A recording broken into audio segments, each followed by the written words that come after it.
Check, check. Check, check, check.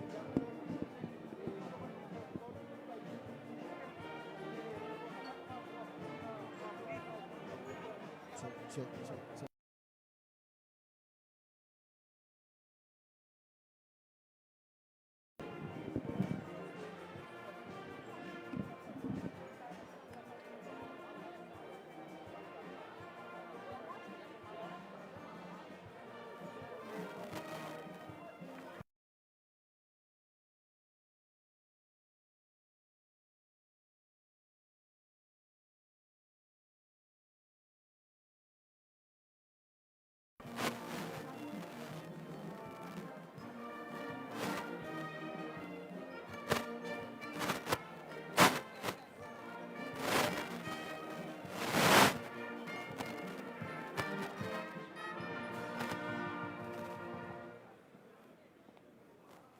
Tuwapongeze bendi kwa makofi tafadhali.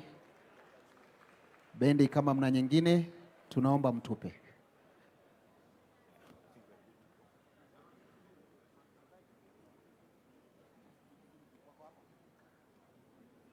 Beatrice, can I have my iPad, Beatrice?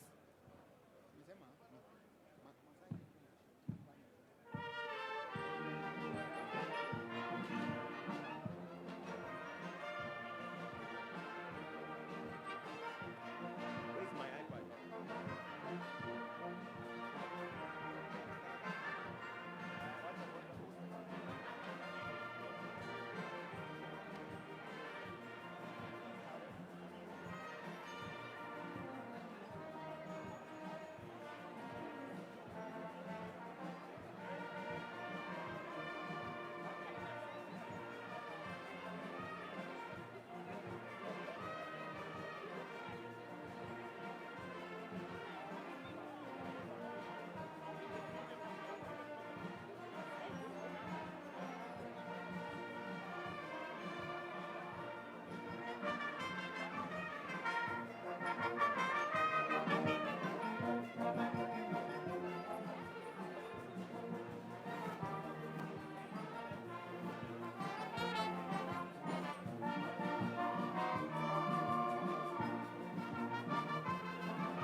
Let us all rise as we welcome His Excellency the President.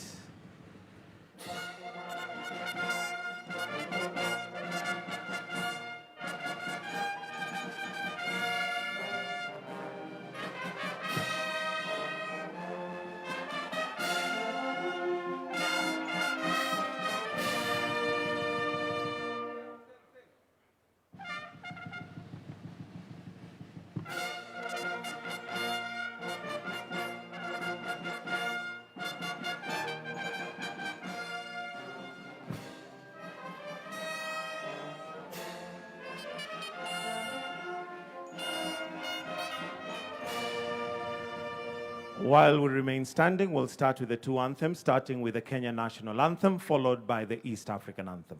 The anthems.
While we remain standing, allow me, Your Excellency, to invite Sheikh Salim Charo and Reverend Stanley Mutangili to lead us in a short prayer for us to begin our session. Sheikh Salim Charo.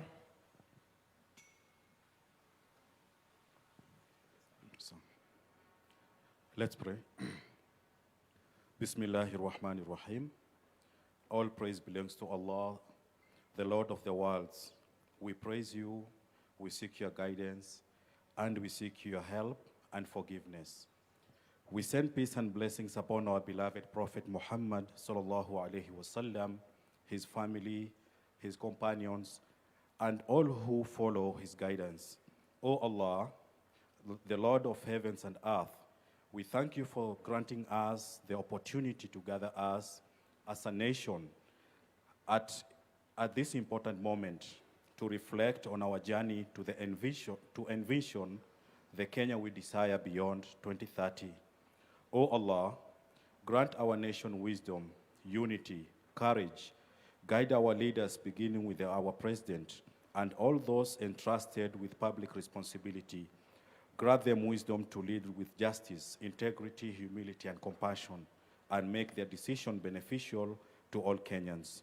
O Allah, bless Kenya with peace and security. Protect our nation from violence, terrorism, extremism, tribalism, hatred, corruption, and every force that seeks to divide your people. Heal the wounds of the past and strengthen the bonds that unite us.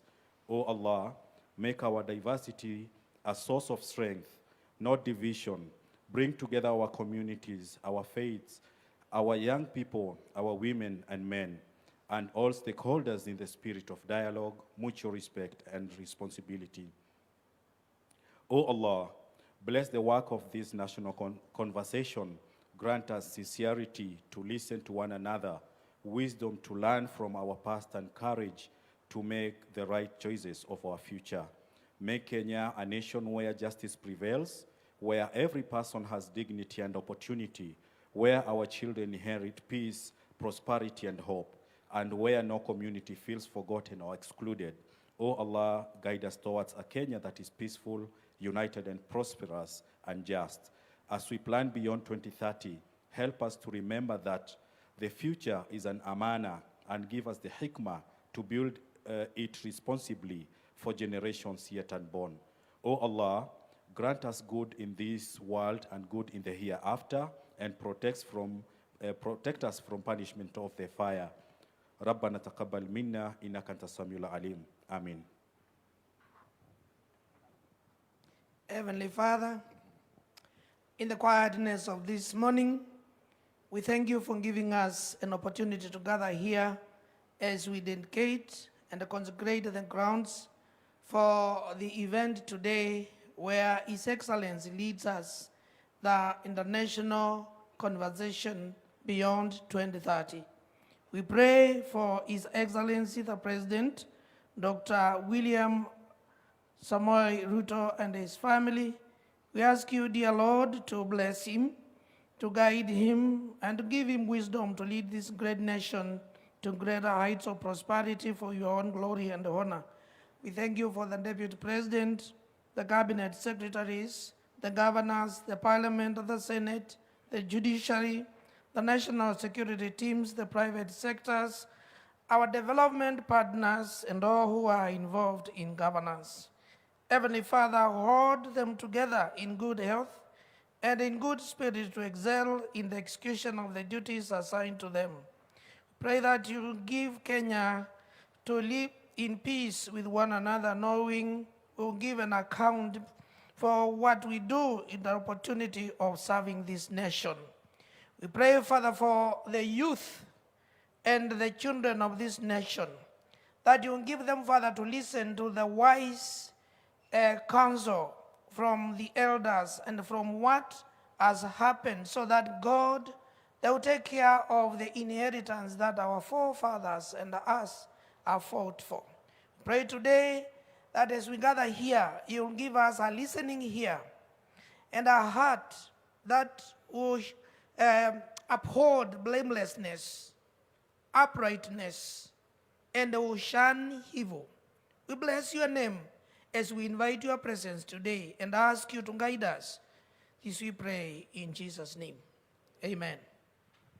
May we take our seats respectfully. Your Excellency, Dr. William Samoei Ruto, President and Commander-in-Chief of the Kenya Defense Forces. Your Excellency, the Deputy President, Professor Abraham Kithure Kindiki.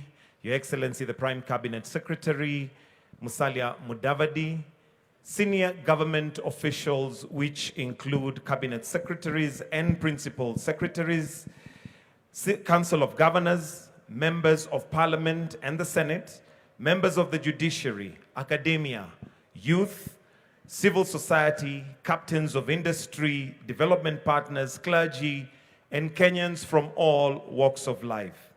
Your Excellency, with your permission, allow me to introduce the team that is going to help us execute this conversation where Kenya is headed beyond 2030.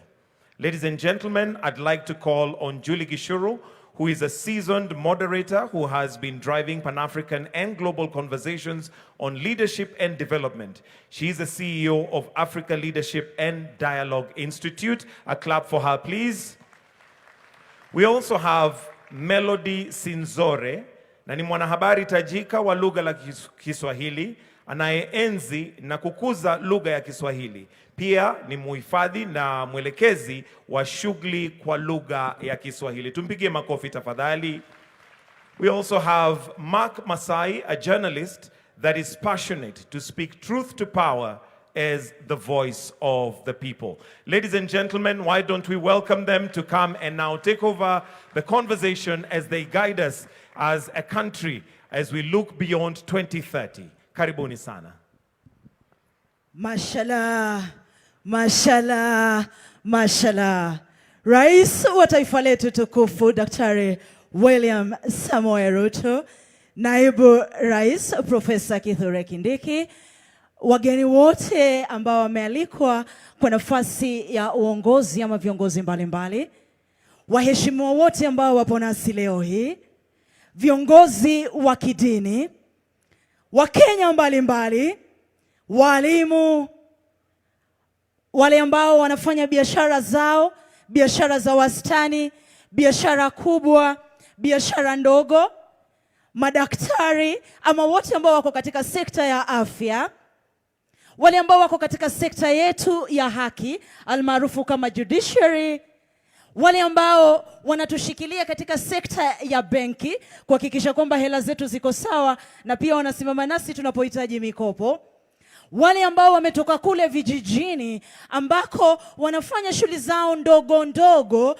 kuhakikisha kwamba wanaendeleza shughuli zao na mahitaji yote ya siku. Kwa pamoja naomba niwaamkue. Hamjambo? Rais, shikamoo. Rais, kwani waitwa Sadiki?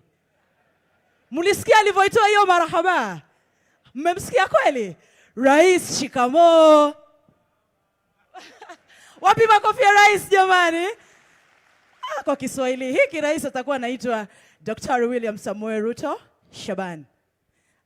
Asante sana. Umempa Shaban? Nimempa Shaban. Haya basi. Ile marhaba ilitoka vizuri ile, uliona? Haya basi. Wakenya wenzangu, twende nalo. Subal kheri. Mwaguna, hamjui kulijibu hilo? Waziri Joho. Wakenya wenzangu, subal kheri. Aheri. Nikiwapeni subal kheri, mnanipeni aheri. Yani aheri kwa Kiluo ni nakupenda, lakini kwa Kiswahili ndo jibu la salamu subal kheri. Tujaribu tena Wakenya. Subal kheri. Aheri. Mashallah, nyote mlikuwa number 1 darasani. Sawa na nilivyotambulishwa majina yangu ya halali, kwa kitambulisho ni Melody Sinzore, mtangazaji wa lugha ya Kiswahili. Napenda sana na naenzi lugha ya Kiswahili. Natamani sana sote tuzungumze Kiswahili, manake rais, nina imani ningefunzwa kemia kwa lugha ya Kiswahili, grade yangu ingekuwa tofauti. Cha muhimu ambacho kimetuleta leo Wakenya wenzangu ni kuhakikisha kwamba tunakuja pamoja na kuitengeneza Kenya yetu ya kesho na kesho kutwa. Kenya ambayo tutakuwa tumezeeka, lakini hatuna wasiwasi, manake tunajua tukiulizwa wakati mlipokuwepo duniani mlifanya yepi, tutakuwa kwamba tulitengeneza mazingira mazuri na watoto wetu, vijukuu, vitukuu, vilembwe na vilembokeza watapata maisha mazuri katika taifa hili. Leo hii tunaanzisha mazungumzo ya kitaifa. Ndo mwanzo tu, uwe umealika nini? Hamjui? Ndo mwanzo uwe umealika?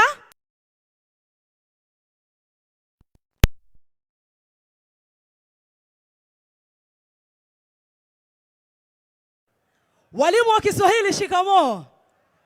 Ndo mwanzo uwe umealika ukoko, kwamba ndo mwanzo tumeanza. Ni mazungumzo ambayo yataendelea na yataenda katika kaunti zetu zote 47 kuhakikisha kwamba kila Mkenya, yule ambaye yuko kule Poror Eldama Ravine, anatupa hisia zake, mtazamo wake na maoni yake. Yule Mkenya ambaye yuko kule Mwakitau Taita, anatupa hisia zake, anatupa mtazamo wake na anahakikisha anaijenga Kenya ya kesho na kesho kutwa. Yule ambaye yuko Oldonyo Sabuk, yule ambaye yuko kule Lodwar Kalokol, ndugu zangu kutoka Lodwar, Ejok Narobo, yule ambaye yuko Kajiado, yule ambaye yuko Naivasha, Nairobi, sote tuaja pamoja kuhakikisha kwamba tunazungumzia mahitaji ya taifa letu. Kuna mama ambaye amejifungua kule. Ukimuuliza historia yako ya kujifungua ilikuwa vipi? Wakati maji ilivyo break na ukaenda kujifungua, ulipenda ile hali ulioipitia? Hospitali uliokwenda ulipenda? Basi haya ndo mazungumzo ambayo tunataka tuyaike sawa. Na narudia tena, huu ndo mwanzo wa mazungumzo haya. Mazungumzo ya kitaifa. Tupo online, lakini hapa KICC tulianzisha rasmi. Mkenya mwenzangu, mwenye kupenda taifa hili, kujali kizazi cha kesho na kesho kutwa, kusema mimi nilisomea hapa lakini nina ndoto mjukuu wangu asomee mahali tofauti, kusema mimi nilizaliwa hapa lakini nina ndoto mtoto wa mtoto wangu awe na mazingira tofauti, kusema mimi nilipoumwa nilikwenda kwa hospitali hii lakini nina ndoto mtoto wangu akiumwa aende kwa hospitali ya aina hii na aina hii. Naomba niwakaribishe nyote.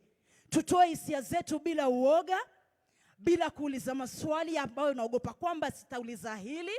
Tutoe hisia zetu bila kero, bila chuki. Cha mno tukumbuke kwamba ni taifa letu la Kenya ambalo kikatiba tunalisogeza mbele, ambalo kikatiba tunaliendeleza mbele. Mnakubaliana kwamba tutafanya hilo, Wakenya wenzangu? Tutaitengeneza Kenya ya kesho na kesho kutwa. Asanteni sana. Kwa mengi nilowachosha nayo, yupo kaka mwenye upara na ndevu. Asante sana. Asante sana to Melody. And nafurahia kuona Joe amepiga makofi sababu ya kipara na ndevu. Unajua, unanielewa ndugu wangu Joe. Lakini pia nataka kuwashukuru wanahabari ambao wako hapa, watatusaidia kueneza mazungumzo haya, wako kule. Na pale pia wale ambao wako online nataka kuwashukuru kama wanahabari. Kama mwanahabari mwenyewe nasema asante sana. I'd like to acknowledge a guest of honor who I have had the honor of meeting. Young Adrian, just to stand up and we give him a round of applause. He is 7 years old. As you would imagine, Your Excellency, young Adrian Gwethe has a very busy itinerary, perhaps even as busy as yours, but he has cleared it just to be part of this national conversation. Let's appreciate him for gracing this launch of a national conversation of Kenya beyond 2030. Asante sana, you may have your seat, young lad, and he will be on stage to share one or two thoughts that he has about the future that he is looking forward to, that he will enjoy, he will realize, and that perhaps will outlive many of us here. But he's seated not too far from a generation that has seen it before. There's Professor Nyong'o and Professor Hino, who will also be here to give us a quick reflection of what they have experienced and what we can also realize as a nation. See, we're not just starting from thin air. We have something to look back at and look forward to based on what other republics have realized and are now living as a reality. So Professor Nyong'o and Professor Hino, we look forward to your remarks as well. Ladies and gentlemen, the people who will be on stage here will not be the experts per the definition that will be prescribing anything. This is just a conversation starter that we will come signifying that we will come to the people. We'll also be coming to you, seated all around us. And that's why we have this setup. We're having a conversation that is national, looking at the future of Kenya beyond 2030. And this will then, thanks to the media and the fourth estate, it will go to those who are watching us who are not able to join us here. And the conversation will definitely cascade to the corners of this nation. So to start us off, I'd like to call on a young law graduate who just graduated from law school, Migosi Maroa. Tafadhali, join us on stage to just give us a word from a youthful perspective of her hopes, as well as what she will be standing firm as a lawyer herself who's waiting to start practice. She is the one. Yes, huyo ndo wakili namzungumzia to our security personnel. Ni huyo hapo ndo ataanza na sisi. Tafadhali mpishe aje, tumpe makofi akija tafadhali, to start us off on her hopes of what future she is looking forward to enjoying and holding all of us here accountable to realize for the nation. Karibu sana. Asante. Your Excellency, the President of the Republic of Kenya, the Deputy President, Professor Kithure Kindiki, Prime Cabinet Secretaries, government officials present, distinguished guests, ladies and gentlemen, good morning. Good morning. Your Excellency, when the young people heard that I'll be setting the tone for today's conversation, they sent me nikuulize, bag ni ya nini? Hechi unajua bag ni ya nini? Bag ni ya nini? Bas. Ati DP anasema the national conversation. Ati beyond 2030. Worry not, nitakwambia nikimaliza. My name is Mogesi Maroa. I am 23 years old. I was born and raised in a small village in Kuria in Migori County. It's at the border of Kenya and Tanzania. Now, growing up, I was always told by my parents that the future belongs to those who believe in the beauty of their dreams. Now, all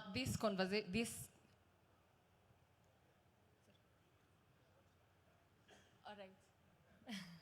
Thank you. Now, this saying that my mom always told me has deeply resonated with me in this very moment because of what we are speaking about, beyond 2030, the future of Kenya. And it's not a coincidence that we are here today. Today is International Youth Day. As other nations in the world,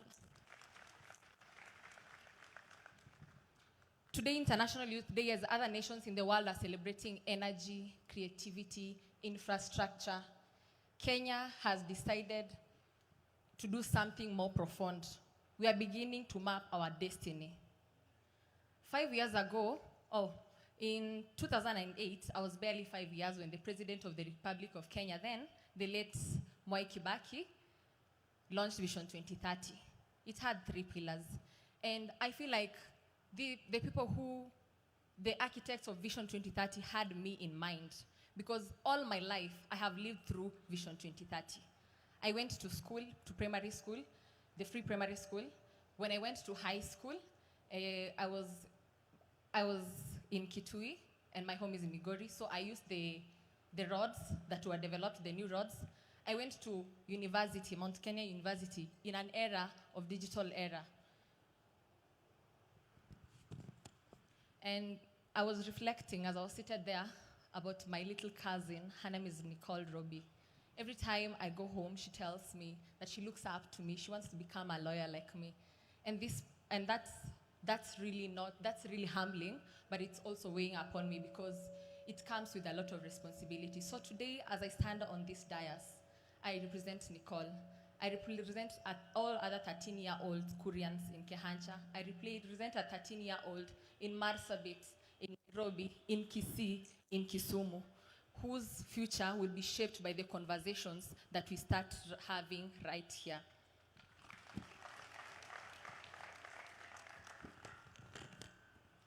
As a young lawyer, I cannot fail to honor the political pillar of Vision 2030. The reforms that were brought about by the Vision 2030, especially the Constitution of Kenya 2010. We talk about electoral reforms, the political reforms, the judicial reforms, and our nation has fundamentally redefined democracy.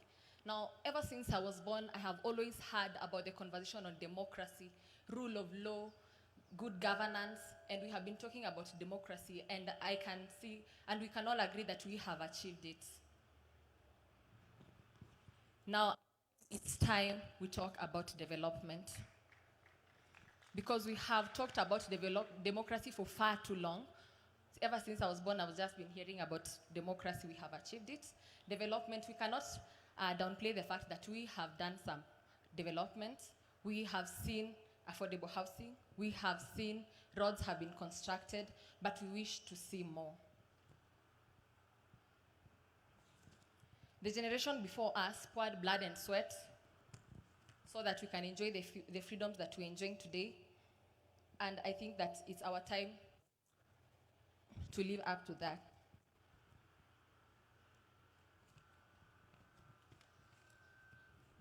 Your Excellency, ladies and gentlemen, I grew up watching tarmac road being built to my home. Now, when I talk about development, I'm not just saying development means freedom. What development looks like to me could look different to you. Development to me could look like roads. To you, it could look like building bridges. To someone else, it could look like growing.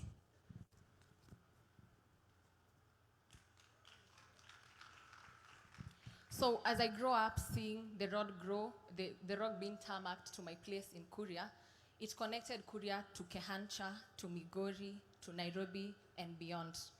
And this was not just vehicles that moved faster. To the people of Kuria and the people of Kehancha, it was jobs that moved faster. It was teachers that moved. It was doctors that moved faster. And hope and connections that moved faster. This is a symbol of intentional infrastructure development, what it can do for our marginalized community. While we do not take for granted how far we have come, we celebrate this milestone, and as young people, we say this: we would love to see more. We would love to see more roads, we would love to see more development, and we would love to see more healthcare. Thank you. Asante sana to Mogesi Maroa, a young lawyer in the making and is from Kuria. She has asked me to say that. Watu wa Kuria mpo? Mpo, naona moja ameinua mkono kule. She's proud.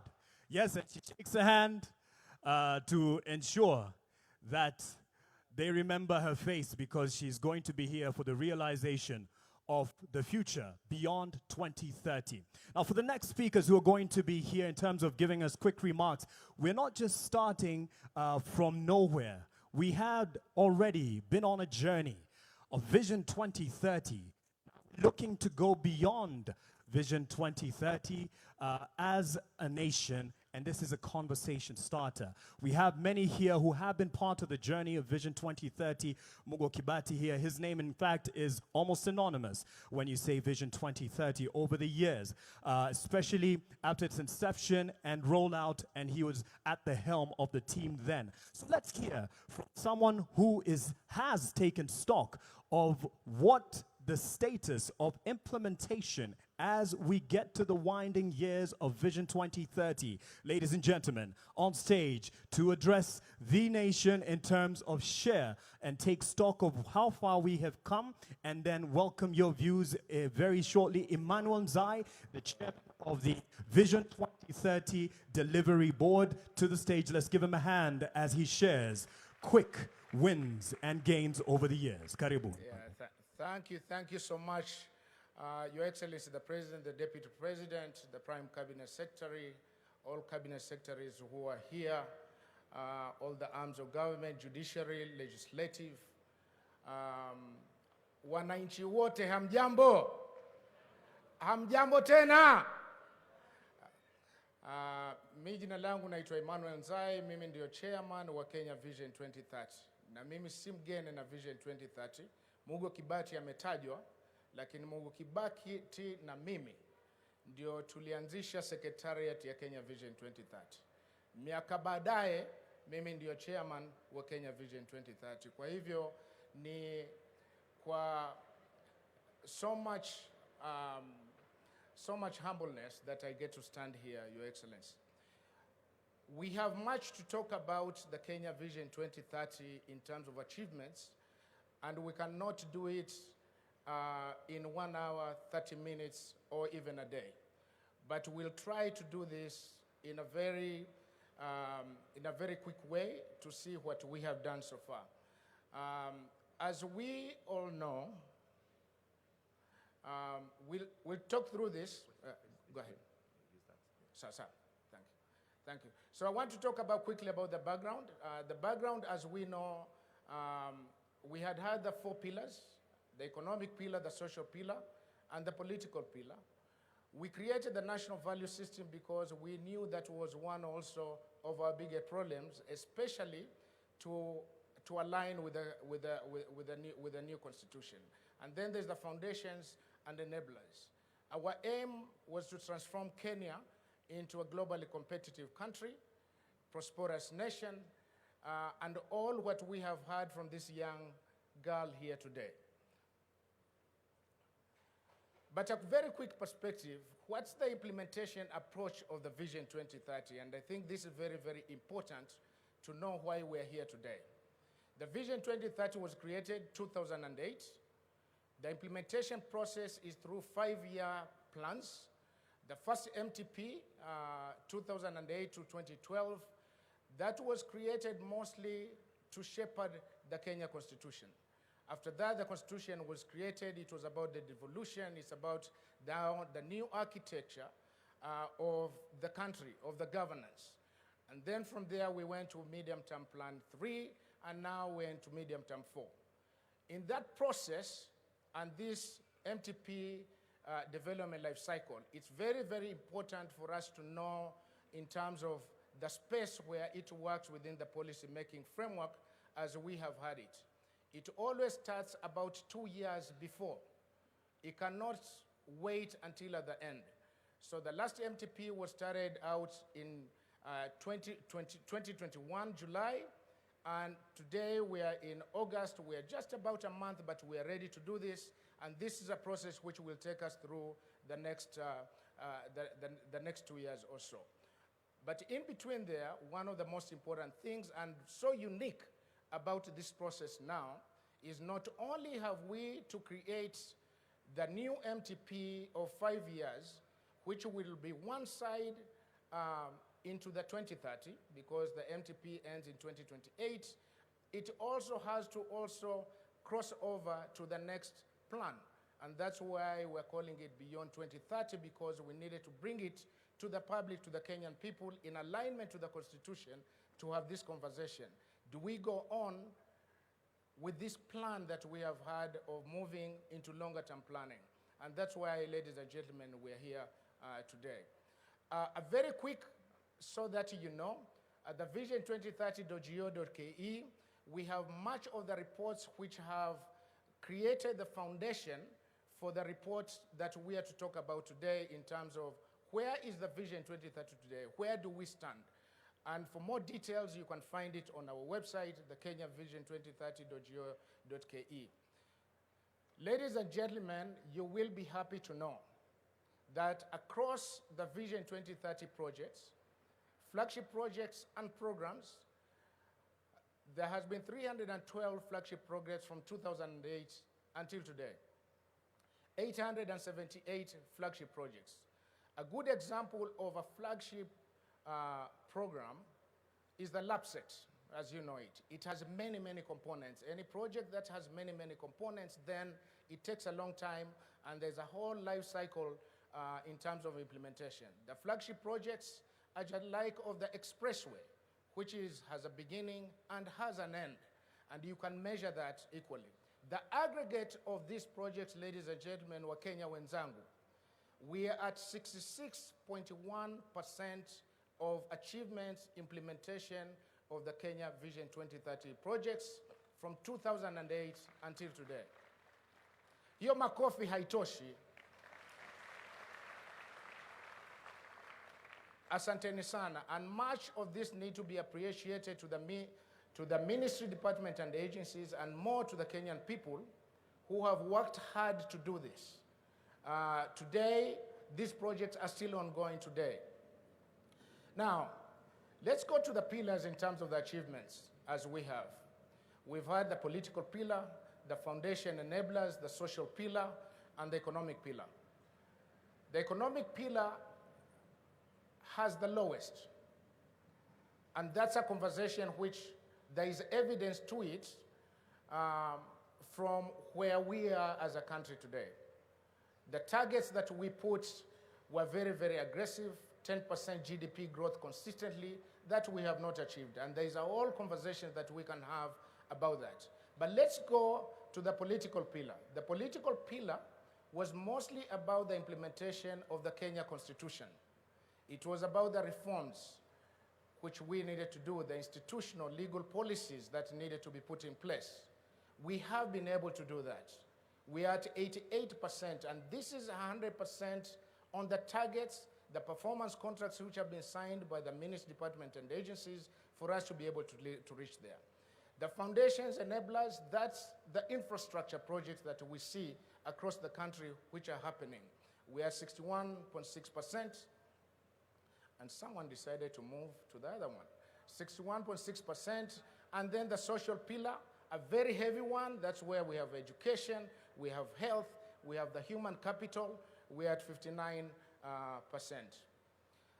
Just a quick glimpse, ladies and gentlemen, and I may not be able to do this much, but some of the projects which have been moving much of this line into the good percentage and achievements that we have. Very, very quickly, the SGR, Mombasa Naivasha, which is still also in process, the Nairobi Expressway, the Lamu ports, the 3 BATs, and the associated projects. From the economic pillar, the deepened capital markets, that we have digital payment systems, the regional financial hub, and especially the special economic zones that we've had.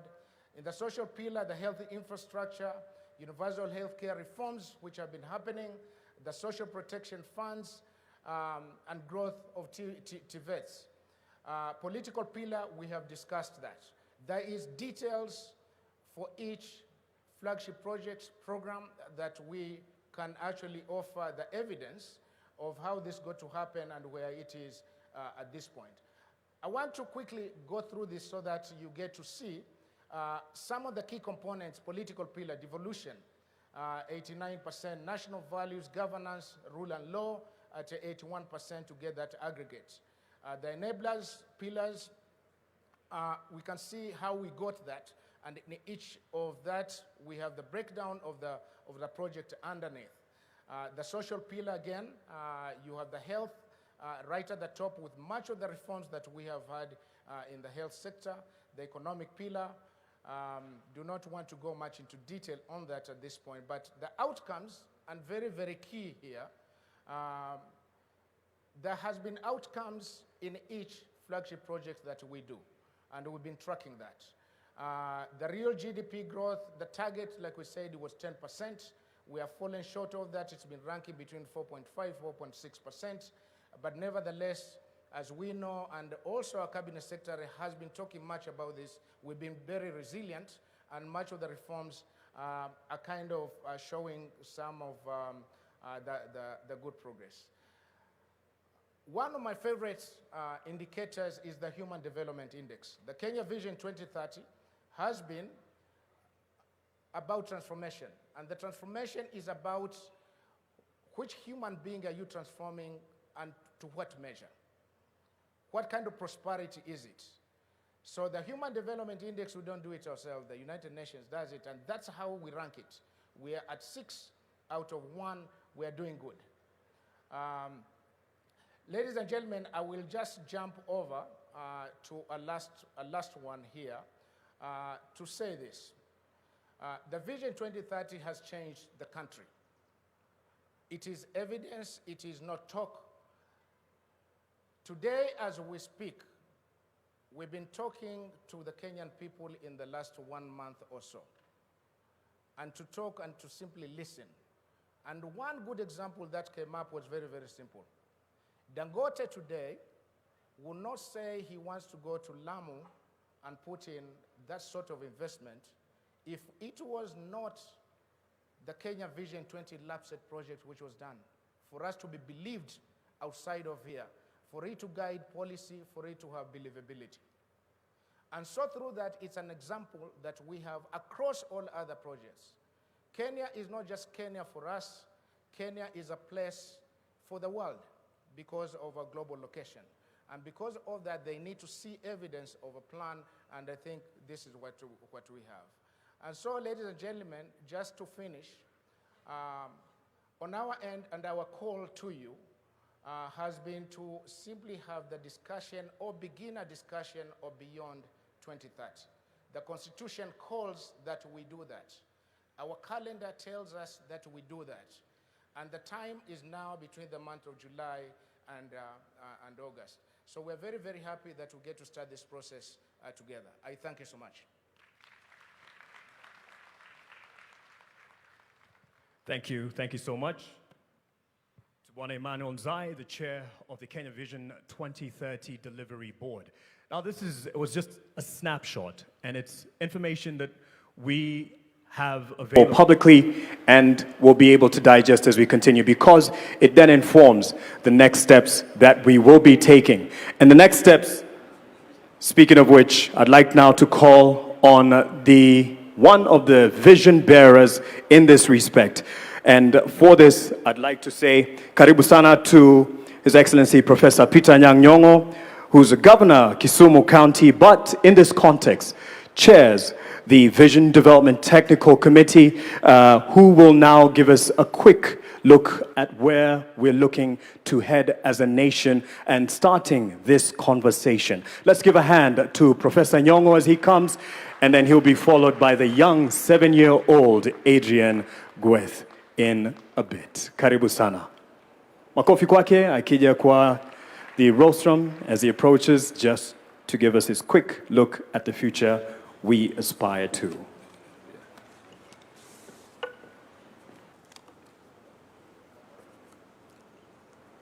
Thank you very much for giving me this opportunity to discuss very important subject.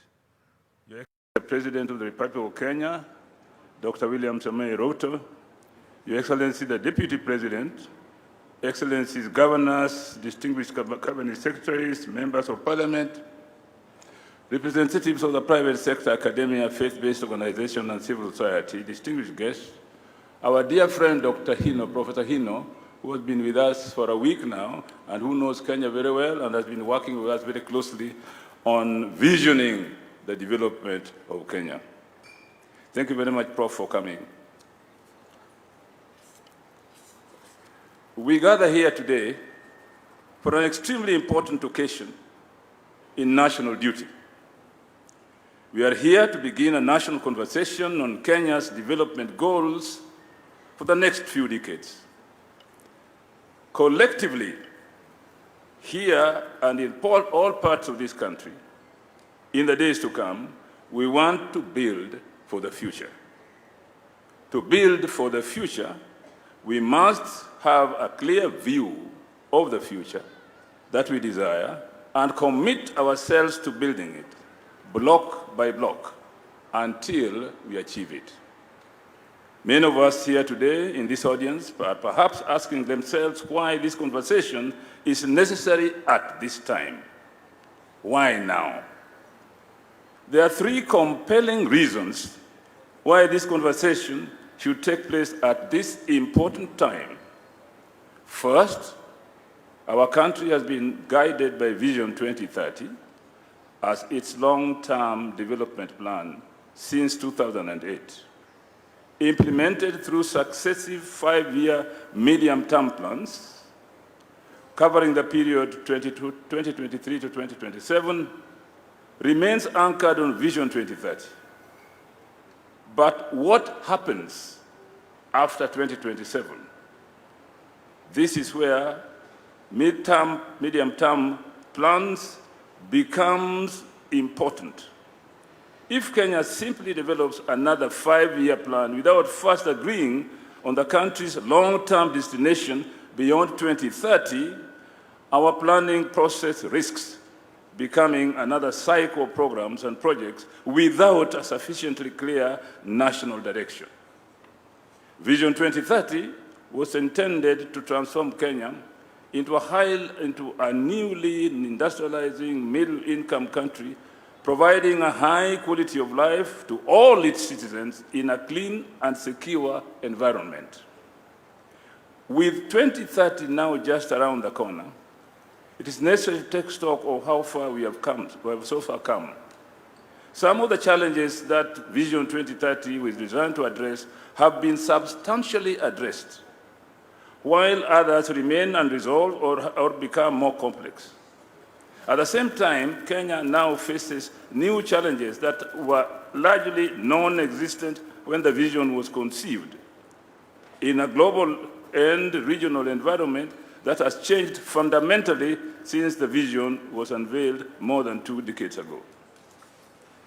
It is therefore necessary to begin planning for the period beyond 2030 and allow sufficient time to formulate our new long-term development goals through an inclusive, consultative, and participatory process in keeping with the Constitution requirement for meaningful public participation. Secondly, the context in which Kenya operates, both domestically and within the regional and global arena, has changed significantly since the implementation of Vision 2030 began in 2022. Kenya now has a younger and increasingly urbanized population, creating growing demand for infrastructure, energy, housing, and social amenities.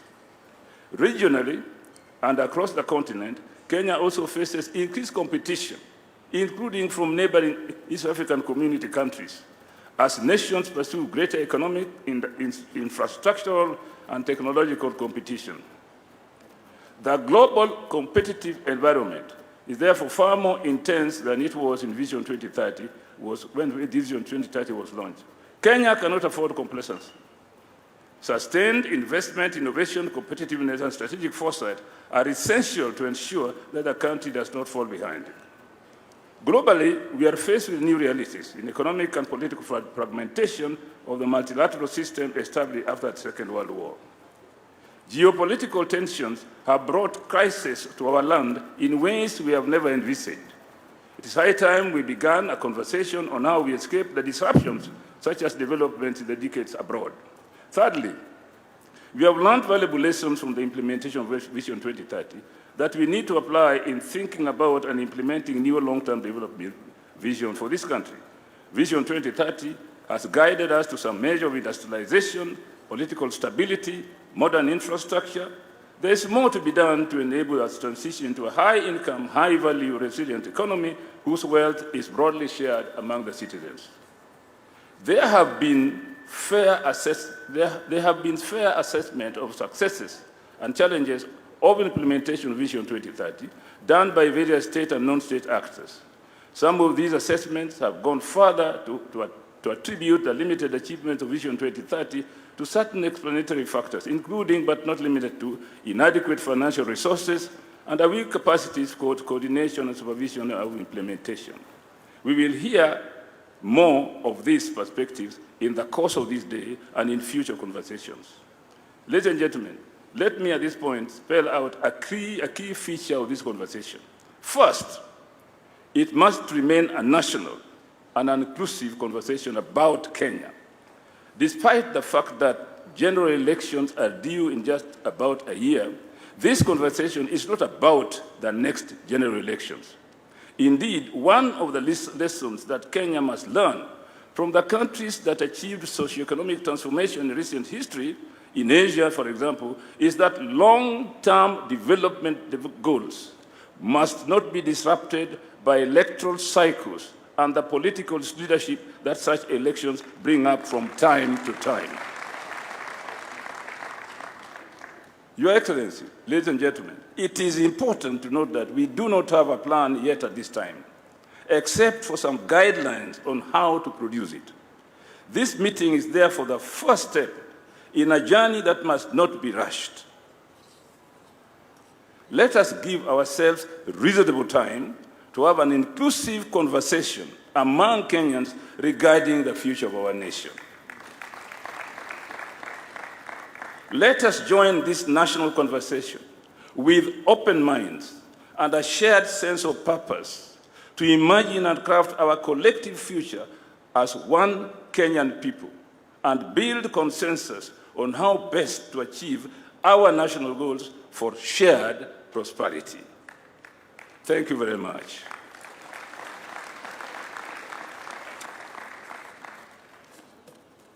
Mashallah, mashallah, msijifanye kama hamkunywa chajio ama hamkunywa kiamshakinywa.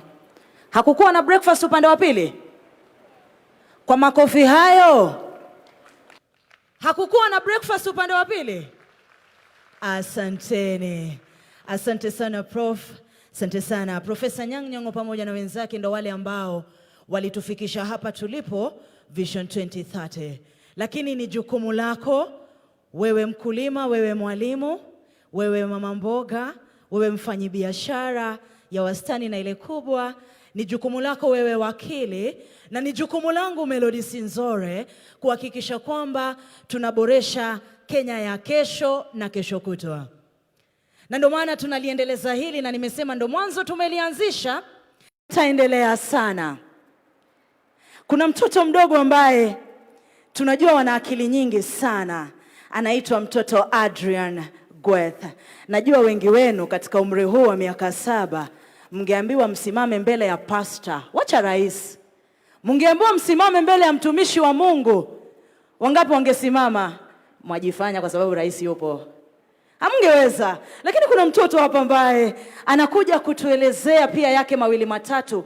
Kenya tunayoitengeneza ni Kenya ya mtoto kama huyu na wenzake ambao wanaishi katika ulimwengu wa mitandao, ambao wakiingia online wanasema mbona lile taifa wanafanya vile, mbona sisi hatuna hilo.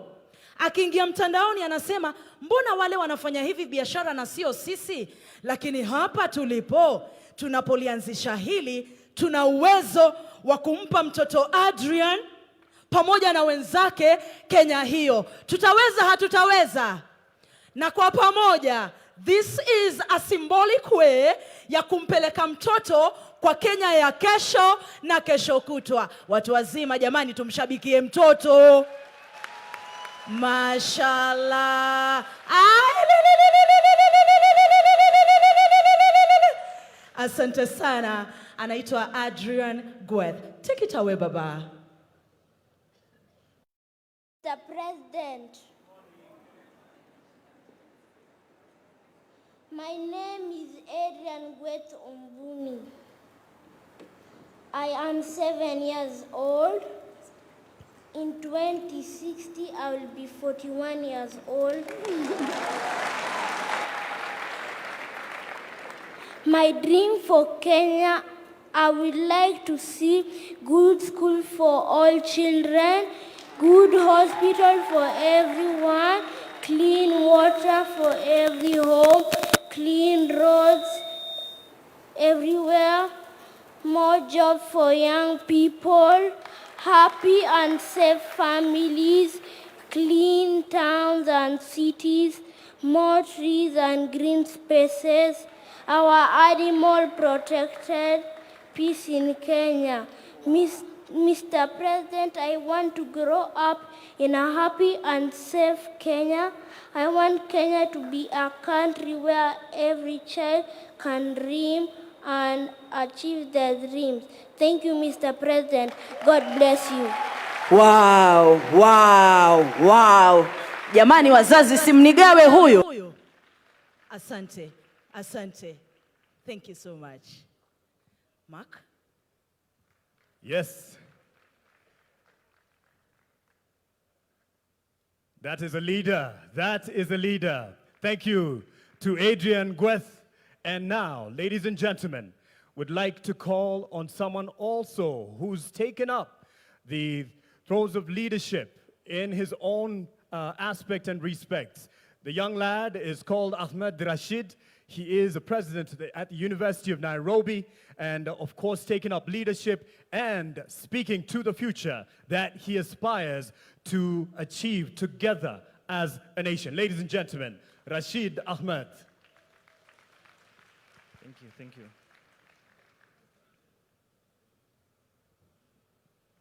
The President of the Republic of Kenya, Dr. William Samoei Ruto, the Deputy President of the Republic of Kenya, Professor Abraham Kithure Kindiki, Prime Cabinet Secretary Musalia Mudavadi, Speaker of the National Assembly, if he is present, Speaker of the Senate, Cabinet Secretaries, senior government officials from all the three arms of government, student leaders,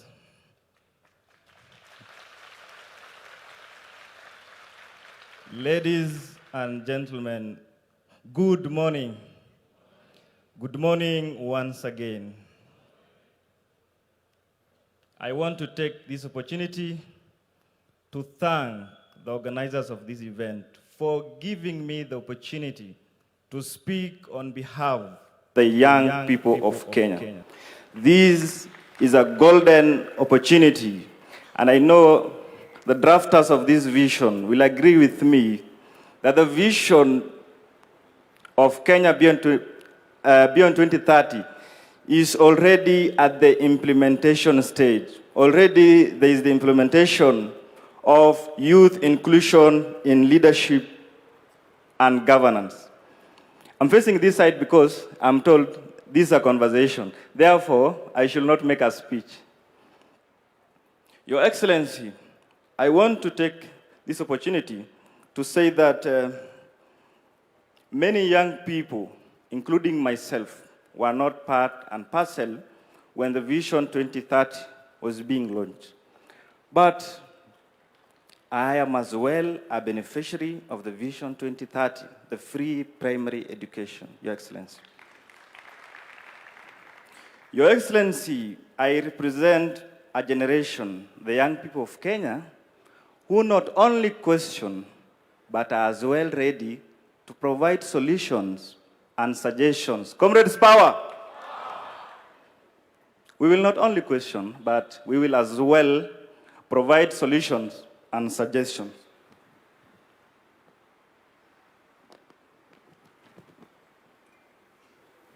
Your Excellency, in Kenya and Africa at large, the majority population consists of young people. Therefore, we should see this as an advantage. I want to make a commitment on behalf of the young people that we will be at the forefront. We will be the drivers of the vision of Kenya beyond 2030. This is not about government. This is not about young people or the old people. It's about Kenya. Leaders come and go, but Kenya will remain. Comrades, power! We are already on the right direction. Your Excellency, 2 months ago, I was in South Africa, and I was really shocked to see that many people in South Africa were walking with physical cards and cash. I was like, kwani nyinyi hamna M-Pesa? Kitu inaitwa M-Pesa. Something similar to M-Pesa. I was really shocked. The digitalization of our mobile banking is something that we are really proud. So we are already there. We are already there. All we need is just to make it a dream and a realization. Singapore, tutafika. Sisi, wote.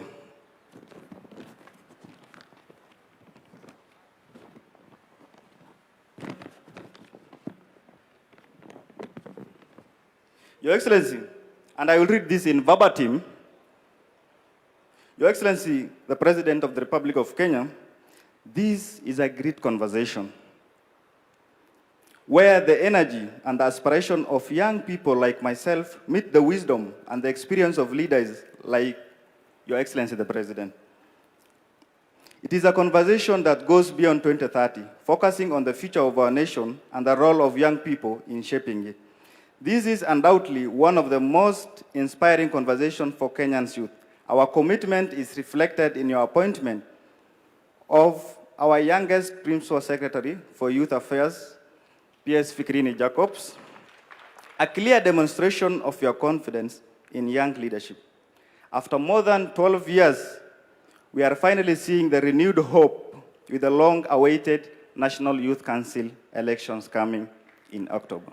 Therefore, Your Excellency, I'm ready to drive this vision, me as an individual, and the young people at large, so that we be part and parcel of this. And we are ready, and I am ready, me myself, I'm ready to lead the young people of this great republic. Your Excellency, niko na salamu kutoka University of Nairobi. I know you're alumni 001. So leo walisema, lazima nikusalimie, nisitoke bila kukusalimia. Pia niko na salamu kutoka the students from all the universities in Kenya. The students, leaders specifically, some have traveled all the way from Turkana, Lodwar, Homa Bay, Garissa, Mandera, and they are here to witness the launch of this vision.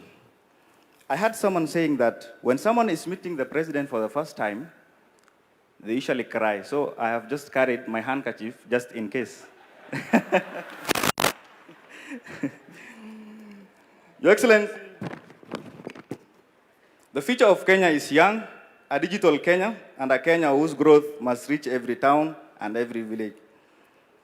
I come from a constituency called Ijara in Garissa County, and I want to imagine a future where someone do not necessarily travel to Nairobi, maybe, let's say, to access a certain service.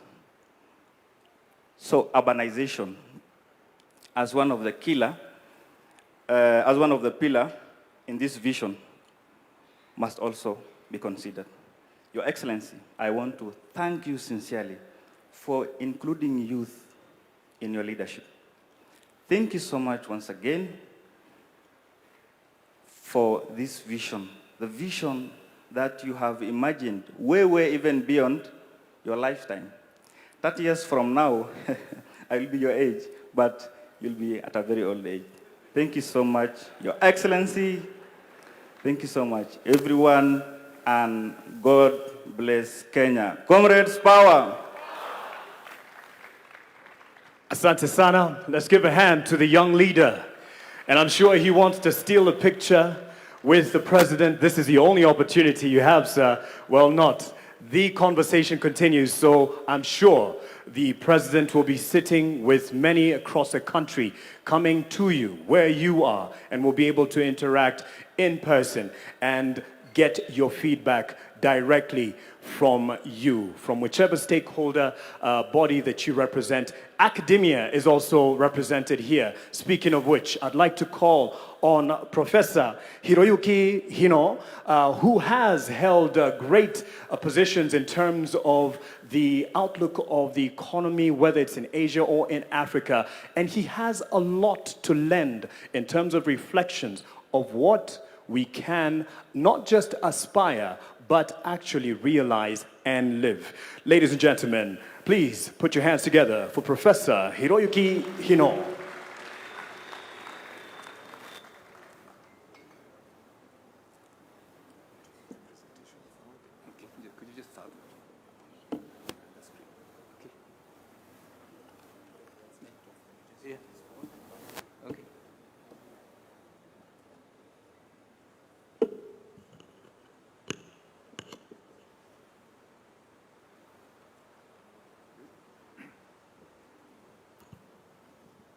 Your Excellency, Dr. William Ruto, the President of the Republic of Kenya, distinguished guests, Thank you. I'm most grateful for this opportunity to speak with you at this conference, which launches a nationwide consultation to forge consensus on a vision beyond 2030. Your Excellency, I'm deeply gratified that you continue to honor a conversation you had with the late Right Honorable Raila Odinga only a few weeks before his untimely departure. Immediately after that conversation, the former Prime Minister called me. He was full of hope. He said, the Prime Minister said, that President Ruto and the former Prime Minister had agreed that it was imperative to take a fresh look at where Kenya stood, how difficult it was for ordinary Kenyans to earn a decent living, how government could help them better. Your Excellency, you and the Prime Minister agreed that Kenya needed a bold vision that would inspire and unite all Kenyans, irrespective of their political or ethnic affiliation. The vision should be prepared by experts who are independent of government and trusted by the public, and with full participation of all stakeholders. For this purpose, Your Excellency, you decided to reconstitute the National Economic and Social Council as an independent body. It was indeed a special privilege to be included in that conversation, Mr. President. Thank you. For Raila's legacy, and as a Kenyan at heart, I'll be honored to assist Kenya in this endeavor. Your Excellency, I'm told that many Kenyans are skeptical. They believe that Singapore is too high a target for Kenya to reach in this generation. I agree that reaching Singapore's level of development in the next 30 to 40 years will be difficult. Singapore's income per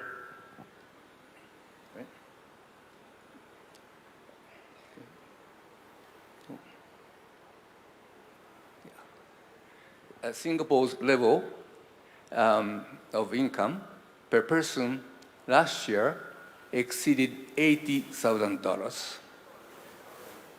This in Kenya, the income was just over $2,000. Huge difference. But I would say this to the skeptics.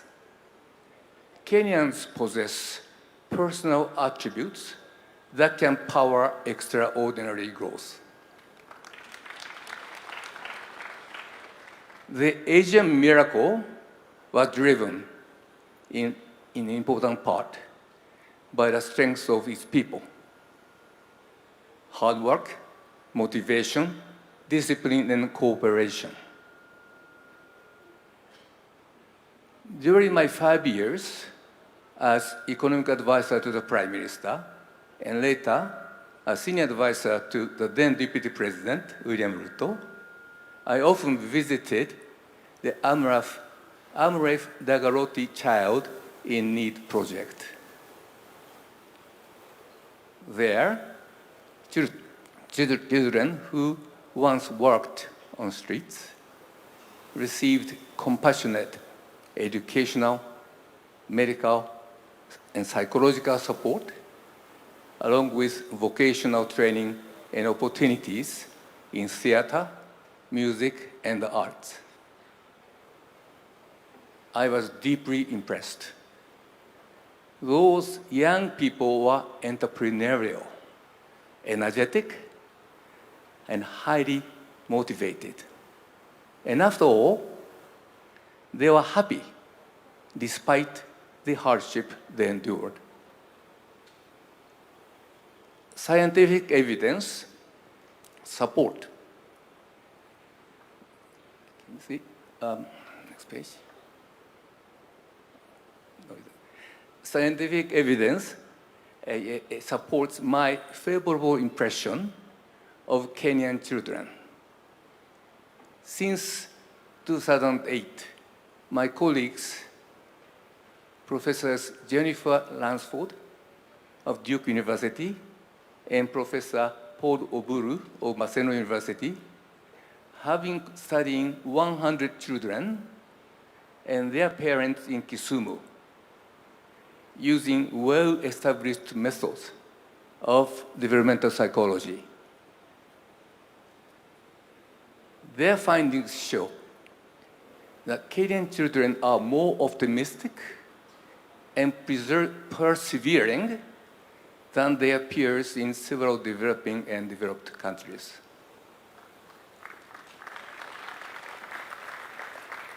Kenyan children demonstrate greater hope and confidence in the future, as well as greater determination to pursue their goals. Kenyan children also do well in 3 other dimensions of flourishing. Number 1, engagement. That is, being involved deeply in activities. Number 2, connectedness. That is the feeling loved, supported, and valued. And happiness. That is a great general sense of cheerfulness and contentment with life. But not all is well, of course. Kenyan children perform less well than their peers in self-management, what psychologists call self-regulation. This means they have greater difficulty staying focused on long-term goals, managing emotions under stress, exercising self-discipline, and adapting to change. Strengthening these abilities can raise productivity, growth, and employment. I believe this study that is conducted by my colleagues will shed light on how learning and socialization shape personal attributes, entrepreneurial mindset, and attitude toward informality, and how these in turn influence employment and other livelihood choices. Although this is a small pilot study, we hope that its finding will help us recommend policies to Kenya to strengthen the learning and socialization of Kenyan children and thus improve their prospect as young adults. Your Excellency, economic growth and large investment projects are important. However, ultimately, a government is judged by how well it improves the economic and social well-being of every citizen. Kenya has made a significant stride. In the last 20 years, average household income per person increased from $2.24 to $3.50 per day. That is an important improvement. Access to electricity clean cooking fuels, safe drinking water, and improved sanitation rose by 37 percentage points to 60% on average. Again, important progress. The share of children not stunted improved from 70 to 80%. These are important progress. Yet, frankly, for a country of Kenya's stature, this record is disappointing.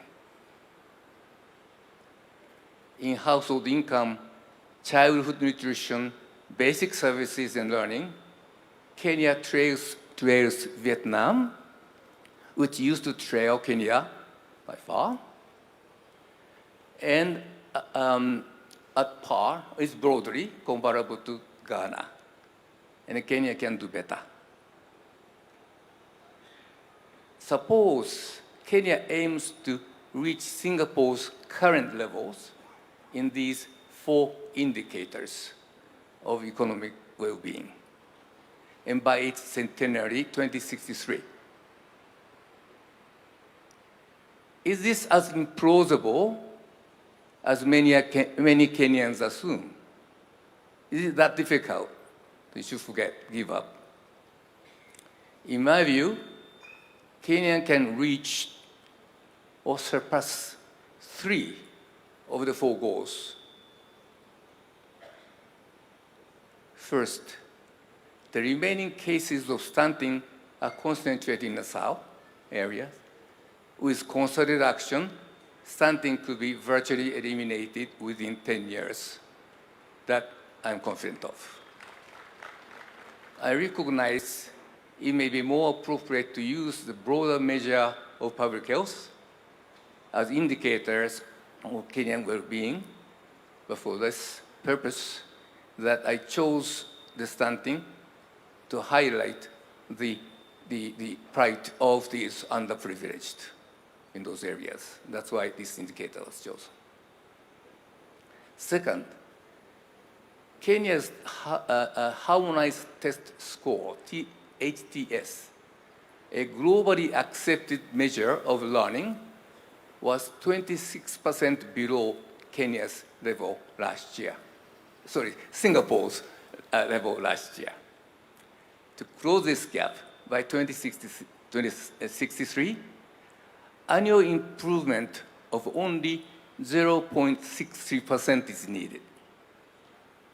This is achievable if Kenya continues to improve the quality of primary and secondary education. It's doable. The third, in Singapore, access to basic services is universal. But only about 60% in Kenya. It's still a big gap. Reaching 100% by 2063 would require annual growth of 1.3%. This is also achievable. It's achievable because access to clean cooking fuel is the weakest area in the score of those services. But new technologies could expand this access very rapidly. So it's certainly doable. Now, ladies and gentlemen, the fourth target, that is to raise the average household income to Singapore's level, is much, much harder.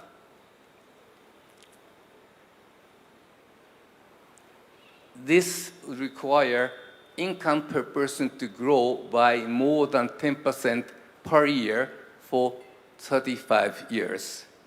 That is a very tall order. So what should Kenya do? So Kenya must accelerate economic growth first. It should tighten fiscal policy, increase investment in infrastructure, on essential services, and bring public debt under control.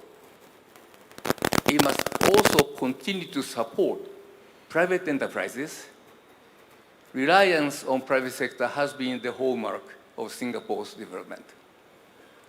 These are the basics that has to continue. But even if this is done, without additional impetus, growth is likely to hit a plateau in Kenya. Over the last several decades, most middle-income countries have failed to cross the high-income level threshold. And this is the phenomenon known as the middle-income trap. It's hard to cross the high-income threshold.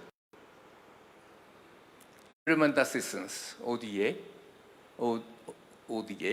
has fallen sharply. So it is more difficult. Against these headwinds, Kenya would do well to achieve and sustain annual per person income growth of 5%. Kenya would do well, 5% growth. If we assume population to grow by 1.5% per year, this translates to growth of GDP, the economic measures as a whole, of about 6.5% a year. If achieved, this would be a remarkable, if it's achieved, yes, a remarkable achievement indeed, if it could be done.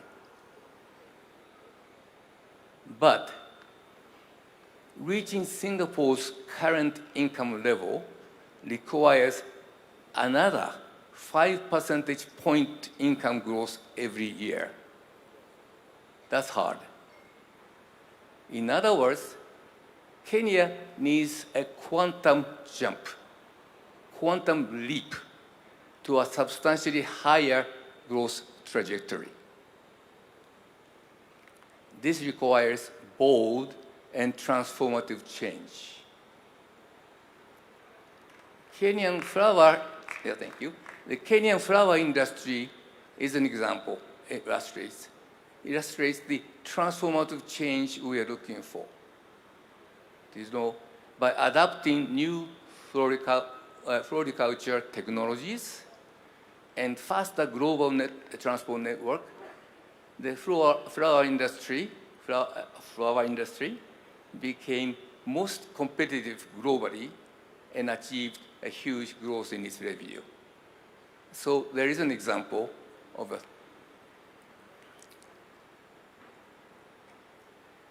Kenya needs similar transformative changes throughout its economy and society. What could bring the transformative changes we desire? Answers to this question should emerge from the national dialogue and the work of committee of experts that I hope the President will constitute. At this stage, I would offer a few observations. First, AI, artificial intelligence, will no doubt transform economies and societies, many aspects of it. But now, at this stage, we do not yet know exactly how they will transform. So this is an area that we should draw on leading global experts as Kenya develops a new vision. Second, Kenyans could become among the world's most entrepreneurial, hardworking, and competitive people if their children's productive attributes are fully nurtured. In my view, this requires a review of the formal education system in Kenya now. The scope of education and learning should be expanded beyond cognitive skills to include broader self-management and other capabilities in Kenya education that have been done. Third, inequality in Kenya is high. Kenya is an unequal economy. The poorest 20% of Kenyans receive only 5% of national income, whereas the richest 20% receive one half. Richest 5%, 20% of income, poorest 5%, only 5%. Narrowing this imbalance would raise income of ordinary household and bring Kenya closer to the income growth trajectory to Singapore we are looking for. 3 possible remedies deserve considerations this inequalities. One is to increase government support to people in need of help. In Singapore, the government transfers about $7,300 per person per year. In Kenya, guess how much? $220. Kenya can increase this amount. The other possible remedy is to embrace small, informal enterprises rather than dismissing them. Professor Charles Piot, my colleague and I, conducted a study of informal enterprises in Kenya, Ghana, and Nigeria. The study shows informal enterprises can grow fast, especially when owners' informal characters are combined with informal ways of doing business. They can grow fast. They do not necessarily need subsidized government loans. Privately financed microfinance can work well. Inequality should be a central element of the national consultation. Finally, corruption damages the economy and weakens the social fabric. Curbing corruption will be a truly transformative for Kenya. Kenyans often say that government tolerates corruption, and public officials are rarely prosecuted. I agree, where there is sufficient evidence, those responsible must be brought before the courts. But citizens also have an important role to play. When citizens witness or learn of corruption, they can expose them through social media. As we saw 2 years ago, social media movements can be a powerful force for accountability. So Kenyans, citizens should take active role in curbing corruption as well. I welcome the conflict of interest law and electronic procurement system that was introduced as part of broader governance reforms supported by the World Bank. Priority now is to enforce those measures fully and consistently, and citizens should help by staying vigilant and demanding accountability. To conclude, the national consultation launched today will be a major asset to setting the stage for transforming Kenya to a first world economy. In this speech, I've highlighted 4 themes for the national consultation: childhood learning, support for the poor, micro-business development, and the fight against corruption. I'm confident that other important ideas will emerge through this national process. ladies and gentlemen, Raila dreamed of a new Kenya where ordinary citizens enjoy a decent life and look to the future with full of hope. His dream, Raila's dream, was to empower young Kenyans to live their dreams. Your Excellency, you shared the Raila's dream and had a deal with them. And the deal is a new vision. Your Excellency, you have triggered the curiosity of Kenyans. Stay the course to the end, please. And to the people of Kenya, remember this: Singapore is reachable. Thank you.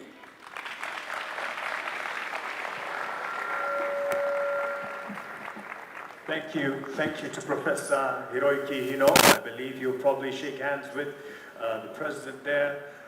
He's worked and advised the president as a deputy then, and now he's here to lend just some reflections. We can look to what we can do as a nation. Beg your pardon for that. And the conversation continues and will be coming to you as I believe we have people following us online and on radio and on television. And this is a conversation as much for you as it is starting for us here, convened in this meeting. Kwa wasioelewa sana alichokitamka ndugu yangu, anasema kwamba ni mazungumzo ya kitaifa ambayo tayari yameanza na yataendelea. Hapa tupo katika ukumbi huu wa KICC, lakini mazungumzo haya yanaendelea kwenye mitandao ya kijamii. Nimechungulia nikaona live handle ya X ya Mr. President is live. Haucheki nao? Wapi makofi kwa X handle ya Mr. President jamani? Wako macho, wako na sisi sana, na nikajuzwa pia handles zote za afisi zote za Ikulu pia ziko live, na ndo ulimwengu ambao tunawishi, ulimwengu wa kileo. Nataka tujishebedue kidogo, tunyoshe misuli kidogo, manake tunajua kwamba upande wa nyuma umri umesonga, miguu kidogo inaanza kufaganzi, si ndio? Kuna mtu hapa nikimwambia nyanya mkuu Kabogo, usiangalie hivyo, kimguu kijaanza kufaganzi. Mheshimiwa Kabogo, hebu fanya hivi kidogo. Niliwaambia ona ameshindwa. Najua miguu imekufa ganzi kidogo, kwa hiyo nataka tusimame tuweze kujishebedua, lakini kidogo niwakumbushe hili. Kitu ambacho kinanifurahisha sana kuwepo kwenye jukwaa hii leo hii, nilipokuwa mtoto mdogo, mamangu ndo huwa anaelezea hiki kisa kwamba nikiwa na umri kama miaka 6 vile, nilimwambia mamangu ninataka kuwa mtangazaji siku moja. Na nikamwambia mama, natamani nisiwe mkubwa kama wewe kwa kuwa sitatoshea ndani ya redio. I'm happy mmenielewa. What does that mean? Kwamba kipindi hicho ningeulizwa, Melody Sinzore, unataka kuwa mtangazaji, tukusaidieje siku za baadaye uwe mtangazaji? Ningesema nataka mtengeneze redio kubwa ambayo nitatoshea ndani. Si mmenielewa? Ndo kitu tunachokifanya leo. Tunatengeneza kesho na kesho kutwa ya watoto wetu na wajukuu wetu wenye ndoto tofauti tofauti. Tuwatengenezee mazingira mapya na mema katika taifa hili. 2030 imetufikisha hapa, lakini tuna hatua za mbele za kuendeleza. Kati yetu najua yupo mwanamuziki ambaye anatutumbuiza, lakini kwa wasiojua, najua pia media houses tayari zinapeperusha matangazo haya moja kwa moja. Na wanauliza huyu Melody Sinzore ni mtangazaji kutoka wapi? Ni mtangazaji wa Radio Citizen FM. Chemichemi ya ukweli, stesheni nambari... mmesema wenyewe. Stesheni nambari... Asanteni sana. Mabibi na mabwana, wachumba, wanaopendana na wanaovumiliana, wanaotafuta wachumba, wanandoa na wanandoa watarajiwa, kwa pamoja naomba tumkaribishe the one and only Guardian Angel kwenye wimbo wake Kenya.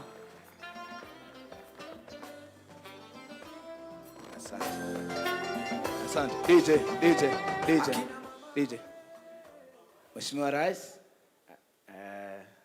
Daktari William Samoei Ruto, Deputy President, Professor Abraham Kithure. Mimi naitwa Guardian Angel ama Waingo. Ni msanii. Katika uchezaji wa mpira usually sisi wale tunakaa nje ndio tunasemanga angepiga hivi ama angefunga namna hii ama huyu mtu anatuuza. Lakini ukiwekwa ndani ya kiwanja ndio utajua kumbe ile kiwanja ni kubwa. Si ni kweli?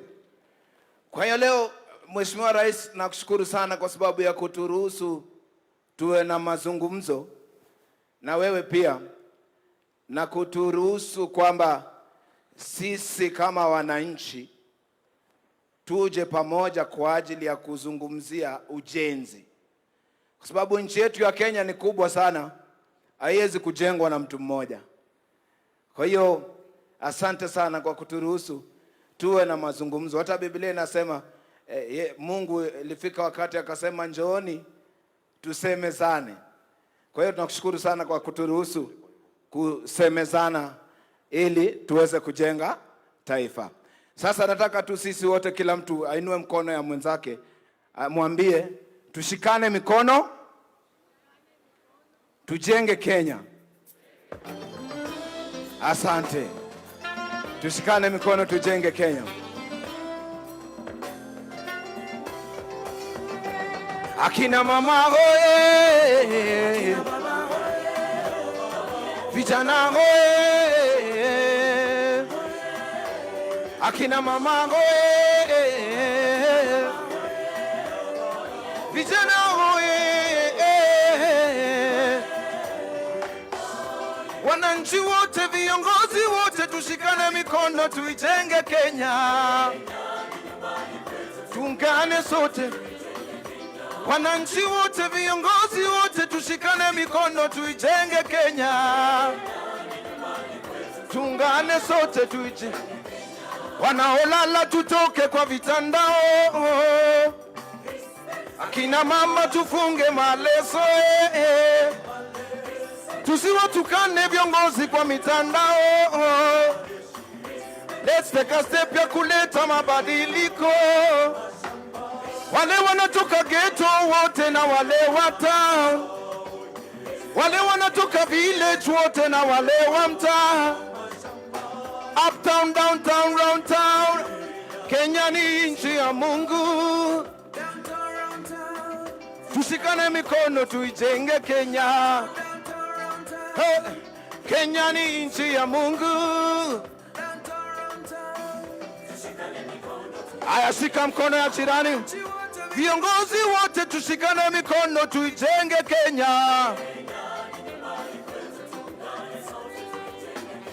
Wananchi wote, viongozi wote, tushikane mikono tujenge Kenya.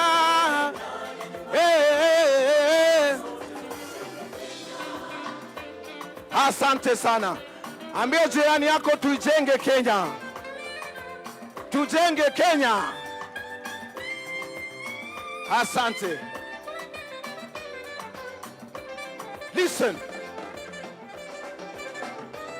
When we say respect Kenya, show love to Kenya, peace, love and unity in our lovely land Kenya. Kenya is a land we go to love it and protect it, to kizika tunajizika.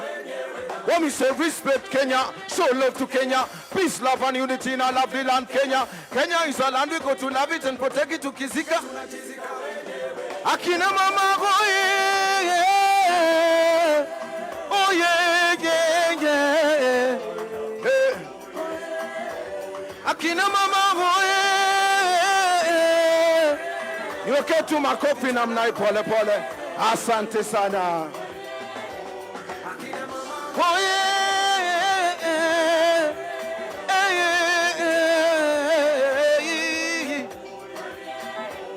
akina mama hoye.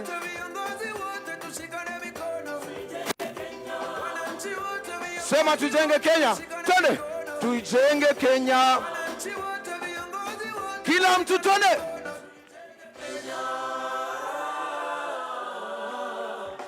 tuijenge Kenya. Asante.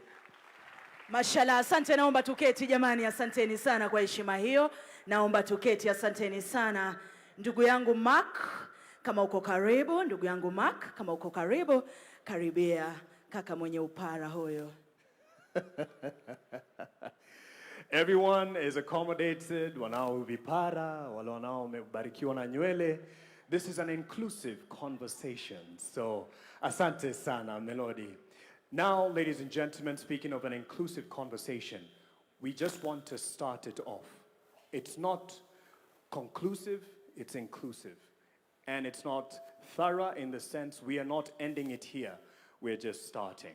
And for that, I'd like to call on Julie Gishuru, ladies and gentlemen, who will be steering that conversation. As she stands by, we'll put some things into context in terms of the journey that has been on the screens that are around this room, and I'm sure those following us from home will be able to follow this. It is just a true testimonial from wananchi ambao wengi wao hawako hapa, but they have had the impact of the journey that we've had so far. And right after that, Julie Gishuru will be taking stage to steer the conversation that starts today. Asante sana.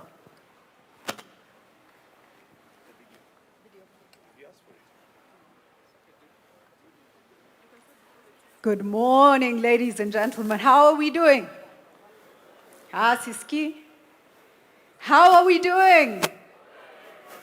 Tuko hapa kujenga Kenya. Kujenga nchi yetu. I want us to reflect for a moment, and we're going to have a video on just now. But just before the video plays, I want you to ask yourself a few questions. What is Kenya? Think about it. To you, what is Kenya? The other question I want you to ask yourself, how many nations enable their people to come together in a collective conversation on who we are and who we seek to become? How many nations? Our neighbors? In Africa? Around the world? How many nations give voice to the citizen in the way we are about to? And so please reflect on that. A video will play, and I'll come right back on the stage. Thank you.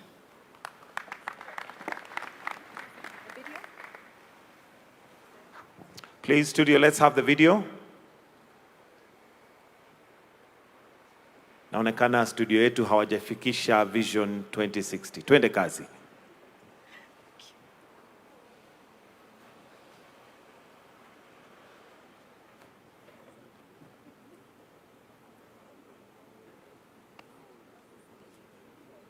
Most important question anyone has asked about Kenya this year, because in 1960 a small island with no oil and no land asked exactly the same thing. They moved a nation of villagers into high-rise flats.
2014. This time it is cabinet approved, county approved and priced. 1 trillion shillings. We are growing the wrong way. Outward, plot by plot, eating the farmland that feeds us, then running a road, a sewer, and a power line to every plot. One sewer serving 50,000 people instead of 500.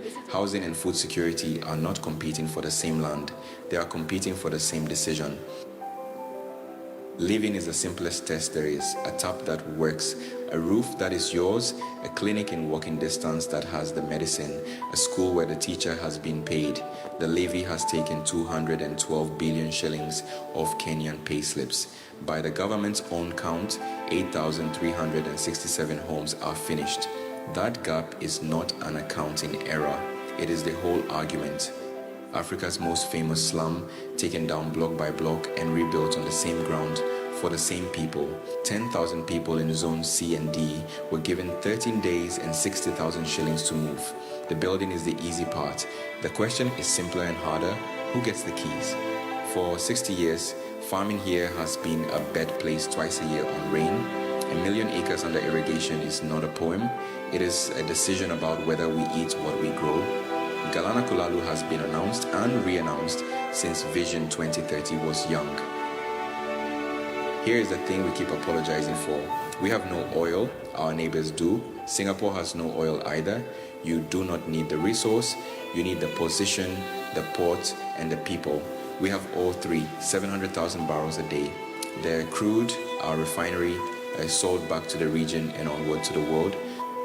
A duty-free port and 60,000 jobs if the promise holds. There is one thing we have never needed a plan for. The best in the world at running on dirt roads in borrowed shoes with no system at all. Imagine what happens when you build one. Sport is not a medal, it is a pitch in every ward. So the next one is found on purpose instead of by accident. 11 months, the stadiums are not finished.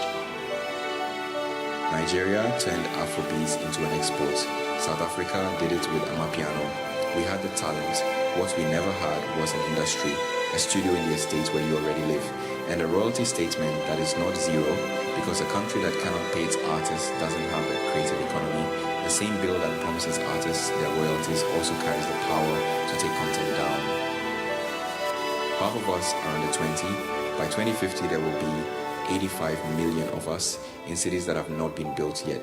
Every one of those pictures is a decision someone has to make, not a dream, a decision with a budget line and a name on it. They laughed at Singapore too, then they visited. It turns out you can build a country and still keep the chicken. You just have to decide to.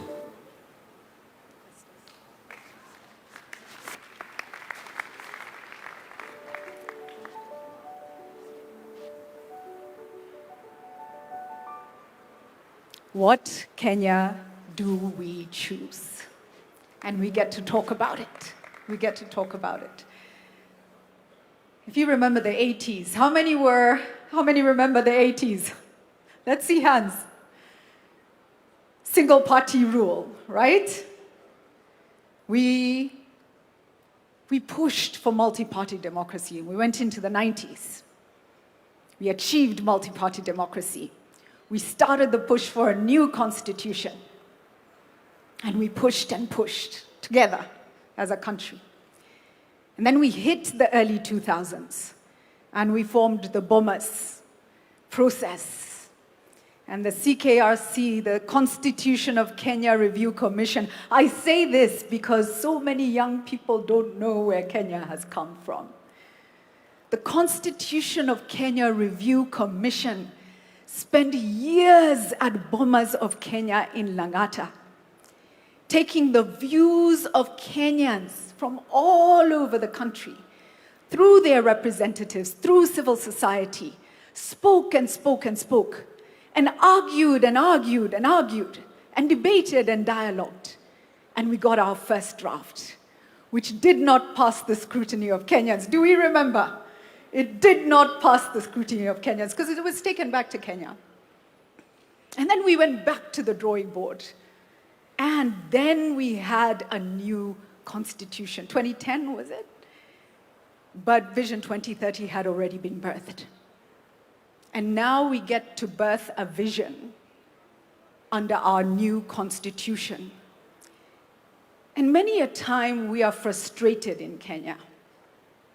But how often do we stop to say, thank you, Lord, for a country where we can push for what we want? And for that, before I invite our panel, I want to ask us to celebrate our country and ourselves in ululation. I am so proud of being Kenyan because of processes like this. Ladies and gentlemen, leo we are all wananchi. Your Excellency, today we are all citizens. Is that okay? Thank you so much. Allow me now to invite our panel to come up and take their seats, and we will start a dialogue. Dr. James Mwangi, please come up. Let's give him a round of applause as he makes his way up. Daisy Amdani, who's the Executive Director of CRON, focused on community advocacy and awareness. Give her a round of applause. Dr. Mwangi, I didn't give your role because everyone in Kenya knows who you are and what you do. Please take your seat.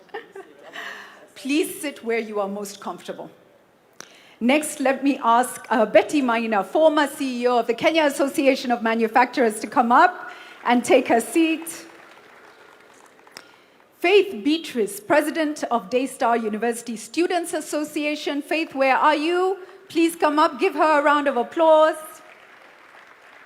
Mwita Ian Matiko, student leader, Kenya Methodist University. Let's give him a round of applause as well. Festus Mwanza Kaluki, youth leader from Machakos, representing people living with disabilities. Let's give him a round of applause as he comes up as well. And also with us, Ambassador Bitange Ndemo. Please do come up and take your seat. He's Kenya's ambassador, I believe, to the Kingdom of Belgium and the European Commission. Please do take a seat. Thank you all so much for joining this conversation. I will start with a simple question. How far have we come as a nation, in your view? And what have our greatest achievements been? And then from there, for you, where are we going? Where should we be going? And how do we get there?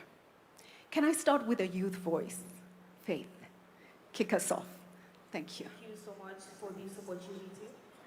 So one great achievement that we've seen is the development in terms of roads. We've seen Thika Superhighway under Vision 2030. That's one of the developments for Vision 2030,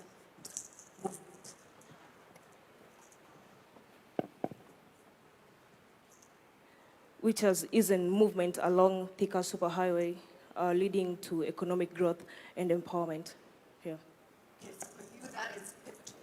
That's pivotal, yeah.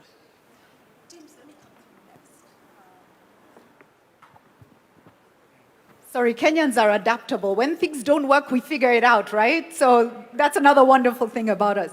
James, take us to your journey. Of course, you are part of Vision 2030.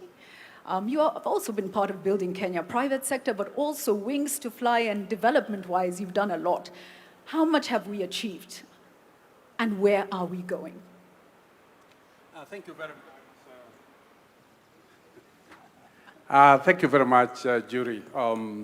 Looking back, we have made very significant progress, but progress is always relative. You only appreciate how far we have gone if you look at our age of 60 years relative to other economies and their age. That's how you really appreciate. But at the Vision 2030, the data was out there. We are ranging between 50 and 80 in terms of achievement of targets. So when you get 50, you have passed. If you get 80, you have done very well. So it's really a question of relying on data. Could we have done better? I think Professor Ino's feedback, because he held the mirror for us, there are areas we could have done better. And that is why it is important to formulate Vision 2063 so that we can do better in the areas that we did well, but also continue to do well in the areas we did well. But I would like to single education and health. To me, while the indicators have not really been what they should be, getting 1.2 million children to sit for an exam in 1 year and graduate to the next, that to me is a huge achievement because we have moved from a very low number. Where are we going? I think where we are going is, and I was sitting next to a dream, is fulfilling his dreams. This vision is not about our generation. This vision is about our children and our grandchildren. And he reflected where we are going. And it's, as he spoke, I was amazed that he's helping us to see where we didn't get it right, that we could have been more people-centered. It's really him, it was all about people. Education, security, health, neighborliness, environment. That is all about people. Yes, we did lay foundation in infrastructure, but Adrian representing the people for who we are here wants a people-centered vision. Very powerful, very powerful. Let me come next to you, Daisy. Tell us what you are most impressed with in terms of what we've achieved, and tell us where are we going. Let's try. Let's see if the mic is working. Okay, thank you. Try again. Just hold it. Thank you so much, Julie, and thank you for the opportunity to have this conversation. I think, and I'm going to speak as a woman, that in Kenya, I think we've made significant strides. I think the most important thing that we did for ourselves as a country was the promulgation of the 2010 Constitution that gave us the framework for inclusion. And when I think of, you talked about the 80s, and there are many things that people don't know about where women came from. I remember when we were in school in the 80s, a woman could not walk into a bank and open a bank account without the permission of her husband, if she had one, or her father, or a significant male other. Women were not seen as having personal agency. Today, women are at the forefront of economic growth, you know? So that's really significant. If you look at our history, where we came from in terms of political representation, it was a male-dominated field. Women who aspired to be leaders were considered somehow wayward because it was really considered a male domain. Today, we have women at every level of our governance, at the county governments, in parliament, in the cabinet. I see here we have 2 female governors of the 6 governors that we have in our country. So we're changing the face of what leadership, governance, and power looks like. When you talk about indicators in terms of education, maternal health, in terms of economic growth, I think we've made significant growth, and we need to appreciate that. We look at all the hardware that's been there, the roads, the railways, and everything. But even in terms of income generation, I think we've come a long way as Kenyans. So somebody talked about, the young man talked about democracy, the freedom. You know, I really don't think we appreciate the kind of freedom that we have in this country. Angel sang about how Kenyans shouldn't insult their leaders on social media. The freedoms that we have in Kenya, the ability to be able to speak and express yourself, I think this is something that we take for granted because it's not available in many other jurisdictions, but in Kenya we do, and that's why I appreciate this conversation, because it's giving us an opportunity to be able to have a conversation and channel our energies towards talking about the Kenya we want to see beyond Vision 2030.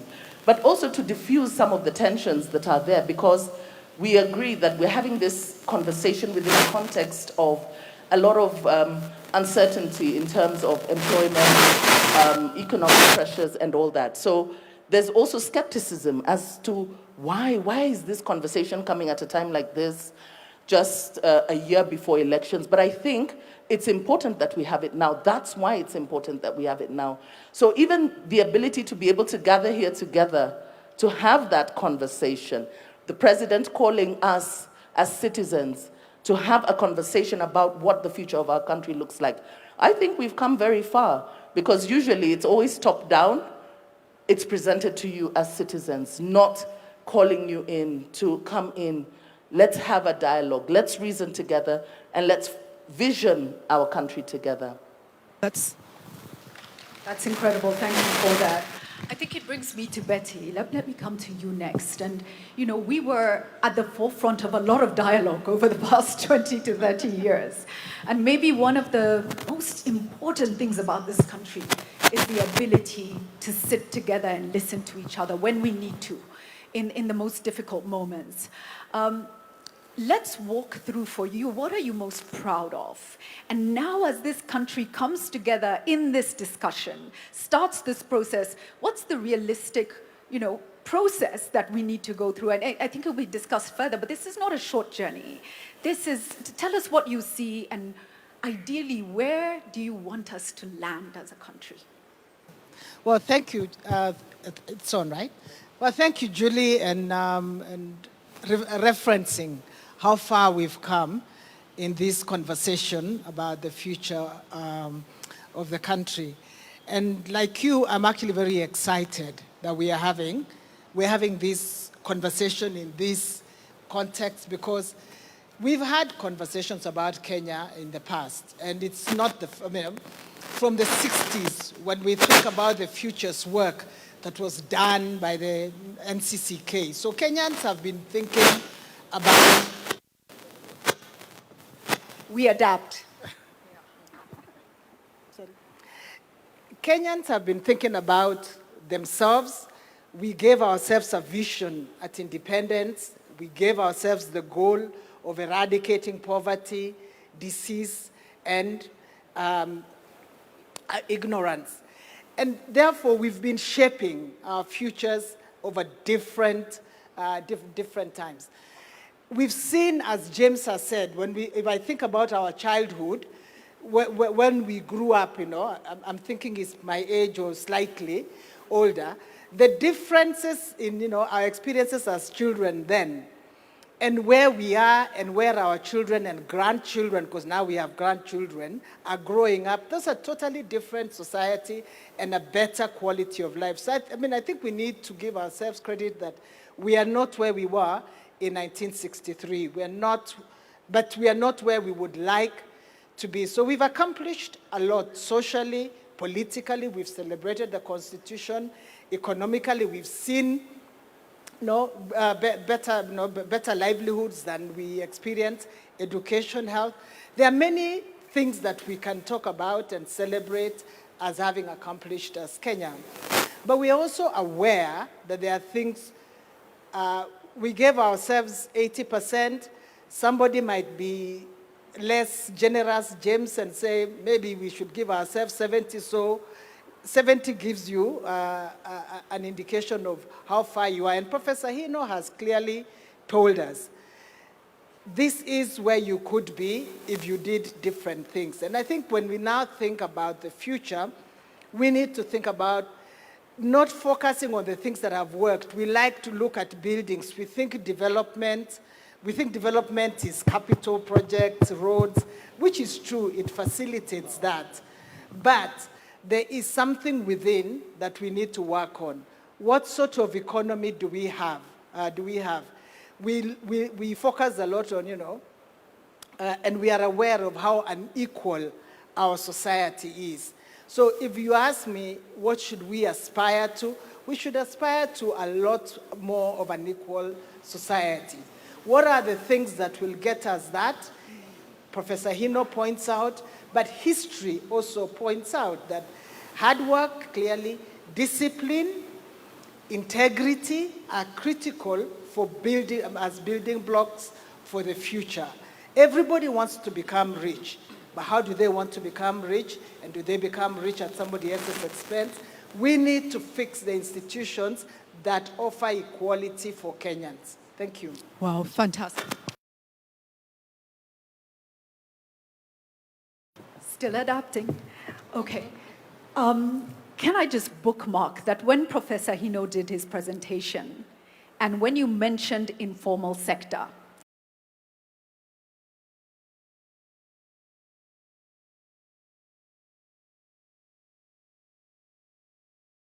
and pathways forward to the informal sector.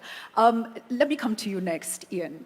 A lot of what we talked through earlier, you probably didn't live through, right?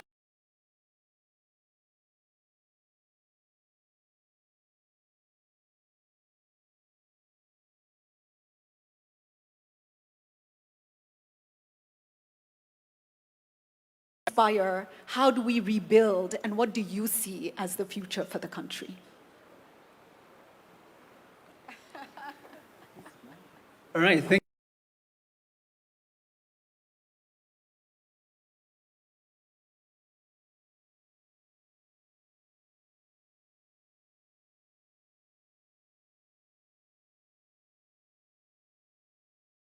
what is working in the present and where I think we are headed as a country, and what I envision, what I would want as a Gen Z to be achieved in 2060. What is working currently, I've had the opportunity to work under 3 ministries currently. I have worked under the Ministry of Interior, under PS Raymond. I've worked under the Ministry of PS Fikirini Jacobs, and under ministry that coordinates Nyota Fund. One of the things that I can say with full confidence that is working is that for the first time in the history of this country, we have had the young generation being brought in conversations, national conversations on matters of security. And that is thankful to Jukwaa la Wasomi, which was born last year under the leadership of UCSPAC, which is the Universities and Colleges Students' Peace Association of Kenya.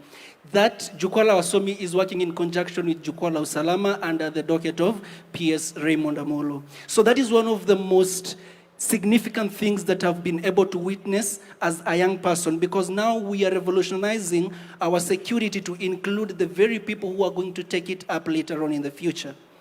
The second thing is about Nyota Fund. Now, people may see it as a very small thing, but when you look at it keenly, it is inspiring millions of lives. Because for the first time, we have a president who's thinking about the hustlers out there. This Nyota Fund is revolutionizing the way in which we think, because we don't want just to tell people that we're giving you employment. We want to show them that this is how we are creating these job opportunities for you and inspiring you to a future. And the third one is, when you look at the National Youth Council, NYC, the last time the elections were held were 10 or 14 years ago. For the first time, we had it gazetted this year that the youth are going to elect their council to represent them in terms of government. And that is thankful to PS Fikirini. So that is what I've seen that is working currently. But what do I envision? Which Kenya do I want in 2060? One of the fundamental things that we need to underscore is the Kenya that we are building. We are not merely building Kenya for 2060. We are building a Kenya that we will want to leave behind for generations that are coming in. One of the things that I'd want to highlight is especially the health sector and the education sector. Let me begin with education. We must revolutionize the way in which we educate our people. We must not educate our people to seek for jobs today or to want jobs today, but we should position arise in 2060. And that means we need to bolster our education system. We need to position our people in such a manner that we will not be consuming things from outside, or we will not be consuming knowledge from other states.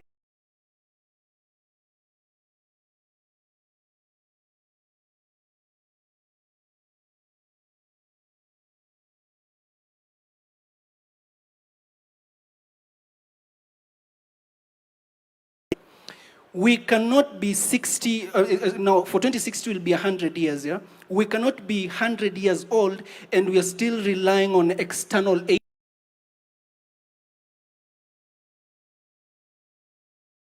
So we should invest in the health sector such that our young scientists, our professional doctors, our brilliant minds can come up with research. That research can be sponsored into the future, and they can dream about a Kenya that can, also innovate. We don't want to go to other states to compete in events. We also want to host those events, and we want to be better at those research competitions. So that is the kind of Kenya that I envision. And if I've been following the mind of the president, when you look at the trajectory that he's trying to build, he's trying to turn Kenya away from consumer country to a producing country, if you look at it keenly.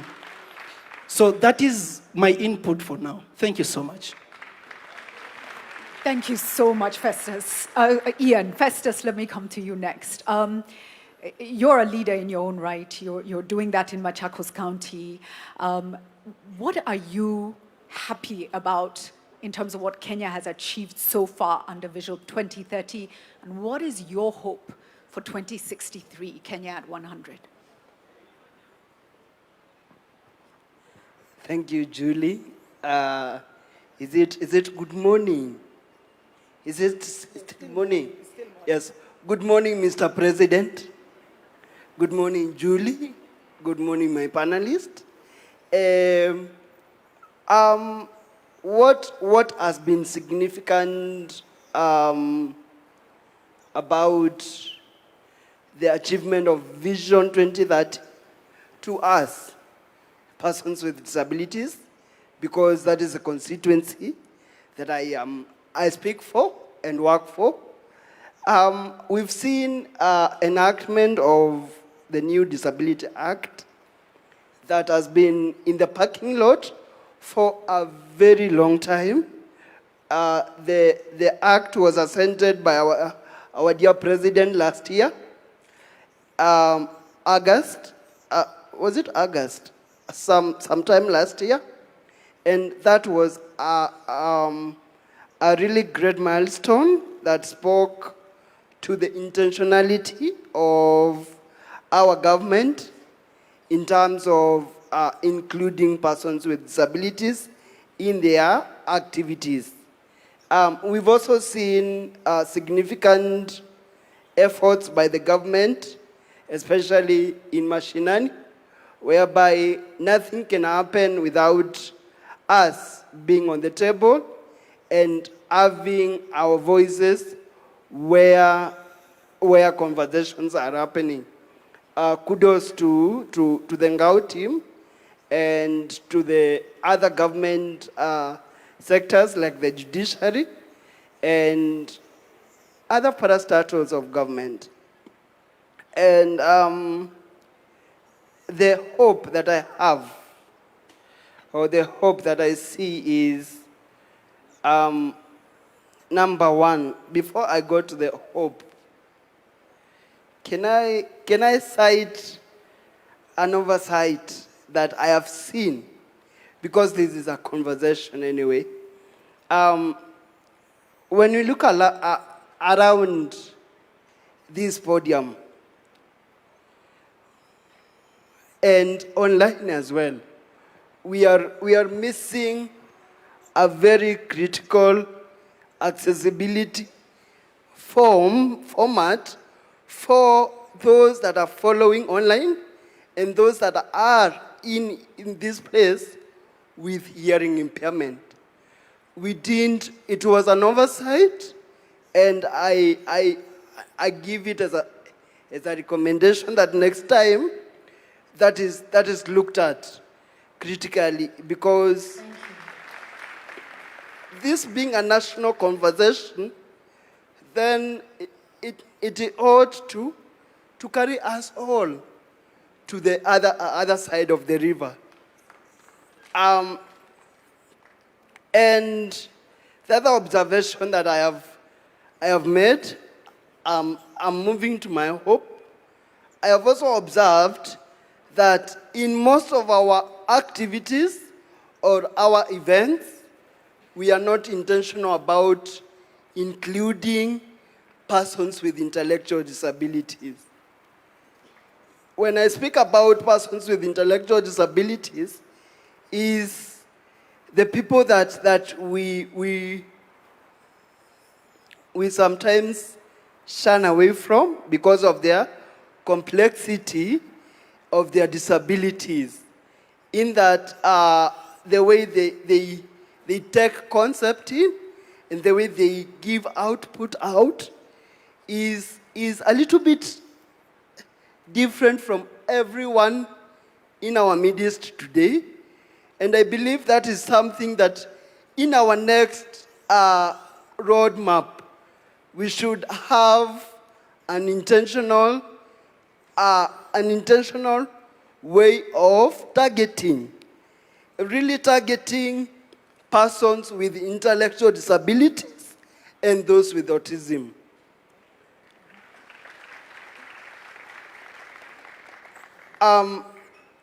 The other thing is that I need us to see more formats of communication in our various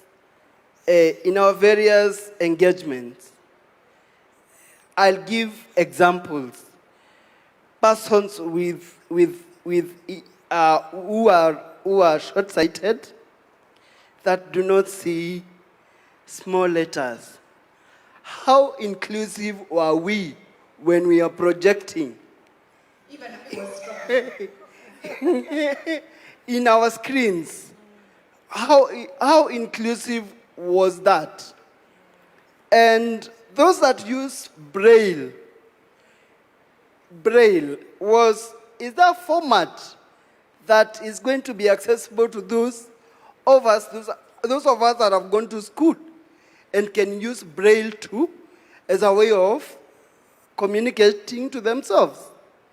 Again, we have a very forgotten group in the communities that have not been participating in our activities most of the times because of the barriers. The deaf-blind people, we've seen how America has empowered the deaf-blind lawyer. All of us know her. We've seen how she even came to Kenya to inspire us, persons with disabilities, brought in by National Council and brought in to inspire and change a narrative that has been there of persons with deaf blindness are supposed to be left away. Just to ask, how many of us know that we have a language known as tactile? Tactile. How many of us know that? Mr. President, do you know tactile? Do you know how it is used? Please, it is actually embedded in our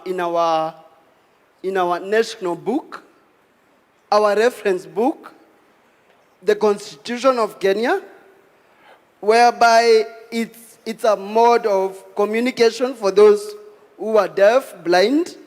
So we'd also want to see that in play, because it is mandatory to carry all of us to the other side of the river. Now, yes. I am going to my hope. The Kenya I hope to see. I hope to see a Kenya that is inclusive, a Kenya that is intentional, a Kenya that is led by us with diverse perspectives and disabilities. We need to be included, not integrated. We don't want integration. We want to be at the center of where conversations are happening. Thank you. Thank you so much. I think the humanity, even in how you started Festus, and you took a moment to recognize and greet us, and you've taken us through a comprehensive view of what's missing and where you need us to go. Thank you so much for that. I want to also just recognize, you mentioned somebody from a different country who inspired you, but we have our own in Kenya, do we not, who is a senator? Honorable Crystal, yes, and I don't know if she's here, but she's incredibly inspiring, and so I just wanted to also mention that. Thank you so much. Let me come to you, Ambassador Ndemo. Again, we were at the front lines of much of the change of Kenya with you. You were right there, and you saw what it took to change a nation. It's not easy to push, to evolve, but you did that. Take us through the learnings you had in delivering Vision 2030, the part you played in development of Kenya, and where you think we really need to be going for 2063. Thank you, Julie. Let me recognize His Excellency the President, Deputy President, Prime Cabinet, Cabinet Ministers, and all guests and governors I saw here. The question I have to answer it from the problems that I had before we saw the changes. When going to high school, I would board a bus and leave, and my mother would only expect to hear my voice when I came back. There was no communication, there was zero. To get a telephone, I'm sure Mwangi can testify here, it took so long to get, if you get anything like that. But the government invested in ICT infrastructure. This ICT infrastructure completely changed the way the world works in Kenya. A lot of young people take it for granted when they get their passport within 2, 3, 4 days. For us, it used to be 6 months, 1 year before you got the passport. There are so many other government services that have been digitized since that time. I think 100% of the government services are online. We are able to pay our taxes online. We are able to communicate online. We are doing several things online because of infrastructure. I'm emphasizing this because Hino also said, going forward, we must look at the infrastructure that will take us forward. Today, with the little infrastructure that we have in northern Kenya, a mother takes a smartphone on a child's chest, and through AI, they are able to identify the kid has tuberculosis. The nurse can do that.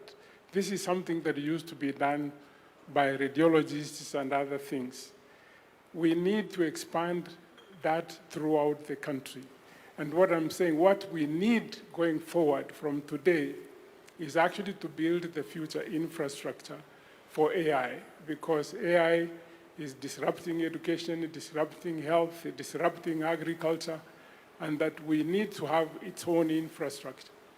And because of geopolitical contestation, there is a problem that we must begin to solve now. That what every country is doing is to build their sovereign AI, but there is a problem which the president knows very well, energy. We need to have energy. We cannot talk about AI going forward without significant amount of energy. I think we're at less than 5,000 megawatts. We probably need another 10,000 megawatts within a very short. Companies like Microsoft try to invest in that space. We need to work with the private sector and build the infrastructure. Is to see it as a tool. Ni kama jembe, yeah? It doesn't replace the person who needs to do the work. Maybe jembe is wrong in today's environment, but it's a tool. Your Excellency, I do want to come to you before we open to the floor. As a leader, same question. What are you proud of in terms of what we've achieved so far? And where are we going? But as a citizen, as a farmer, Where do you really want us to go? Please tell us. Thank you very much, Julie. And good morning, everybody. Vision 2030 in 2008 became the roadmap for us as a nation to think long-term about our development. Maybe I see some people straining to see. Long-term for us to plan our way into prosperity. And we must commend President Mwai Kibaki and the vision bearers then, who provided a platform for us to put together what today is finally in the sunset years. Vision 2030 has provided a framework for us to figure out our development. It set out that Kenya should be an industrialized nation, middle income, high quality of life in a safe environment. All the targets we set for ourselves, we have been given a review of where we are on the economic pillar, on the social pillar, on the political pillar, and the enablers. And we have been given a scorecard by the Vision 2030 Secretariat. We have done fairly well in many aspects. We've done well in others more than others. We've been given the figures on the political pillar. We are at 80 plus. I think we have an A. And you can see it. We have a new constitution. We have a robust Bill of Rights. We have a democratic state. We have an open society, a rule of law. We have a working judiciary. We have a civil society that is not constrained. And we have made ourselves a very proud nation. In fact, globally, Kenya is recognized as a democratic country. It is part of the reason why in 2023-24, I paid a visit to America, and the single most important component was the fact that we share in our celebration of freedom and democracy. We have been given indication as to where we are with the economic pillar. In fact, I think of all the pillars, the economic pillar is where we have done not very well, at around 50, I think it was 52, 53%. On the social pillar, we are at around 60. We have made progress. Today, we have significantly in our region, we've done very well in terms of paved roads. We have 20,000 kilometers of paved roads. We have a working SGR. We have an expressway. We have dualed some of our roads. We've extended electricity. We now have 10,000 homes. 10 million, 10 million households going to 11 million households connected to electricity. Our transition on education is significant. We have done very well. But why are we having this conversation? And I want to thank the people of Kenya. When I asked the country that it is time for us to have a national conversation about the long-term vision of our nation, we have been explained to why. Number one, Vision 2030 will come to an end in the next 3 years. Medium-term plan 4 is ending in 2027. For us to plan medium-term 5, medium-term plan number 5 is going to take from 2027 to 2032. Yet Vision 2030 is ending in 2030. So we need to have the longer-term vision for us to be able to plan medium-term 5. Reason number 1. Reason number 2, when we figured out Vision 2030, 20-something years ago, the world was much different from what we have today. Technology had not taken the space it occupies today. The advent of AI was not with us. We didn't have the serious effects of climate change the way we have today. We had a completely different situation. It is important that at this point in time, we give ourselves another opportunity to think about the long-term development of Kenya in the context of the world that we live in today. Number 3, when Vision 2030 was developed, it was developed before the new constitution. The new constitution provides us with a better and clearer framework on how to think long-term. And therefore, it is important that we engage in this exercise in the context of a new constitution. A new constitution that does not request us to consult the people. No, it is mandatory. The reason why you find in some cases many people do not understand, do not relate to Vision 2030 was because there was no public participation to the extent that we know public participation as provided for in the Constitution at the moment. And therefore, we have an opportunity, this time round, different from the opportunity that was in 2008, to formulate a long-term plan, one that is done by the people, not by government, not by bureaucrats, by the people themselves. And therefore, we need to give ourselves the opportunity, and this opportunity that we have to think about Kenya long term. We want to pick the minds of everybody, the farmers, entrepreneurs, students, technocrats, everybody. Let them tell us what kind of future that we all want to think about. And nobody should assume that any one of us has the monopoly of knowledge.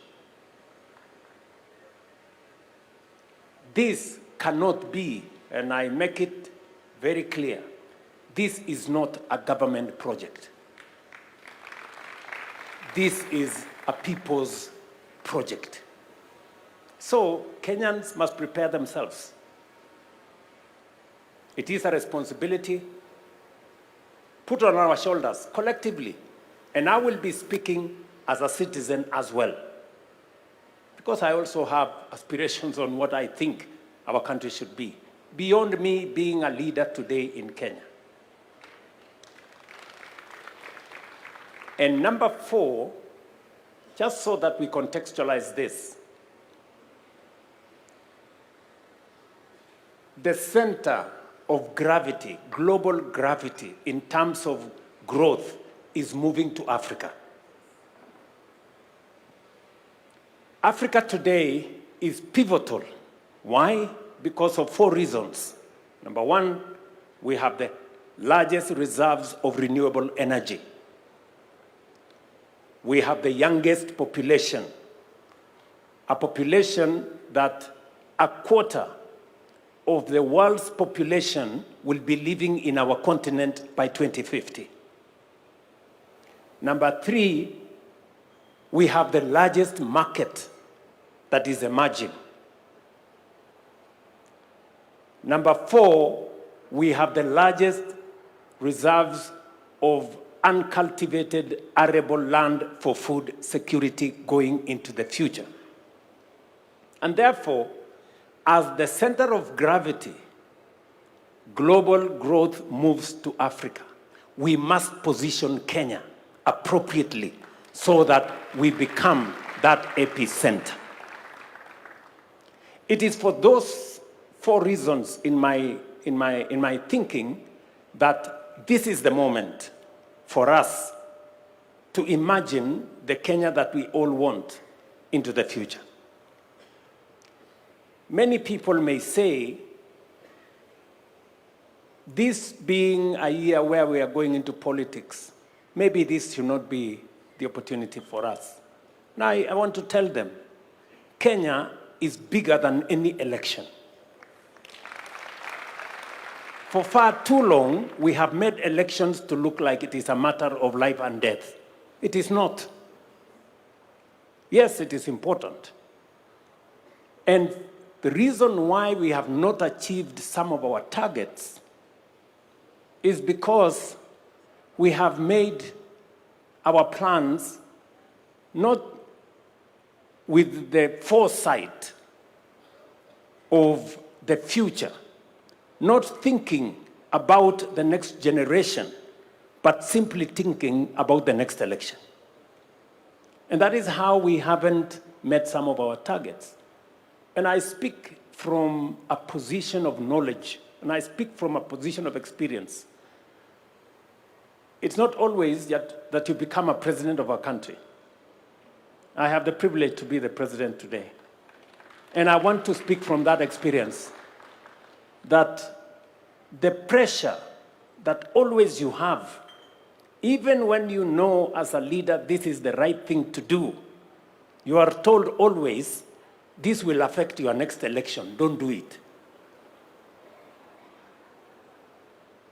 This will affect your next election, don't do it. Many are telling me, oh, you know, why don't you concentrate on the next election? Leave this thing, it can be done some other time. I'm telling them, the next election will come and go. Kenya must think beyond the next election. Kenya must think for the next generation. And I want to ask all of us here to think beyond any election cycle or any administration. We must think about the next generation. Let me conclude. I hope I'm not taking too much time. Let me say the following. I have listened to the presenters. I've listened to Professor Anyang' Nyong'o. I've listened to Adrian, the good young man who is 7 years old. I have also listened to Professor Hino. And as we have this conversation, I have picked 4 things. Number 1, Professor Hino has said, for those countries that have succeeded, and he's given us examples of Singapore, Malaysia, he's told us about Vietnam, and all the other countries. What was central to their quantum leap was the people. Not the oil, not the gold or resources, it was the people. And we are lucky as the people of Kenya because we have the people, and they are very hard working. So we have what it takes to lift this country to the next level. Number 2, he has told us to pay attention to inequality. A very serious challenge in our nation is inequality. We have too many people who still sleep hungry. We have too many people who are jobless. We have too many people who don't have income. We cannot progress as a nation when we cannot take care of the vulnerable. So Professor Hino has told us 20% of the bottom poor account for only 5% of income, while 20% of the rich people, of those of us in the higher category, control 50% of income. So 20% bottom, 5% of income, 20% top, 50% of income, meaning 10 times what the bottom has. We have to pay attention. We have to pay attention. How we lift those low-income people, how they access, how their children go to school, how their medical bills are paid, how they access employment opportunities, and how we create equality. Number three, he has told us our opportunity is in raising small, medium, micro enterprises. We have an opportunity there. Sometimes we think they don't matter. But the good professor has told us that is where our opportunity is. How do we make micro, small, and medium enterprises grow? How do they access credit? How do they access opportunities? How do they access business? That should be we should pay attention. And then number 4, he has told us to pay attention to accountability, to dealing with corruption. He has told us 3 things. We now have a conflict of interest law, which we signed into law. There are many people who want to challenge it because it closes many doors on the people who have access to power, who want to use that power to access contracts and many things and many things. Number 2, he has told us about EGP. We have been trying to implement EGP for many years. I am very happy that finally we have moved government procurement to an electronic platform where contracts can be transparent. We can know who is being allocated, which contract, for how much, and whether it matches the market parity.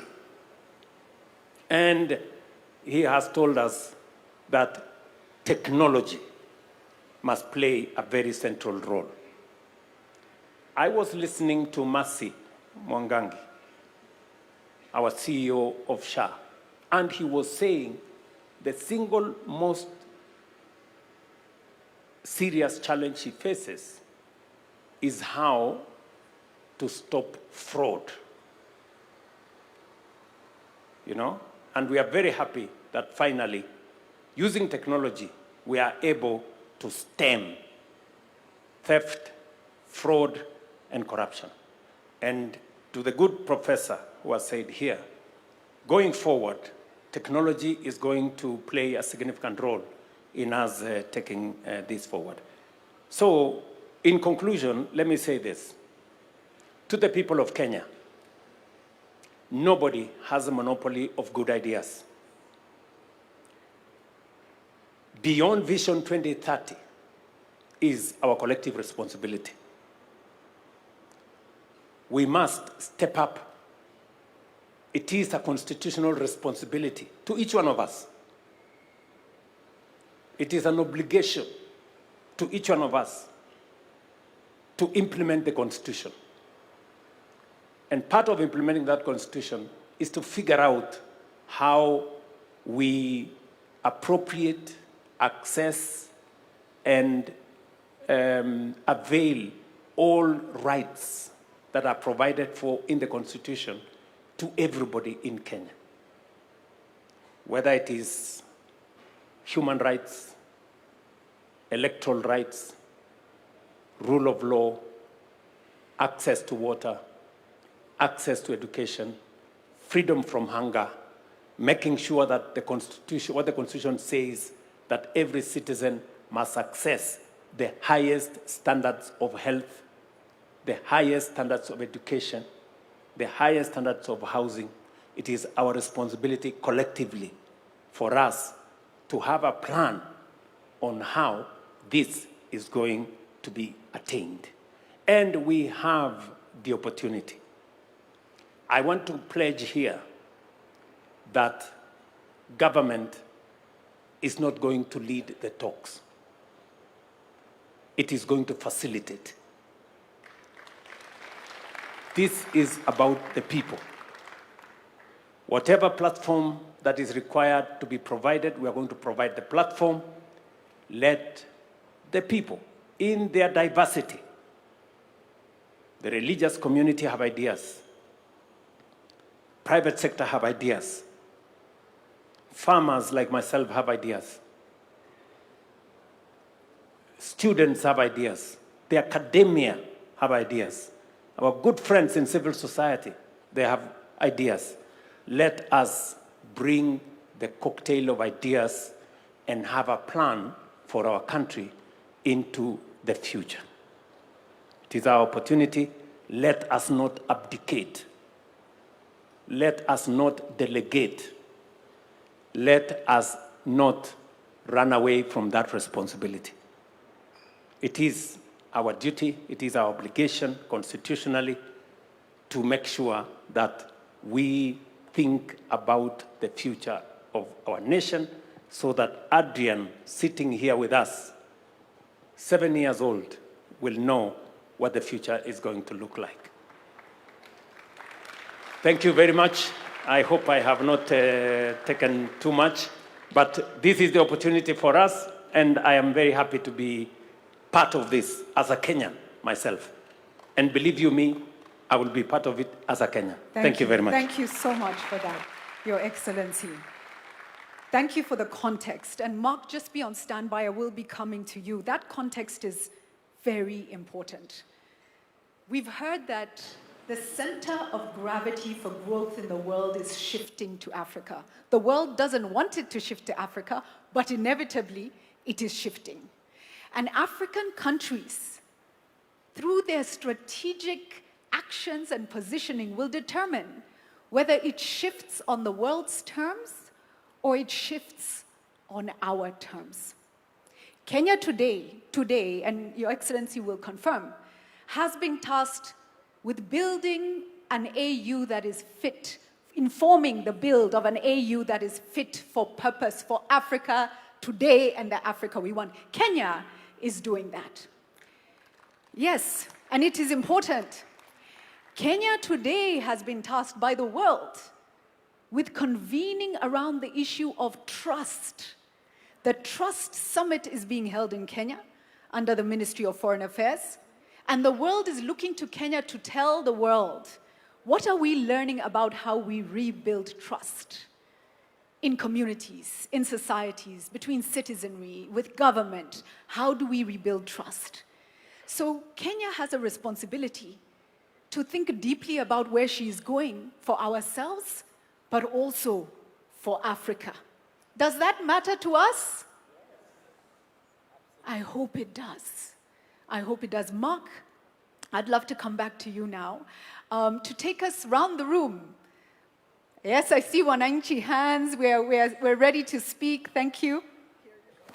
Thank you. Thank you, Julie, and thank you for those who... So I'll just start here, and then you'll pass it back to the lady right behind you, young lad. So crisp and short. Good morning, everyone. My name is Sean Karanja Kinyanjui. I'm an investment professional, born, raised, and living in Nairobi. I'm a portfolio associate at a Pan-African venture capital firm. So on a day-to-day basis, I get the privilege to speak to entrepreneurs across Kenya and Africa and deploy meaningful capital into their businesses. I give you this context because every day I get to see Kenyans and their talent and ambitions on a day-to-day basis and even back and support these businesses. But I also see a lot of strong ideas and entrepreneurs held back by gaps in capital, infrastructure, and execution as well. And so for me, a vision beyond 2030 is very personal because it affects the trajectory of my career in the investment space, fundamentally. It also affects the legacy that I leave behind for my family. I'll be not so old, but approaching retirement by the time 2060 comes about. And so I need to personalize these goals for you as my leaders so that you understand what needs to be done for me as Sean. I can't speak for everyone here and the mic will go around the room, but I have 3 key goals that I need to achieve by the time I am 60. And the first one is to be a captain of my industry. I want to sit like James Mwangi here on the podium and say, I'm a global allocator of capital, that people can come to Kenya and say, where's Sean? Let's give him capital. And under this framework of investment that we'll lay out for 2060, I will be able to manage and deploy that capital into our entrepreneurs and spur our economies. But for that to happen in this plan, we need to make sure that there is predictable monetary policies, strong and transparent institutions, investor confidence, so that when someone says, I am domiciling my fund in Kenya, they're not scared that most of it will go away to punitive measures or lack of transparency or get lost entirely because there's no strong ecosystem to support the businesses they invest in. And Mr. President, I do agree with you. Fundamental to that goal of mine is going to be eradicating poverty because businesses and the investors behind them are only as good as the income that the everyday Mwananchi has to spend on the products and services that these businesses offer. So that needs to be a thing. And Mr. President, just like you, I have a love and passion for agriculture. At our fund, we get to invest into agriculture products and projects across the continent. And I've seen the math, I've seen the data, I've seen the capital flows. And let me tell you, young people, agriculture is the way to go. We have the opportunity to become the food basket of the world. And one day I want to say that I want to step down from my role as the future James Mwangi and get into agriculture at scale. I want to become a farmer and export and feed the world. But to do that, the economics of farming in Kenya also need to work. Access to markets, logistics and transport, water, access to land, all of those need to work for that dream to happen. And my final dream, I just got married a month ago, and, and I plan to go forth and multiply. And so being a father, being a husband, being someone who raises a family in Kenya is core to me because I need to make sure that my kids grow up in a meritocracy so that their education, their skill set, and the opportunities that are before them are what will open up doors for them, not their last name, not where they were born, who they know. That's the kind of future that I want for my children. And I want to be old in my 60s, living in a Kenya that works, and one that I can be happy in, and I can say, najivunia kuwa Mkenya. Thank you. Over to you. All right, let me pass it over to you. And let's keep it short and crisp. And Sean, just as an interjection, 60 is not to grow old. There are 60-year-olds here who feel targeted by what you've said. But I get your point, young man. 60 is not old. We still have very young 60-year-olds here. So, tuendelee nalo. Keep it short. Good afternoon, everyone. My name is Achieng Masawa. I come from the great county of Siaya and a woman representative aspirant. I'm a social impact and enterprise-based consultant. I had a privilege to study in Israel and also study entrepreneurship in US through Mandela Washington Fellowship. I'm also a former student leader at University of Nairobi where I represented gender affairs and also vied for chairmanship back in 2015. And as we sit here today, I am so grateful that this conversation is taking place. It has been so long overdue. I come from a county where we are the source that have been on the streets far too long.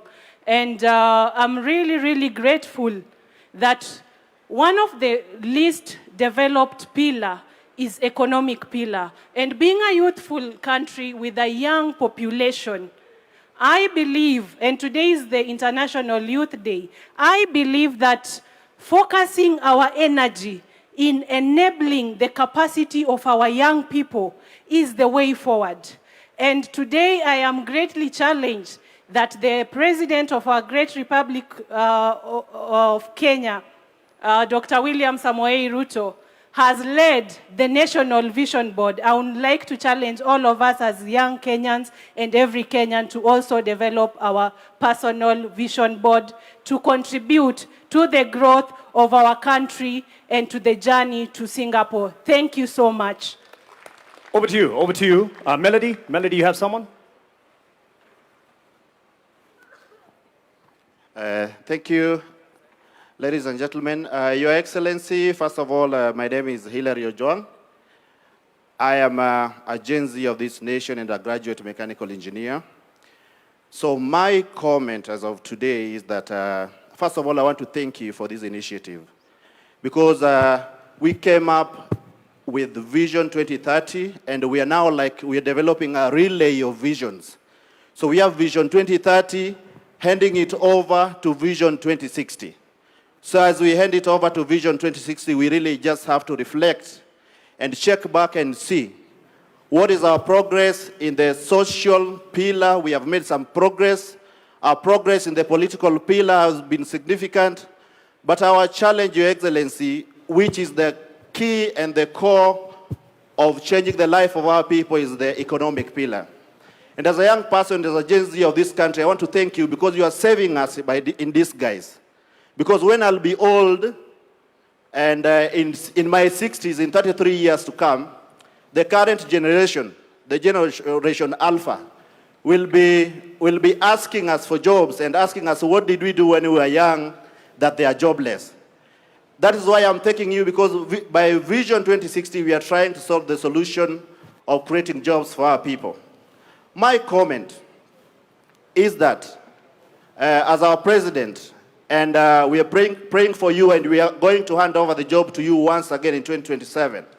I just want to ask you that in that last term, Your Excellency, focus on the economic aspect kindly. Our young people are still hungry. We still have few opportunities in our country. We want our economy to be strengthened. You say that a significant percentage of our country, our land, which is arable, is still underused. Let us utilize that.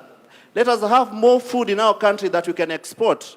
We can even process and export final goods to the global market. That way we'll have solved a lot of problems for our people and create opportunities. When you look around you, majority of the things we use here are imported.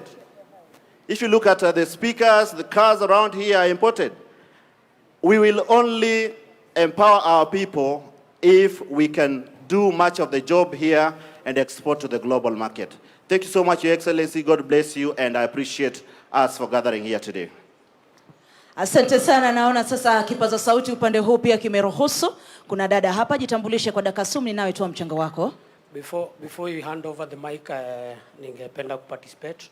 And to me, Your Excellency, I will say thank you very much.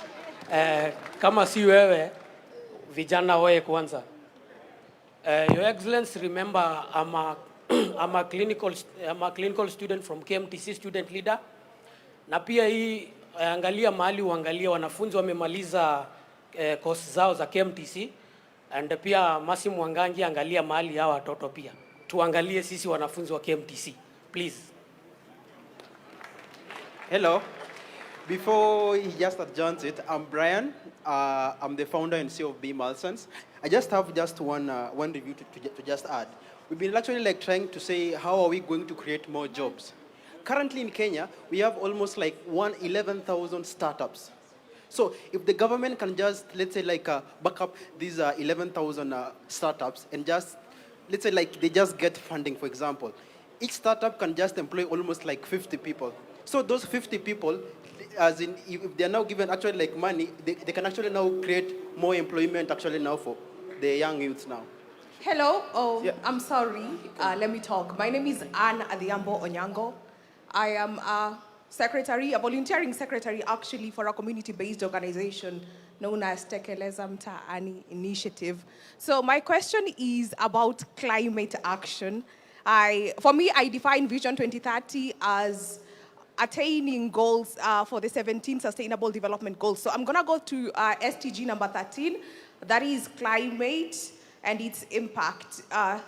We've been seeing news being warned that El Nino is coming September to December. So apart from us sending Red Cross to rescue missions and all that kind of thing, what are we doing with the drainage? And what are we doing to make sure that the adverse climatic repercussions don't get to us as individuals? Kindly, when you are thinking about 2030, think about climate change and its impacts, because I work with the community and it is not looking good at the grassroots. Thank you.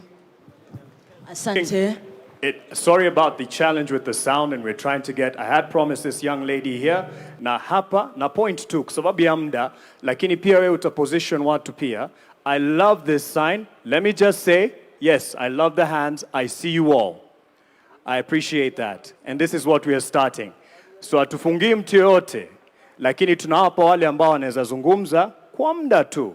I love the passion and I love the reaction. We just also need to give that side of the room. So that's why we're kind of giving an opportunity for those on the other side of the room. Young lady, please keep it safe, short, and then we will come to as many. But as you would appreciate, there's other parts of the program, and there's another opportunity for an open mic. I promise you. I promise you. Quick. Thank you so much. I'm called Lucy Wanjiru Mbugua, a youth leader from Nakuru County, and aspiring senator come 2027 next year. And my question to the president is, there was a clip that Rigiji talked. We know Vision 2063 will go beyond your administration and possibly several generations. Now my question is, how will you make sure Vision 2030 belongs to Kenya and not to a particular government, so that the future administration continue implementing it regardless of who is in power? And as I finish, I want to say that I want this Vision 2030 to be a Kenya where there is no corruption, and where youths, we are employed regardless of who we know, as long as we are educated. Thank you so much. God bless you. Asante, asante, asante. Tumsikie dada hapa. Hello, good afternoon, everybody. Good afternoon, Mr. President and the nation at large. My name is Nora Kerubo Rangi. I'm from the Open University of Kenya. First of all, President Treasurer, first of all, I want to thank you so much, Mr. President, because after almost 36 years, I was able to go back to the university and undertake my degree in business entrepreneurship and education. I was just watching you on a television set like this, and you were inaugurating Open University of Kenya, and I saw the opportunity, and I wondered, how doesn't Kenya know about this opportunity? Open University of Kenya is an online program where you learn from anywhere in the country, in the world. Continue with your business, continue with your business, with your professional life, but at the same time, upgrade yourself. So what I want to say is, I've seen a very huge opportunity in this space. So President, as we are continuing, can we continue to implement this online learning space? I have seen students from across the world. I've seen students from across the continent coming to Open University. We are 3 years old only. We started with virtually zero, and we are now 30,000 students. So as Kenya, we can capitalize on this economic pillar and export education. Kenya is at the pillar of education, and they are coming from all over online. So I would like to see Open Primary Schools of Kenya, Open Secondary Schools of Kenya, and the rest is history. I've also seen people from other countries come here for the primary school education, for the secondary school education. So as we are 2030, That is also another pillar. People trust Kenya. They trust the education in Kenya. So that is a pillar I would like us to capitalize on and take advantage on. There are huge revenues in education. Thank you very much and God bless you all. Asante sana. Kuna wepo wengi huko. Acha nimtape ukaka mwenye shati yake ya maroon. The President, the Deputy President, and all protocol observed. I might struggle to communicate because I've never addressed such kind of a congregation, but you'll get my points. I have very delicious points and very ambiguous points. Now, this is a national conversation that personally I expected the leaders from across the political divide to be able to attend. I'm quite disappointed that some leaders are not present. My name is Samson Ligala. I come from Kisumu County. My governor, Professor Anyang' Nyong'o, is among the leaders that are, spearheading the conversation. So, as you know and as you understand, leaders from Kisumu like myself, we are very brilliant, and we are supposed to be on the conversation and on the table. Now, Vision 2030 was formed when I was in class 3.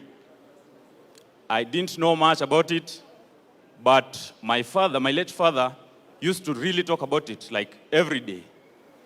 So I got to understand, and I'm glad that today I'm part of the team that is talking, that is addressing the country. And I hope that in future, the foundation that was built, we can have a conversation on it and be able to make changes. Personally, I want to talk about my ward because in 2027, I will be the MCA for North Nyakach Ward in Kisumu County, God willing. Kule, nataka kuongea kwa Kiswahili kwa sababu si wengi wanaelewa Kizungu wenye wananiona kutoka huko. Agriculture. Rais, naomba mnisaidie, mnipatie muda kidogo nimalize. Okay, thank you. So we should work on inaitwa value addition and empower the farmers at home and everyone. Wale wananchi wenye wako chini. Hii conversation vile rais amesema tuweke conversation ikuwe kuhusu wananchi wenye wako chini. Si leaders peke yake. Thank you for the opportunity. Melody, I'm right here with the young one. Melody, I'm right here at the front just to speak to government officials, ladies and gentlemen, children, boy and girl. Is it afternoon? Yeah, good afternoon. So my name is Blessed Barak Juma. I'm 15 years old. And it's a great pleasure to actually be speaking in front of the president today as an advocate. I advocate for the rights of the children, especially child participation. And first of all, I would like to thank the president because I would say he's really considering the children because of bringing up the first state department of children's services in Kenya. So, Mr. President, we really thank you for that. And I would like to also thank him for this vision 2060, beyond 2030, because as of 2060, I'll be 49 years old. And hopefully, God willing, if all of you will be there, all the children, they'll give me an opportunity to be the president of the Republic of Kenya. And I would say that this dream is going to continue, and vision beyond 2030 is going to be a great impact, not only to the people of Kenya, but to the children of the Republic of Kenya. So I will request child participation, not only by the voice, but children be included in decision-making, implementation of the vision beyond 2030.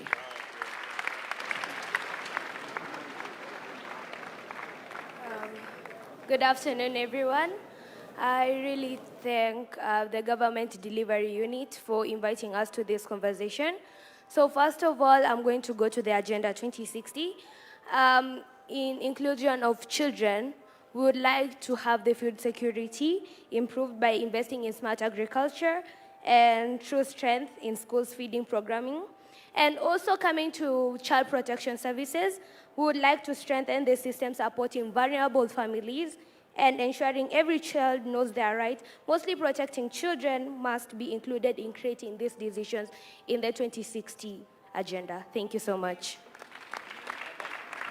Julie, are you ready to take it up? Just because of time and the next agenda, but there's another open mic and I appreciate the passion. Thank you so much. We are blown away by the young voices. Give them another round of applause, please. And it's a reminder that actually very often our young ones are smarter, faster than us, but we still, as Wazir, have a few things to share and teach you. But this kind of dialogue is so important. Thank you. I know James wanted to talk to the young man, Sean. I think you will get a chance at a conversation because I must wrap up now. Let us give a round of applause to the panel as they take their seats. Sean, look for James. He wants to talk to you. So yes, thank you. Please take your seats. Panel, thank you so much. A better round of applause, please, for them. Please, please. Please. Ladies and gentlemen, as I close and hand over, we talk a lot about Singapore. And Singapore did many big things. But Singapore also did some fundamental, simple things. I want you to Google Lee Kuan Yew talking about the change. One of the things he stopped in Singapore was spitting. To transform Singapore, he stopped the culture of spitting. And they were very angry because they were passionate. They said, this is what we do, we spit. He said, you will stop spitting. And they stopped spitting. Another thing that he did was language. They all had different languages. Sisi tuko na Kiswahili. It's wonderful. They had different languages, and he told them, we shall speak the same. Pende, usi? Pende, we shall speak the same language. And I want to close by saying, as we have these conversations about what we want, part of what we want is individual responsibility. Mnatupa takataka, alafu mna complain. Mnauliza, governor kwa nini? But if governor also is responsible for doing certain things, but we as individuals take our personal responsibility. If you throw something on the floor, ni nani, unataka nani to pick it up? So Kenya, let us rise, let us rise, let us rise. Thank you. God bless you. God bless Kenya. Thank you all so much. Thank you. Thank you, Julie Gishuru, my senior in the profession, and actually the one who held my hand to get into the newsroom back in 2008. The reason I bring this out, it's a process and a journey of holding someone else's hand and taking them to the future. And I appreciate those who've actually grabbed my hand trying to get the mic. Your view or your opinion is not any less than any other, and it is just in the interest of the agenda that we have. I see your hand, sir. I see your hand, that we have something called a hack at 100. There's another open mic session, and I appreciate the passion, just to be able to accommodate those who prepared. Something that we can envision in terms of the digital capabilities of hacking a future beyond 2030. And for that, I'd like to call on Bernard and Mika and team. Tafadhali, wakijiunga nasi hapa mbele, tafadhali tuwape makofi. Bernard and Mika, hack at 100. How can we hack this? We hack Nairobi every time we are moving around with traffic. When someone told you how they got somewhere, ulisema uli hack traffic by taking a boda. Vijana, alo.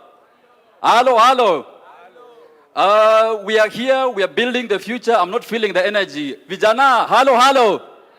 Mr. President, halo. Asante sana. When I say future yetu, tunasema tuko ready. Future yetu? Future yetu? Thank you. We need to have the energy so that Adrian, who spoke here so well, can feed off our energy. If we are building the future where everyone is bored, there is nothing to build.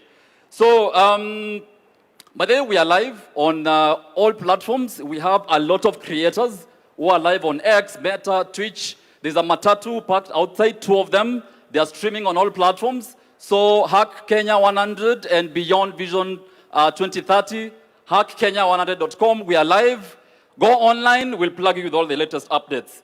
Your Excellency, Dr. William Ruto, Your Excellency, Deputy Kithure Kindiki, thank you for organizing this session and all protocols observed. And I have to say, Vision 2030 is the only foundation or structure that got me out of a village in Keroka, in KICC, and took me to Alliance High School. Hashtag, I went to Alliance.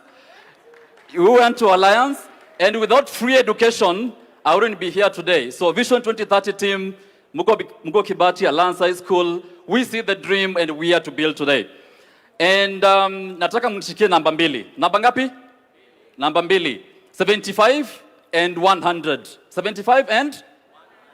After we are done, mwenye atakumbuka zinamaanisha nini, utaniona nyuma ya tent. I'll give you something. But before we jump into it, I would like to introduce my team who has been behind an activity we've been doing for the past 1 week. We are running a Hack 100 hackathon where we had over 10,000 young people all over the world applying for them to propose bold ideas, bold visions in terms of where they want to see Kenya at 100. We had applications from San Francisco, California, Frankfurt, Shenzhen, all over the world, because everyone wants to be part of building our future. So I would like to introduce my team, starting with Kevin, and we can jump into the next 15 minutes or so to show you what we have. Kevin? Thank you, Bernard. My name is Kevin. I work with young people to help them articulate their ideas and their passion so that they can be understood by people who want to build them out, invest, and I'm here to do strategy and coordination. Hello everyone, my name is Shannon Oduor. I am an advocate of the High Court of Kenya. I'm representing the legal team on this Hackathon 100. Right, my name is Naini Lankas. I also work with Shannon, and part of what we do for Hack 100 is that all of the hacks, the solutions, and the innovations that are coming our way are anchored in the Constitution. So we are keeping that in mind in everything that we are doing for Hack 100. Thank you. Good afternoon. My name is Jane Martha. I work under Hackathon, and part of it, I conduct issues on strategy and governance, and I also deal with the creators that you have heard. I'm one leading them. Thank you. Good afternoon, everyone. My name is Arthur Kamau, and I'm part of the team handling the sports sector. Good afternoon. My name is Micah Mathenge. I'm a CEO of a company called Venture Money. I work in the investment banking space, and I work with young entrepreneurs who are looking for investment in Kenya and abroad. Thank you. Asante sana. They'll come back to stage shortly. Don't worry about my dressing. I was told to dress down to represent the youth. So si suti sina, niko na suti kadhaa. Remember the numbers I gave you. How many were they? How many were they? 2 numbers. Which one and which one? This side, which number? This side? Aya shikilia hivyo hivyo as we watch this clip for you to understand what those numbers mean. Media team?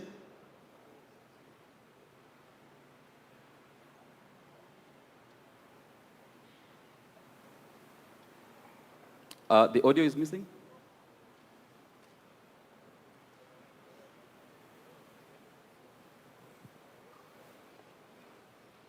As they play the video, those numbers mean 2 things. 75% of Kenya's population are under the age of what?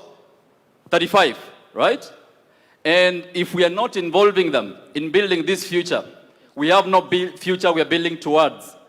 And personally, by the time we are 2063, I'll be probably 70 years old. So I'm building this future for our kids and for our kids' kids. So it's very important for us to involve our young people in building the future we are building today. And I'm not sure that the video is ready. The media team. We invited young people from all over the world to submit bold ideas in terms of what they want to see. And we challenge them. If you were to envision Kenya in 2100, what would you like to see? Where would you like to see education? Where would you like to see energy? Where would you like to see technology and AI? Personally, I'm a co-founder of a company. I lead teams across the world, teams in Nairobi, teams in Lagos, San Francisco, and Cape Town. Every day we see how AI is changing how we work, right? Professor Bitange said AI is going to change how we are going to work. So how are young people seeing all these changes that are currently panning out across the world? So the future we are talking about, young people have started building that future today. And the idea we had was, we had a hackathon happening across the country, and builders were building ideas, and all of them were assessed by a team that is capable to actually analyze which idea has the potential to have an impact for over 1 million people. And we had a bunch of them who are building those solutions. And I would like Micah to come and introduce some of them here as we wait for the media team to play the video clip. Micah? Thank you so much, Bernard. I would like to invite a few people that were very innovative in the hackathons that we've had.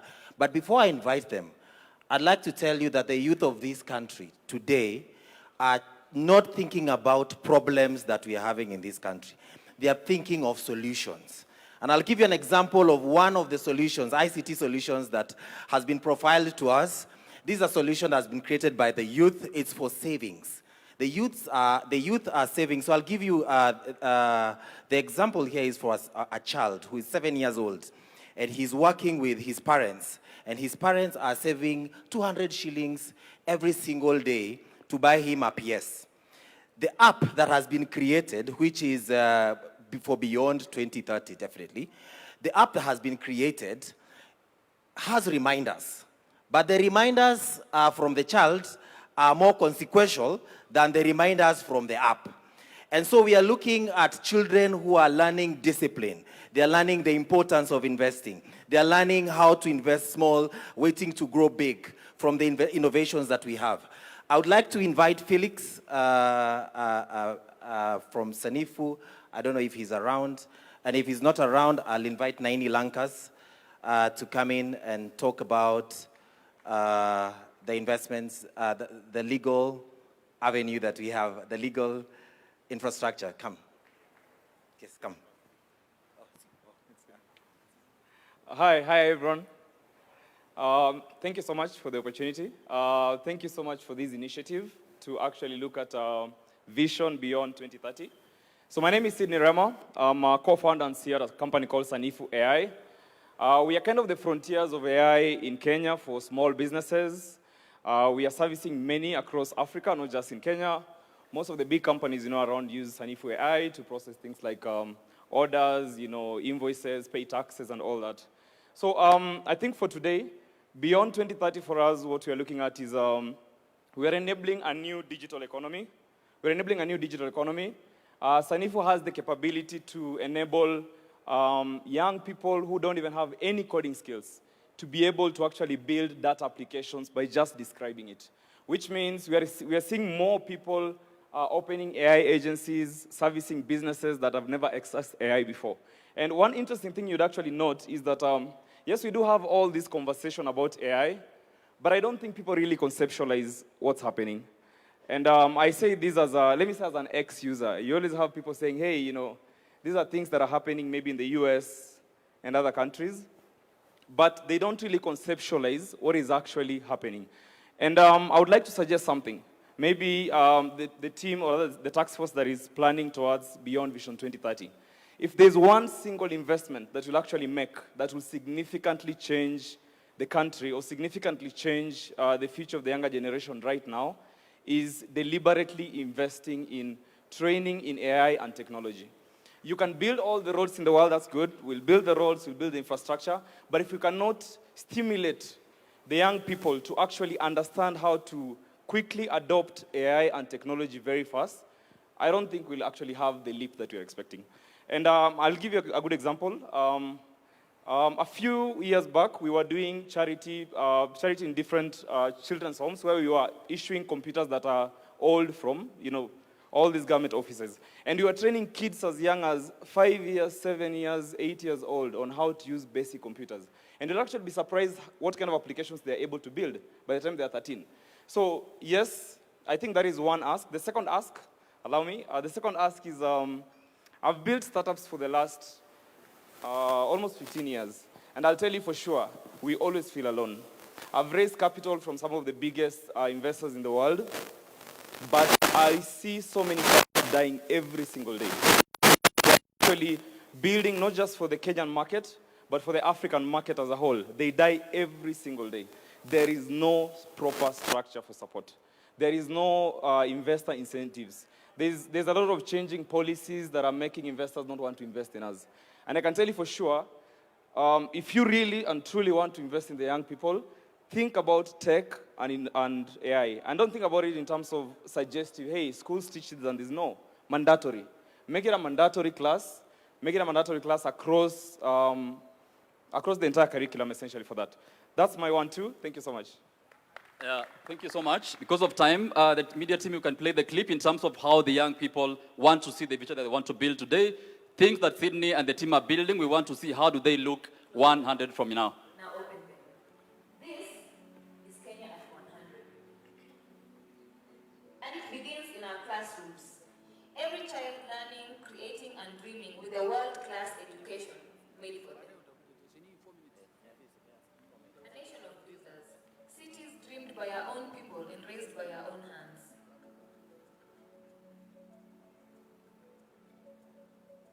Every corner connected, from the lake to the ocean, no Kenyan left behind.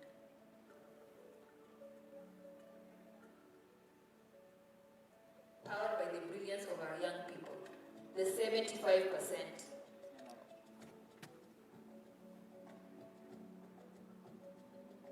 Feeding ourselves, sustaining our land, prosperity grown at home.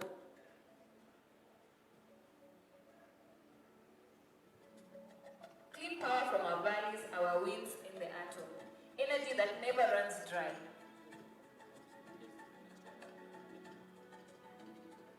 Made in Kenya, built by Kenyans, traded with the world.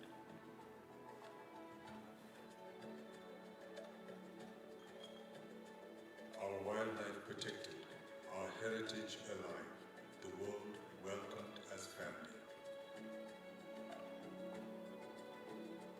A thriving blue economy, from the port of Mombasa to every fishing village. Health and dignity for every Kenyan, from the first breath to the last.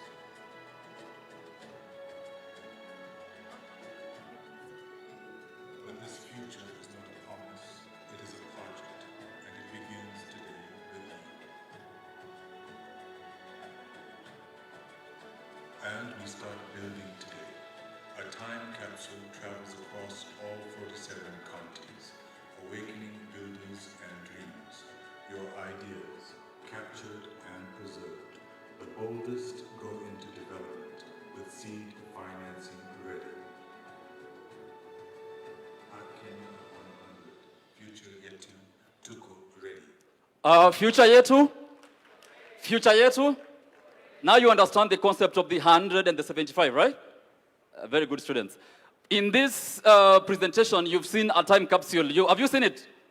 So this time capsule was conceptualized by the over 10,000 young people who applied for these ideas, and it will be flagged off by the matatus we have. There's a time capsule there that will be going across all the 47 counties to collect views, to collect ideas from the young people so that they start building. And there is available financing of at least $1 million shillings per the bold idea that will take Kenya to the next level. I would like to invite Kevin to slightly talk about the capsule, then we finish up. I am a beneficiary of the friendship of Alliance High School alumni.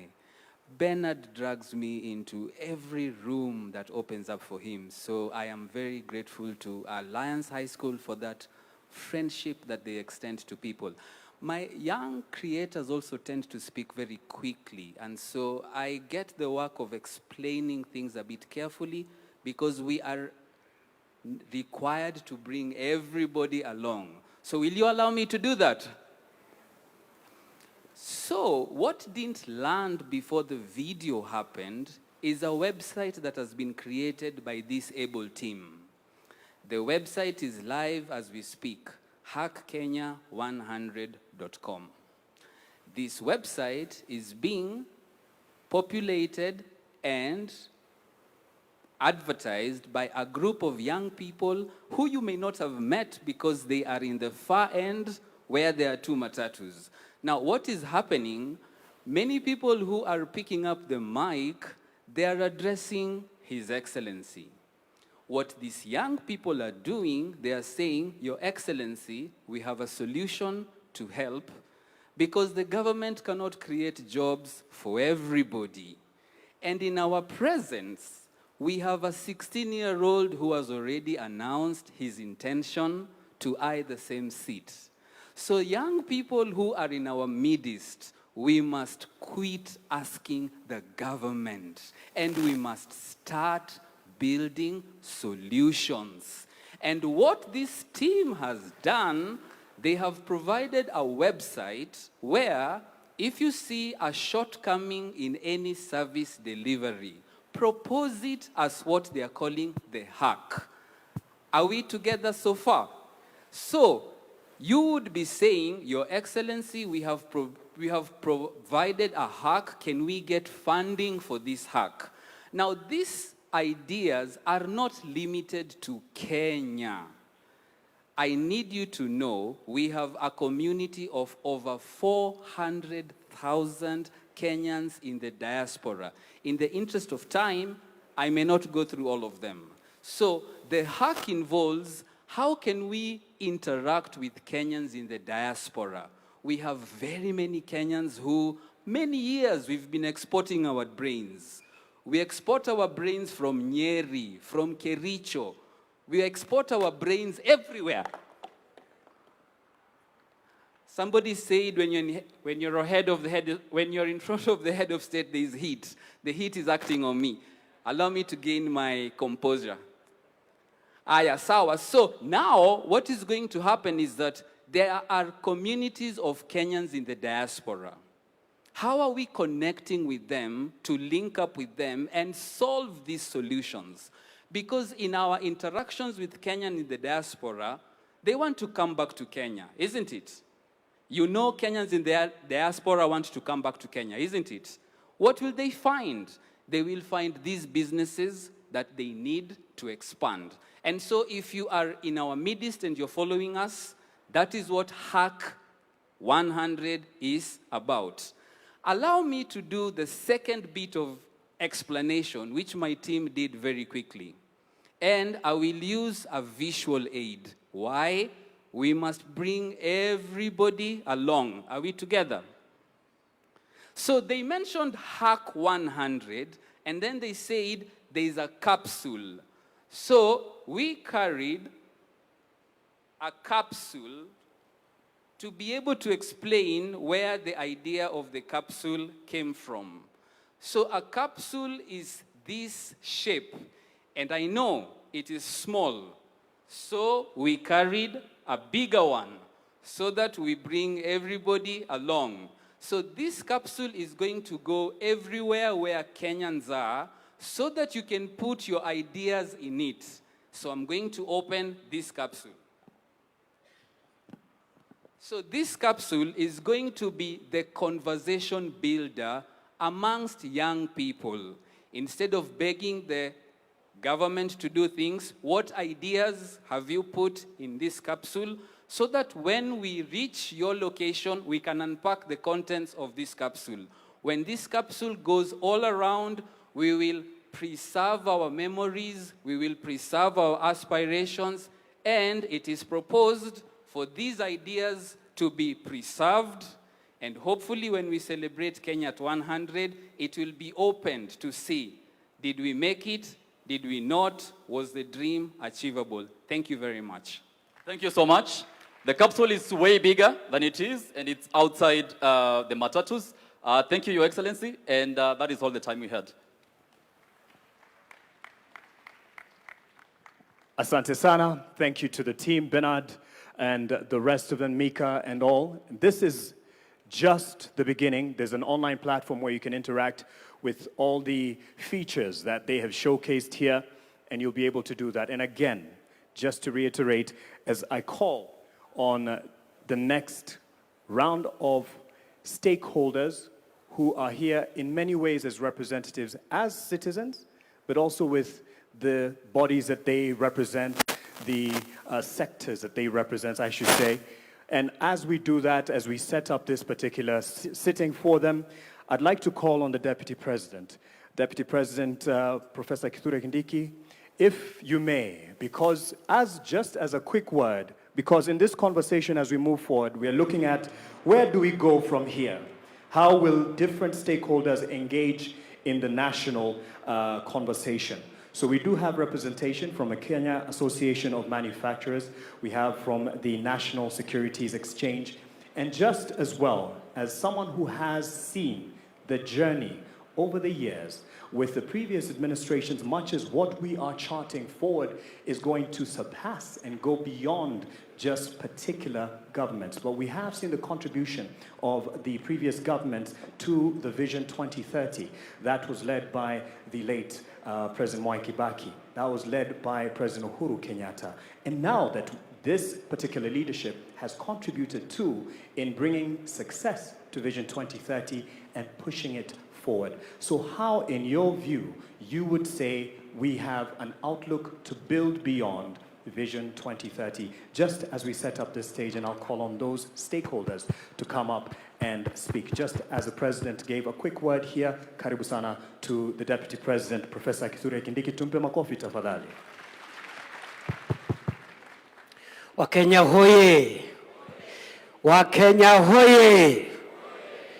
Mheshimiwa Rais, nimeulizwa ya kwamba kwa dakika 3 niseme hatua ambazo serikali imepiga katika kupeleka Kenya mbele na ruwaza ya kuboresha maisha ya Wakenya ili tuwe kati ya nchi zilizoendelea katika siku za usoni. I am proud to report on behalf of the government of Kenya that the last 4 years, under the leadership of President William Ruto, we have been able to do a number of things. And I want to highlight some of the steps that we've taken as a country in taking the development of our country forward from where President Ruto found it. Number 1, this administration has been able to stabilize our economic fundamentals that underwrite our long-term development path. The pillars of development, agriculture, industry, business, enterprise, and so forth, infrastructure, must rest on strong, stable economic fundamentals. All the indicators are showing to a stable economy, a strong currency. For the last 2.5 years, the Kenyan currency has been stable. We found it at 162, 165 to the dollar. It has been stuck at 129 for 2.5 years, showing economic stability. We have multiplied our foreign exchange reserves from $5.7 US in 2022 to today, $15.1 billion US, the highest foreign exchange reserves in the history of our country. When President Ruto took over, we didn't have enough foreign exchange. And of course, foreign exchange is a factor for international trade and stabilizing the economy. We have also been able to reduce interest rates. We have also been able to be rated favorably, not by ourselves, but by international sovereign rating agencies, Standards and Poor's, Moody's, have now upgraded the economy of Kenya to a stable economy. And there are many other fundamentals that I can speak to, including moderating inflation from 9.6% where we found it to now a stable under 6%, and we are still working on the issue of inflation. Of course, on that front also, we have been able to attract last year the highest amount of foreign direct investment in the history of our country, $3.2 billion US. This is a report of the United Nations agency, UNCTAD, last year. And all these things put together are showing a stable economy. The central bank lending rate to commercial banks has come down from 13.5% to 8.75% at the moment. The price of government paper, government bonds, and treasury bills has come down, and now that means private sector can access credit and so forth and so on. We have stabilized the economy. Number two, we've been able to work on the agricultural transformation, and we have achieved a number of things under the agricultural transformation pillar. We have been able, for example, to register our farmers. We used to work on guesswork. We didn't know how many farmers we have, where they are, what they grow, the size of their farms, the kind of fertilizer they need. Now we have a register of 7.2 million farmers. We have also been able to increase our production of some of the major value chains in agriculture. Maize production has grown from 44 million bags in 2022 to 75 million bags last year to underwrite our food security. Unga prices have also been moderated from 250 shillings to right now around 140, 150 for 2 kilograms. We've also been able to transform the coffee sector by removing cartels and increasing our production of coffee, and also the income to coffee farmers has now grown from 60, 70 shillings a kilo of cherry to about 120 to 160 per kilogram of cherry. Our tea production has grown from $138 billion shillings, 138 billion shillings in 2022 to last year's 215 billion shillings. Our sugar production has grown from 472,000 metric tons in 2022 to last year's 815,000 metric tons of sugar. And therefore, that is a big milestone in terms of that value chains, and we have now more farmers benefiting in that sector. We have revived the industries and the factories in the sugar sector and so forth and so on.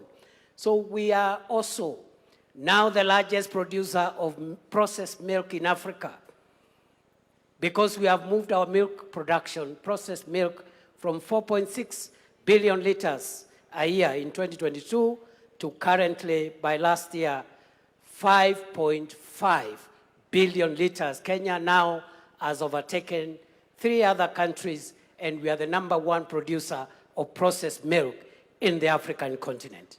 So we have done some progress. We are vaccinating our livestock to make sure we get herd immunity so that we can promote exports of livestock products. Right now we have vaccinated 8.9 million heads of cattle, and we're in the process of achieving the target of over 70% immunization. We are also promoting dairy farming, and by also managing the price of sexed semen, which we found at 8,000 per dose, and now it is at 1,400 per dose. More farmers are getting hybrids through sexed semen. So that is agriculture. Number 3, education, very quickly. This is a quick fire. In education, we've done a few things. One, we've been able to streamline CBC curriculum. The uncertainties which were there around the curriculum have now been stabilized. We have transitioned from one level to another, which is seamless. Number 2, we have increased funding to education from 500 billion shillings 2022 This year, it's 784 billion shillings. And that is a big leap in this sector. Funding for universities has increased from 42 billion shillings in 2022 to 82 billion shillings last year. Scholarships to university students was increased from 17 billion shillings in 2022 to 41 billion shillings last year. We have employed 100,000 teachers. We have constructed 23,000 classrooms. We have improved on the funding model for our universities, and there is a bill before Parliament now to make sure that every young person, every student who qualifies to join university is funded fully and completely without any regard to the kind of background they come from. So those are some of the highlights we've done in the education sector, work in progress. Universal health care, we have moved the number of Kenyans with public medical insurance cover from 8 million under NHIF to currently 32.2 million Kenyans. We are working to modernize the equipment, enhance drug supply, and make sure that our health professionals are motivated to make sure that we perfect the universal health coverage. Number 5, on public infrastructure, we are working on roads, railway, airports, seaports. On the roads sector, when President William Ruto took over, many roads are stalled, and we didn't have money to unlock that funding. Through innovative resource mobilization, we've been able to pay all road contractors the pending bills. And today, the roads that are stalled across Kenya, which amount to 6,000 kilometers across the 47 counties, we've paid all the pending bills, 177 billion shillings, and the contractors now are back. Every county is experiencing road construction, including areas of our country that for a long time had been left out. You have heard about the famous Ruto Road from Isiolo to Modogashe to Kulamawe. You've heard about that road? Barabara itoke Isiolo, iende Kulamawe, iende Modogashe, iende Samata, itoke Samata, iende Wajia. Wajia Tarbaj. Tarbaj itoke hapo, iende Kotulo. Itoke Kotulo, Kobo. Kobo, Elwak. Elwak, Gare. Gare, Ramu. Itoke Ramu, iende Mandera. Rais Ruto ni fire, si fire. You must also be aware that under this administration, we are connecting the port of Lamu through Ijara to Garissa to Isiolo, areas of our country that for a long time had been left out. But we are also working on extending the SGR from Naivasha into Kisumu, Busia, Malaba. That project is ongoing as we speak today. We are building a new terminal, a new airport at Jomo Kenyatta, something we had not imagined we could do it. 155 billion shillings, again through innovative funding arrangements to make sure that we have modern infrastructure. Right now, we also have a port modernization program, which is about 60 billion. And that is taking place at the port of Mombasa, seaports, airports, railways, roads, because that is what will take us to the first world. The so-called shiny things. I had a not so informed critic saying that we don't want shiny things.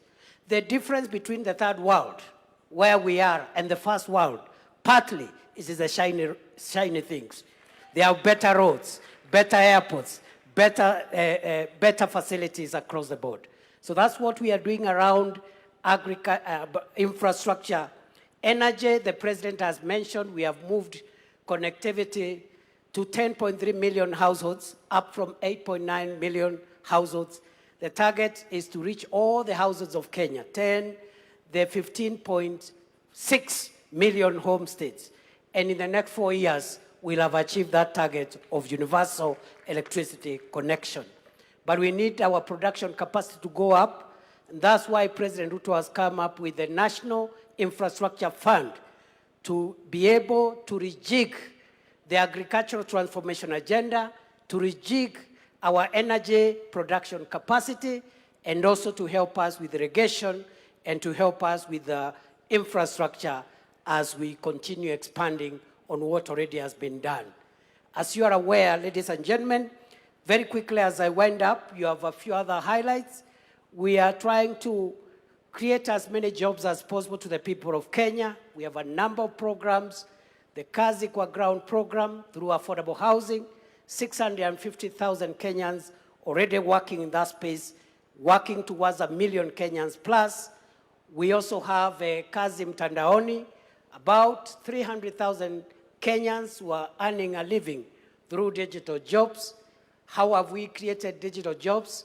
By increasing connectivity of the fiber optic cable.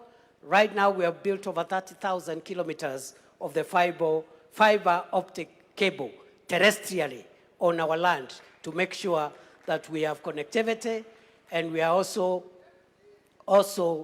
doing ICT hubs, already completed 382 ICT hubs, and another 416 hubs are under construction to be completed in the course of the year. But we are also creating jobs through the Overseas Employment and Job Creation Program, Kazi Maju, 538,000 Kenyans, facilitated by government, which has put in place a transparent program of promoting overseas labor. And this has helped us to increase the remittances from our diaspora so that we can use that money to build our economy. So we are creating that. Just allow me to say maybe one last thing that I left out around public infrastructure. We've made a lot of progress. Since 1987, that is the last year that Kenya built a good international standard stadium, and that was Kasarani in 1987 during the All-African Games. President Ruto has put up Talanta, the Raila Odinga Talanta Sports Center. It is there for all to see, 60,000 seater. And on that basis, we are hosting AFCON 2027, together with Uganda and Tanzania. President Ruto's administration has also refurbished Kasarani and Nyayo into international standards. And above all, and most important, President William Ruto's administration is currently building 32 other stadiums across the counties of Kenya. No other administration has been able to improve the sports infrastructure to that level. Your Excellency, the President, we have done some work. A lot of work needs to be done. You have laid the foundation. We now, as we have this conversation, we want to see what levers we have to take our country to the next level.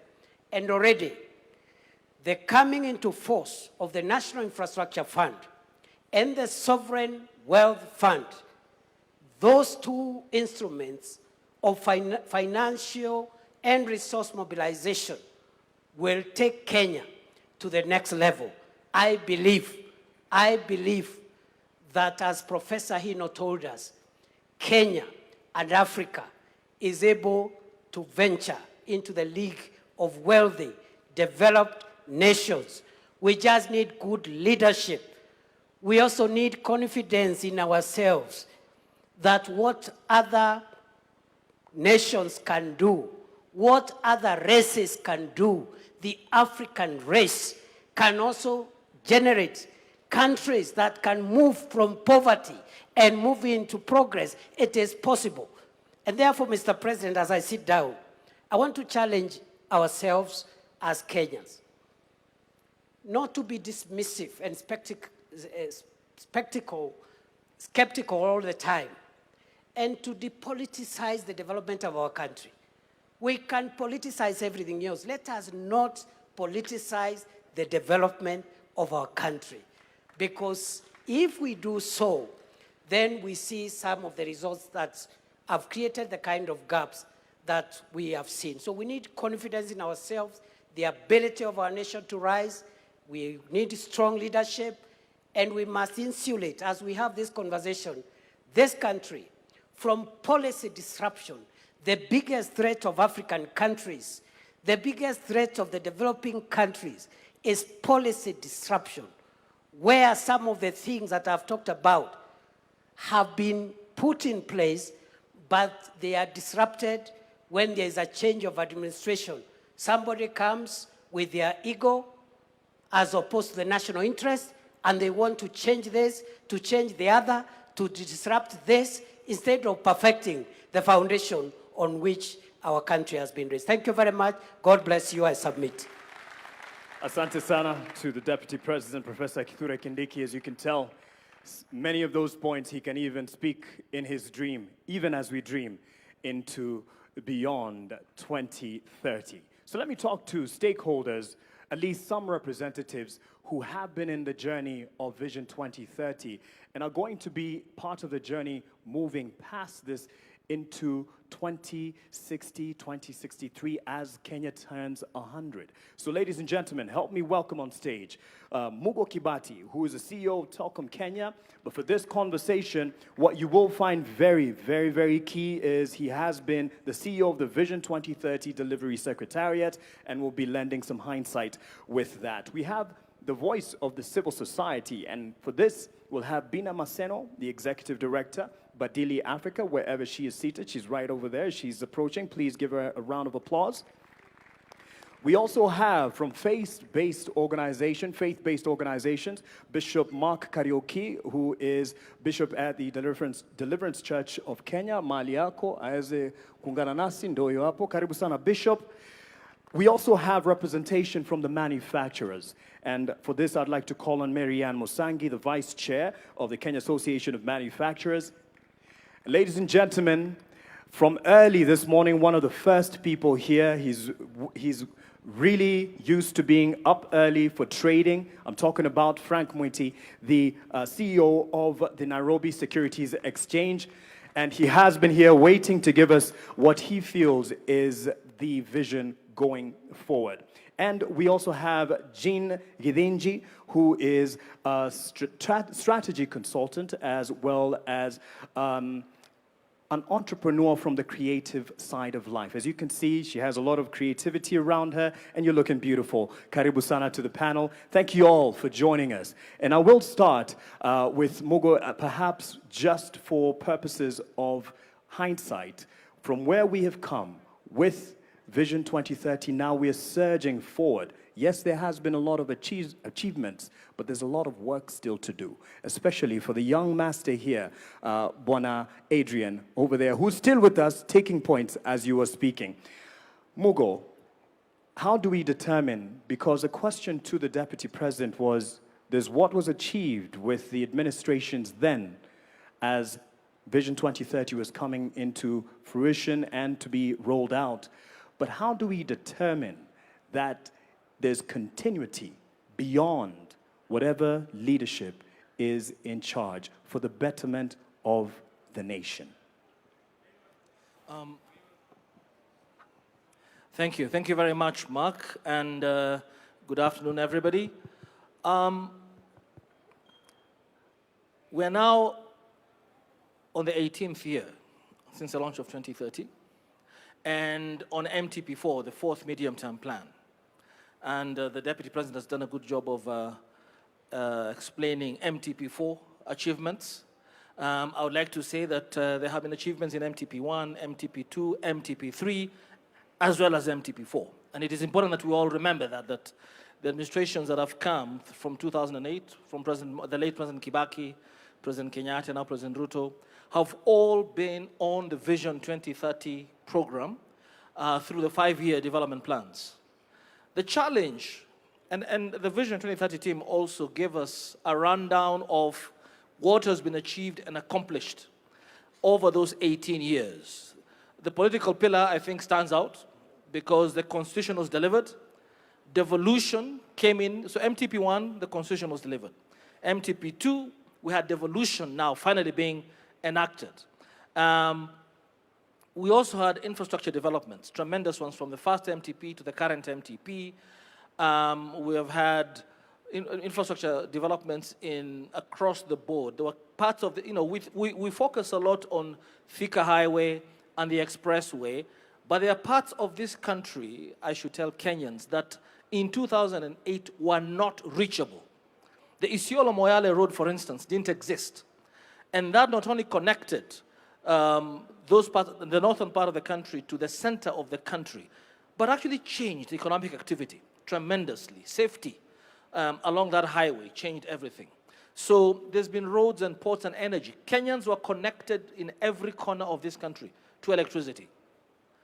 What has been more challenging has been what I would call the longer-term transformation projects, whether they be infrastructure, such as the Greenfield Terminal, the airport, LAPSET, Konza, social infrastructure, social projects, which are fundamental to where we need to get to in 2063. You know, Mzee Jomo Kenyatta, I think there was a clip earlier on, at independence talked about ignorance, poverty, and disease. And at the end of the day, whether it be Vision 2030 or 2063 or 2060, and all the projects we undertake, they will not be felt by the Mwananchi unless we deal with those three elements. That's what gives dignity to the citizen. And education, access to affordable quality healthcare, access to affordable housing or security is a difficult social project to undertake, but must be undertaken. And we have had, you saw that the social pillar is not as high up there as a political pillar, because for some of those social programs, funding was a problem. And funding for universal health care, funding for affordable housing, funding for our retirement, our pension fund, funding our savings culture in this country so that we can be able to deploy our savings rather than borrow money for these big infrastructure projects has been challenging and requires continuity. So you find that in MTP1, there was quite a bit of thinking around that, how do we enhance our savings rate to 30%? How do we ensure education, healthcare, affordable housing, and universal? But the political will to really raise the funds was challenging. And that only happened in MTP4, in this current administration. And I know that there have been a lot of debate about the execution, but first and foremost, it's important to acknowledge that as we move into the post or beyond 2030 period, we have done this in this current MTP, forced ourselves. I've been taxed a lot higher than I was taxed 4 or 5 years ago. Why? Because for shared prosperity, and it has got to be shared prosperity, we have to have everybody in this country, wherever they are, accessing those social amenities, healthcare, education, and a rooftop. Now, back to your specific question about continuity. Yes, the challenge has been that with each successive administration, and I'm glad that the Deputy President himself alluded to that, him being one of the leaders of one of the administrations, have not necessarily hewed to continue the programs of the previous administrations. That's number one. Vision 2030 as a holistic program has sort of been lost to the public. So we had the big four, we had the better in the current administration, but sometimes the public doesn't understand that this is part of the holistic Vision 2030. So I think it is important, Your Excellency, that we have, and constitutionally, Article 43 doesn't give us an option for some of these services to be delivered to Wananchi. So I think that we must move beyond the Constitution and create a law, enact a law on national planning and economic development that forces each successive administration to actually continue with the programs that, in this particular case, take us to beyond 2030 to 2063. And if there's a review to be done, because every 5 years, every administration has a right to have its own political priorities. Actually, Vision 2030 was designed with that in mind. Why have an election? You must have your own priorities. But there must be geared towards achieving the national development plan, the national vision. And if any changes have to be undertaken or tweaked, they must be according to the national development plan or economic planning law. And that is why I feel very strongly that this conversation is important, because a robust conversation must be held by the public. The HAC 100 Years group is an example of why we must involve everybody. Because that wouldn't come from me and my generation. That comes from a younger crowd who know how to speak to the majority, the under 35, 75% so this year. Allow me to interject on that point, and you could pass it then to Bina Maseno, the Executive Director of Badili Africa. You ran for office earlier at 22, I believe. And so you've seen what has happened in successive governments. But in the same breath of making sure this reaches the people, because this is not just a conversation here, it's just starting. How do we ensure that this indeed is owned and bought in by the people, Wananchi? And the president has committed and said, this is not a government project. We are facilitating, but it's not a government project. How do we take it to the people? They own it because they will take it beyond successive governments. Thank you very much. And thank you so much to the organizers of this particular session. Mark, I'd first of all like to point out two things that I haven't heard, but also appreciate the conversations that are happening. I think just going from what has been presented here in terms of development, I'd like us to interrogate further how we look at development from the traditional sense of it. And so as I sat behind there, of course, I heard about our plans when it comes to roads, when it comes to housing, when it comes to agriculture. I kept asking myself, how useful will that road be if as a young woman or just as a woman, I can't walk on it safely at night? I kept asking myself, when it comes to even us discussing about the 24-hour economy, when we are struggling with the safety conversation in this country, and we're not able to look at safety as an infrastructure. For women in this country, it doesn't matter where you come from, whether it's in the rural areas, in the community, every other day you're negotiating what time you're leaving the house, what time you're coming back home, who you need to share your details with in terms of where you're going. You're taking the number plate of the Uber you're riding on. You're being harassed at the matatu sector.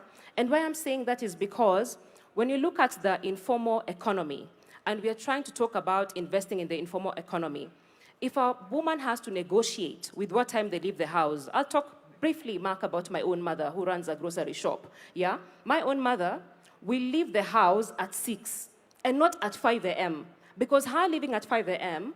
means she not only risks being robbed, but she also risks being raped. Not many men think about being raped at 5 a.m. And at 5 a.m., I'll tell you the truth, transport from Kayole to Marikiti is cheaper than taking matatu at 6 a.m. when it's 100. If you take it at 5, it's about 50 shillings. And so she's losing money in terms of capital because of safety, yeah? And so when we don't integrate that, when I think about care work, and we've done research in this country, women spend about 4 to 6 hours on care work. And care work is the bedrock, it's the foundation of how this country runs when it comes to economic development. Who takes care of our children, who feeds our children. Most of us are here because someone is managing most of those details at home. I'm comfortable here because someone is taking care of my son at home, yeah? And so when we talk about development and don't expand it in terms of how can we reduce the amount of time women spend on care work, especially if we say they are the backbone of our economy. And so when I look at, Kenya at 100, and you ask me a question about, yes, running for office and where we are going to. When I look at even the representation of women and young people in this country, when we go down to the numbers and say, are young people represented, are young people included, what does data show us? If you look at the 2022 statistics, the numbers in 2022, we had 16,100 candidates on the ballot, from the presidency all the way to the member of county assembly, whether you are running in whichever political party or you are running as an independent candidate. 14,000 were men, only 2,000 were women. So if we talk about even achieving the 2/3 gender rule, it means even if the 2,000 women, all of them won, we still would not have achieved the 2/3 gender principle. And so then that begs the question, what are some of the structural issues that we continuously need to deal with so that we level the playing field for both women and young people? Because if we don't have representation when it comes to Kenya at 100, then it means the future we are building is incomplete because it leaves half the population out. And so for me, I'm reflecting on how we're looking at development in terms of what we are building, but also how do we expand people's freedoms and capabilities. Lastly, I mean, we talk about agriculture. I'm just going by also what other speakers have spoken about. We talk about agriculture, we talk about building more classrooms. But before a child enters the classroom, their diet is so important because data shows that if you don't have quality diet, you're going to have stunted growth. It has an impact on your cognitive ability. And so even as we think about building other classes, how are we thinking about the nutrition of our citizens so that we can be better in terms of contributing to the solutions of this country, and you're not struggling with stunted growth because we're already at 18% of stunted growth when it comes to children under 5 years in this country. And so for me, I think it's just us expanding the definitions to just not include, yes, infrastructure, but also look at how these other aspects of our lives intersect with development. Thank you for that, Bina. Let's give her a hand for that holistic view and an expansion to the prism at which, and I'm passing it on to Marianne Musangi because she's kind of gone into what you would be looking at, and she's mentioned the aspect of a wider look and perspective of what we term as development. So it's not just the hardware, which 2030 has delivered, Vision 2030, the hardware, the infrastructure, but the holistic environment that brings safety into it. She's spoken to that. But for you, as the vice chairperson of the Association of Manufacturers, what does 2063 or 2060 look like to you, or at least what would you like it to look from the sector that you represent? Thank you, Mark. I think we're all here to fight for a space and a seat on the table. I think it's very clear that all of us do need to have a seat on this table as we develop this Vision 2060.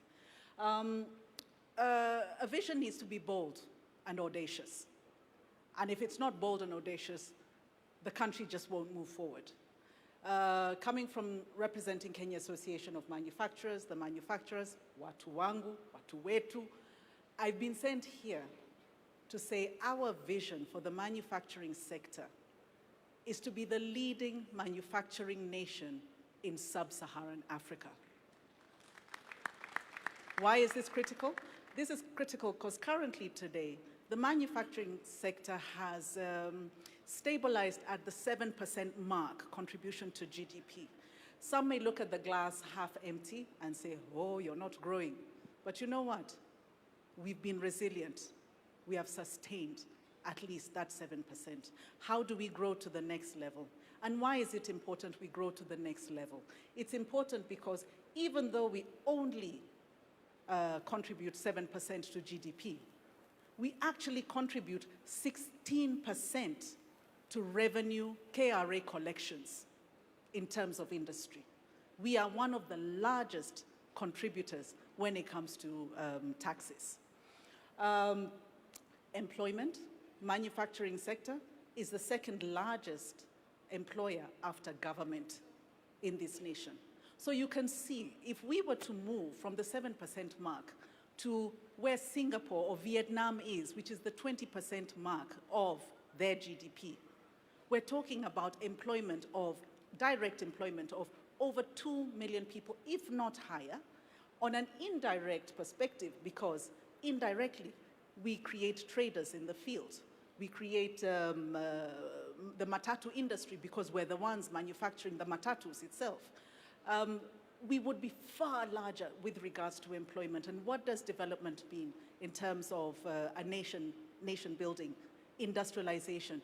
It is driven by the manufacturing sector. And we can look at the history of that from many countries. The manufacturing sector is extremely critical. So truly, I am here to say that manufacturing does require a seat on the table because we impact all these industries, whether it's through backward integration. She talked about looking at nutrition, levels of nutrition.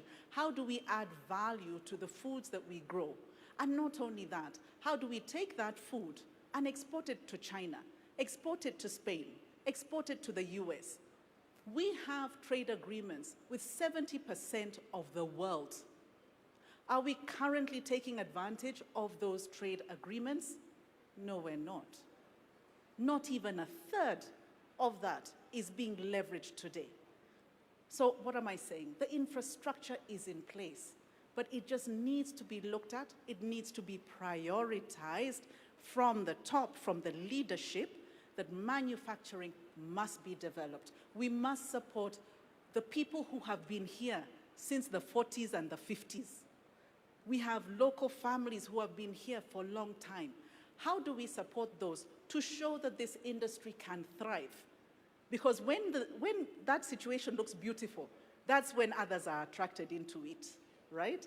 And as it grows, it will also be able to pull in the small-scale enterprise workers, the small-scale, the mzee who's chonga ingado on the side of the road over there, the lady who in her kitchen is doing personal care and beauty products. They will then be included in the full economy and the industry to grow this nation. Thank you. Thank you for that. And yes, as we look at a 2060 or 2063, you'd hand it, oh, he already had a mic, but just keep it handy in case there's a audibility issue. She's looked at a figure, 7%, which we can do better. Some may look at it half full or half empty.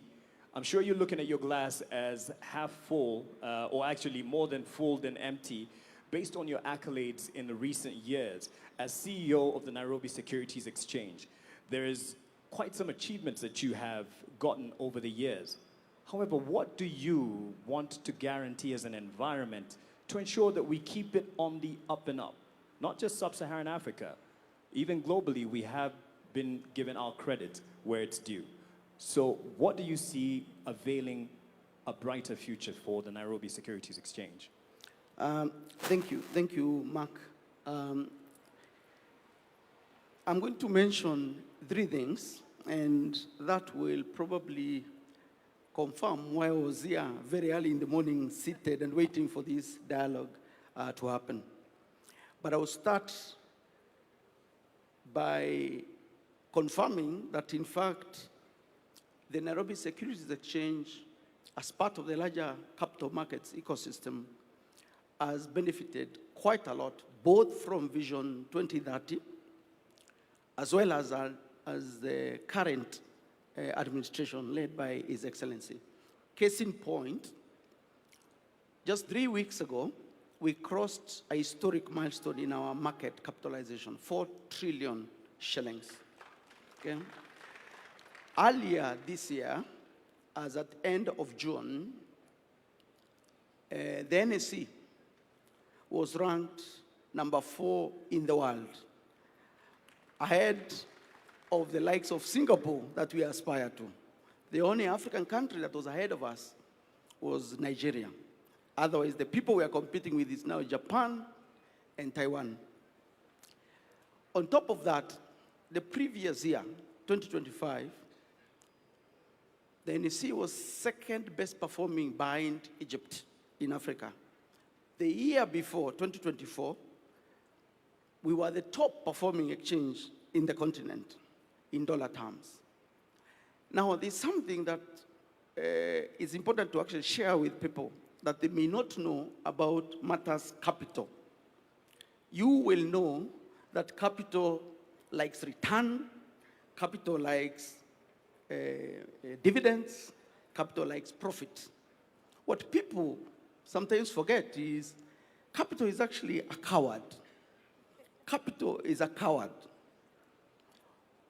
Part of my role leading the exchange is to go out there and speak to investors. There are 3 things that usually happen when you go to interface with serious investors. Think about the likes of BlackRock, Vanguard, Fidelity, these are big boys managing trillions of dollars, bigger than economies of Africa combined. They give you 1 hour, only 1 hour. In that 1 hour, 30 minutes of that 1 hour is spent understanding the roadmap and the vision of the country. Because if they don't buy into it, forget it. It doesn't matter whether you're printing money. They're not interested. 30 minutes are spent unpacking the vision of the country.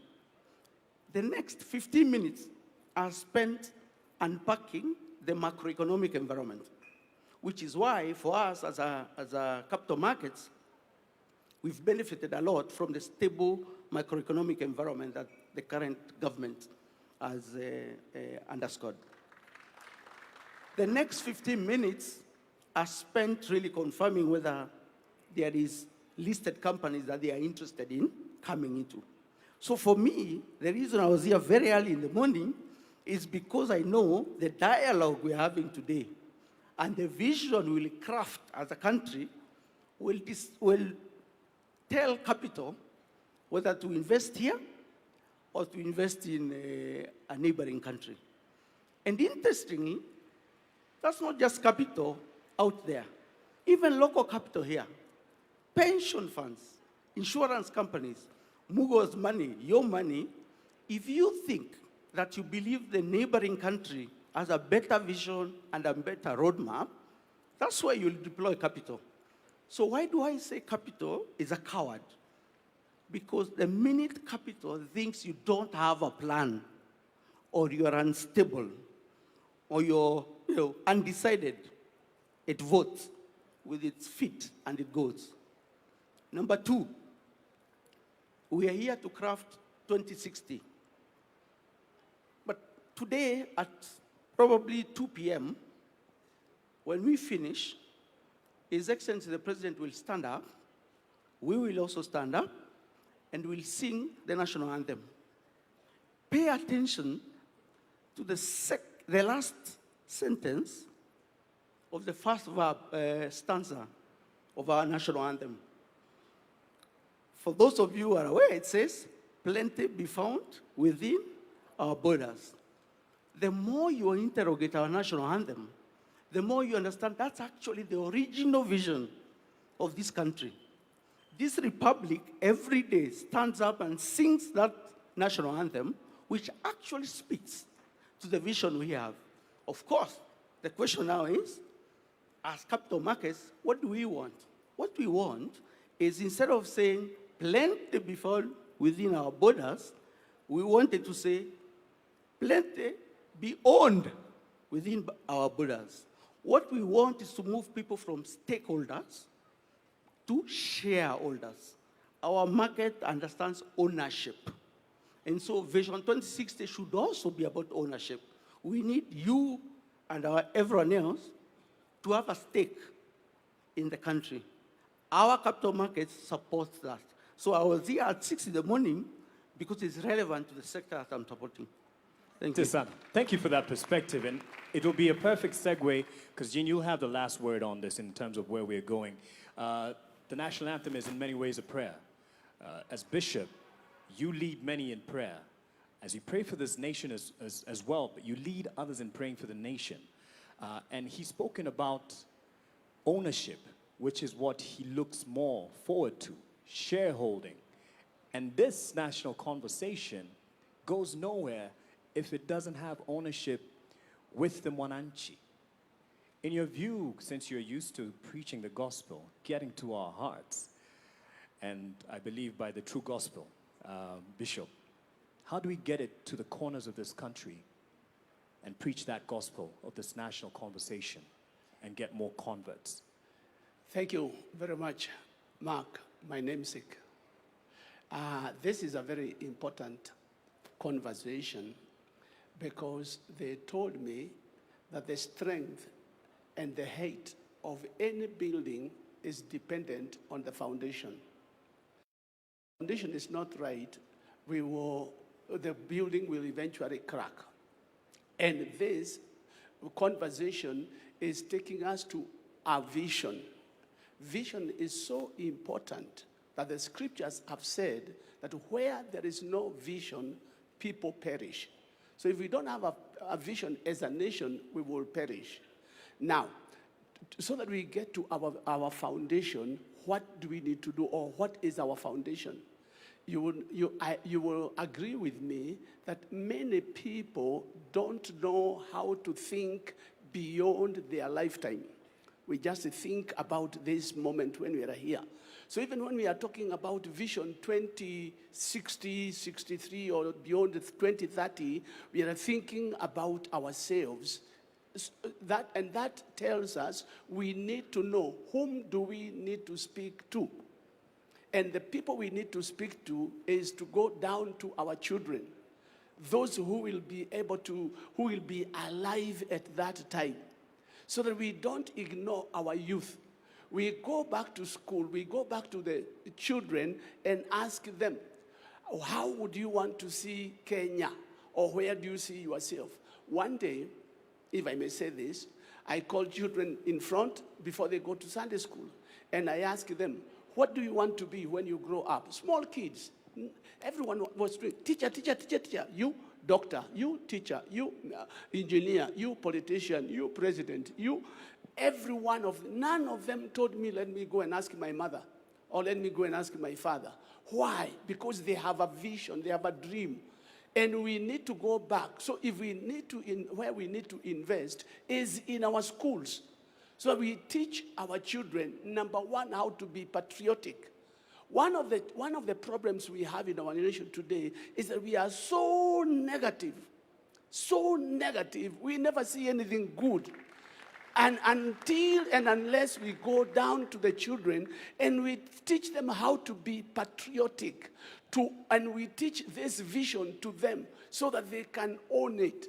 When they own it and they grow up, they become politicians, they will not want to change, to come with their own dreams, because they have a dream they captured from the beginning. When we open up their eyes, they will be able to see beyond what everybody else is seeing. So mine would be that we need to invest in our children and teach them. But we cannot talk about children without talking about teachers. Because the children will receive that which are given by their teachers. So we also need to take teachers seriously and cause them to see that what they are doing is important. There is nobody in here who never passed through a teacher. So we need to consider teachers, and we need to build on teachers so that they can build on the children. Once the children have captured, this young boy here, 7-year-old, he has a vision, he has a dream. Now, if we get all our children to have dreams and to see what the nation, what a nation they would like to look to see when they are old, they will capture it, they will run with it, and will not be disappointed. Thank you very much. Let me speak to someone who you probably consider your child in terms of age, and she's, yes, young enough to be your child. Jean Gadinji, as a strategic consultant, you do a lot of work on narratives. And there's what he's given as an example of kids choosing the future. And the vision that they bear is based on a narrative that they have of fashionable careers. You are a creative entrepreneur. So you're looking at beyond the traditional careers that we have. So as you speak to this, tell us a Kenya that you see and hope for in 2060. Thank you. Thank you, everybody. Good afternoon. And I love that question because I guess my intervention will be less technical and slightly more poetic. So for me, Kenya is a nation that punches above its weight. So if you look at our contributions from our scholars, our writers, our innovators, you know, we give the world M-Pesa, right? Our athletes, we break world records all the time, and even our contributions to World Agenda. The World Urban Forum was first held here in Kenya. This is the forum that actually gets the world to globally dream about sustainable urban development, and we birthed it. So Kenya punches above its weight.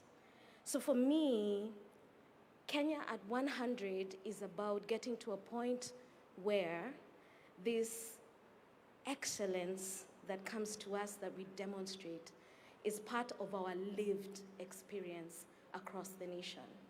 So at the risk of sounding repetitive, allow me to share what that means, okay? So you'll dream with me a little. I want only simple things. So in my version of Kenya in 2063, our youth don't have to leave Kenya to see the world. The world comes to them. In 2063, a Kenyan is able to live in Turkana as easily as they would live in Nairobi or Shanghai or New York City.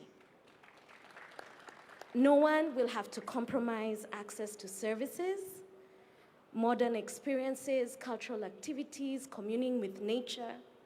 In 2063, most Kenyans can live in Hola as easily as they can in Mombasa because they can find work, they can find a house to live in, they can find good schools for their children, we have great hospitals, we have places of worship, we have parks, you can go to the disco anywhere, right?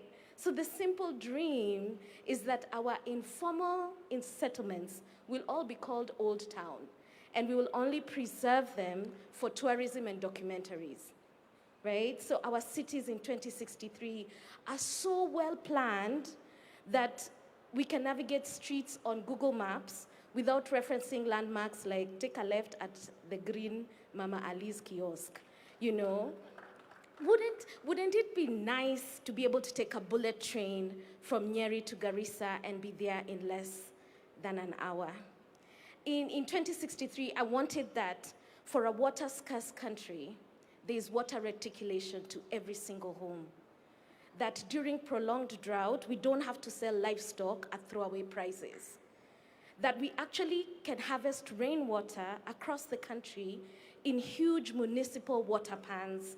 And during rainy season in Nairobi, Malindi doesn't have brown ocean waters from silt deposits. At 100 years, my hope is that Kenyan youth don't have to choose between paying for electricity tokens and eating nyama for lunch. Wouldn't it be nice not to be afraid of AI taking young creatives' space, but we have the conversation about optimizing it? Wouldn't it be nice to not have to stay at a job you hate because you're so afraid that you won't find gainful employment if you leave? Wouldn't it be so nice not to have to go to India for specialized medical treatment? Or have to join a WhatsApp group to changia someone to go to South Africa because we can't treat their cancer here? It's tragic to me that most families are only one bad illness away from financial ruin, and that working young Kenyans have to deal with black tax and supporting thousands of relatives, okay, it feels like thousands, because the state is not able to roll out social safety nets. I would love for our country to be able to take care of its aging. I would love to receive an actual refund from KRA, like the way IRS in America does. Wouldn't it be nice not to have to choose between a career in corporate or creative space because you earn a livable wage either way? I have to be a msanii on the side to my strategic job because I like nice things. It would be nice to have that option without having to split myself. And I know so many young people feel the same way. But wouldn't it be nice not to complain about education all the time? That we have people who are able to work in their workplaces with discipline. Wouldn't it be nice if we didn't have Kenyans taking advantage of one another? If we had a value system that allows us to grow with integrity? Wouldn't it be nice to walk at night at 2 a.m. and not fear being robbed, or walk in Tao with my cell phone and it will not be thieved? Wouldn't it be nice not to have to march in cities to end femicide because our systems deal effectively with violence against women, or even against our old aging parents many of whom are being killed by younger relatives so that they can sell the beach plots and the farms. Wouldn't it be nice to live in a Kenya where you can sleep in comfort? That if there was a country that threw us missiles, we have the best anti-missile, defense systems. You see, I really just want simple things. So Kenya in 2063 for me is not about abstract plans, right? It's about making sure Kenyans experience excellence in everyday living.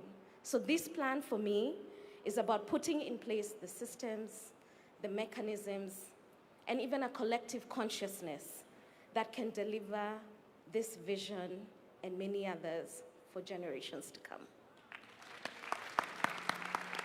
I'll tell you something, Jean, you got the attention of the Commander-in-Chief when you talked about the anti-missile defense system. That's something that definitely has their attention. What next is what we're talking about. This is not conclusive. As much as we will be inclusive in engaging you in the conversation, those who are watching at home, online, what next is a big question. And as a segue, Bina, I'll hand it to you because as a voice within the civic or civil society space with Badilika Africa, you're very passionate about engaging, giving everyone a chance. Is it the way of having a multi-sectoral team? Is that the way to go? And these are suggestions. No one is wrong. No one knows it all. Not anyone seated here, not Ndi, not anyone. We don't know it all. We're here to share and help each other. And as we do that, as you give us that, what do you think? Is it to give everyone a chance in this conversation? And now Melody will also help us with passing on the mic to the people. What do you think is the next step to take? Not conclusive, but just as a way forward.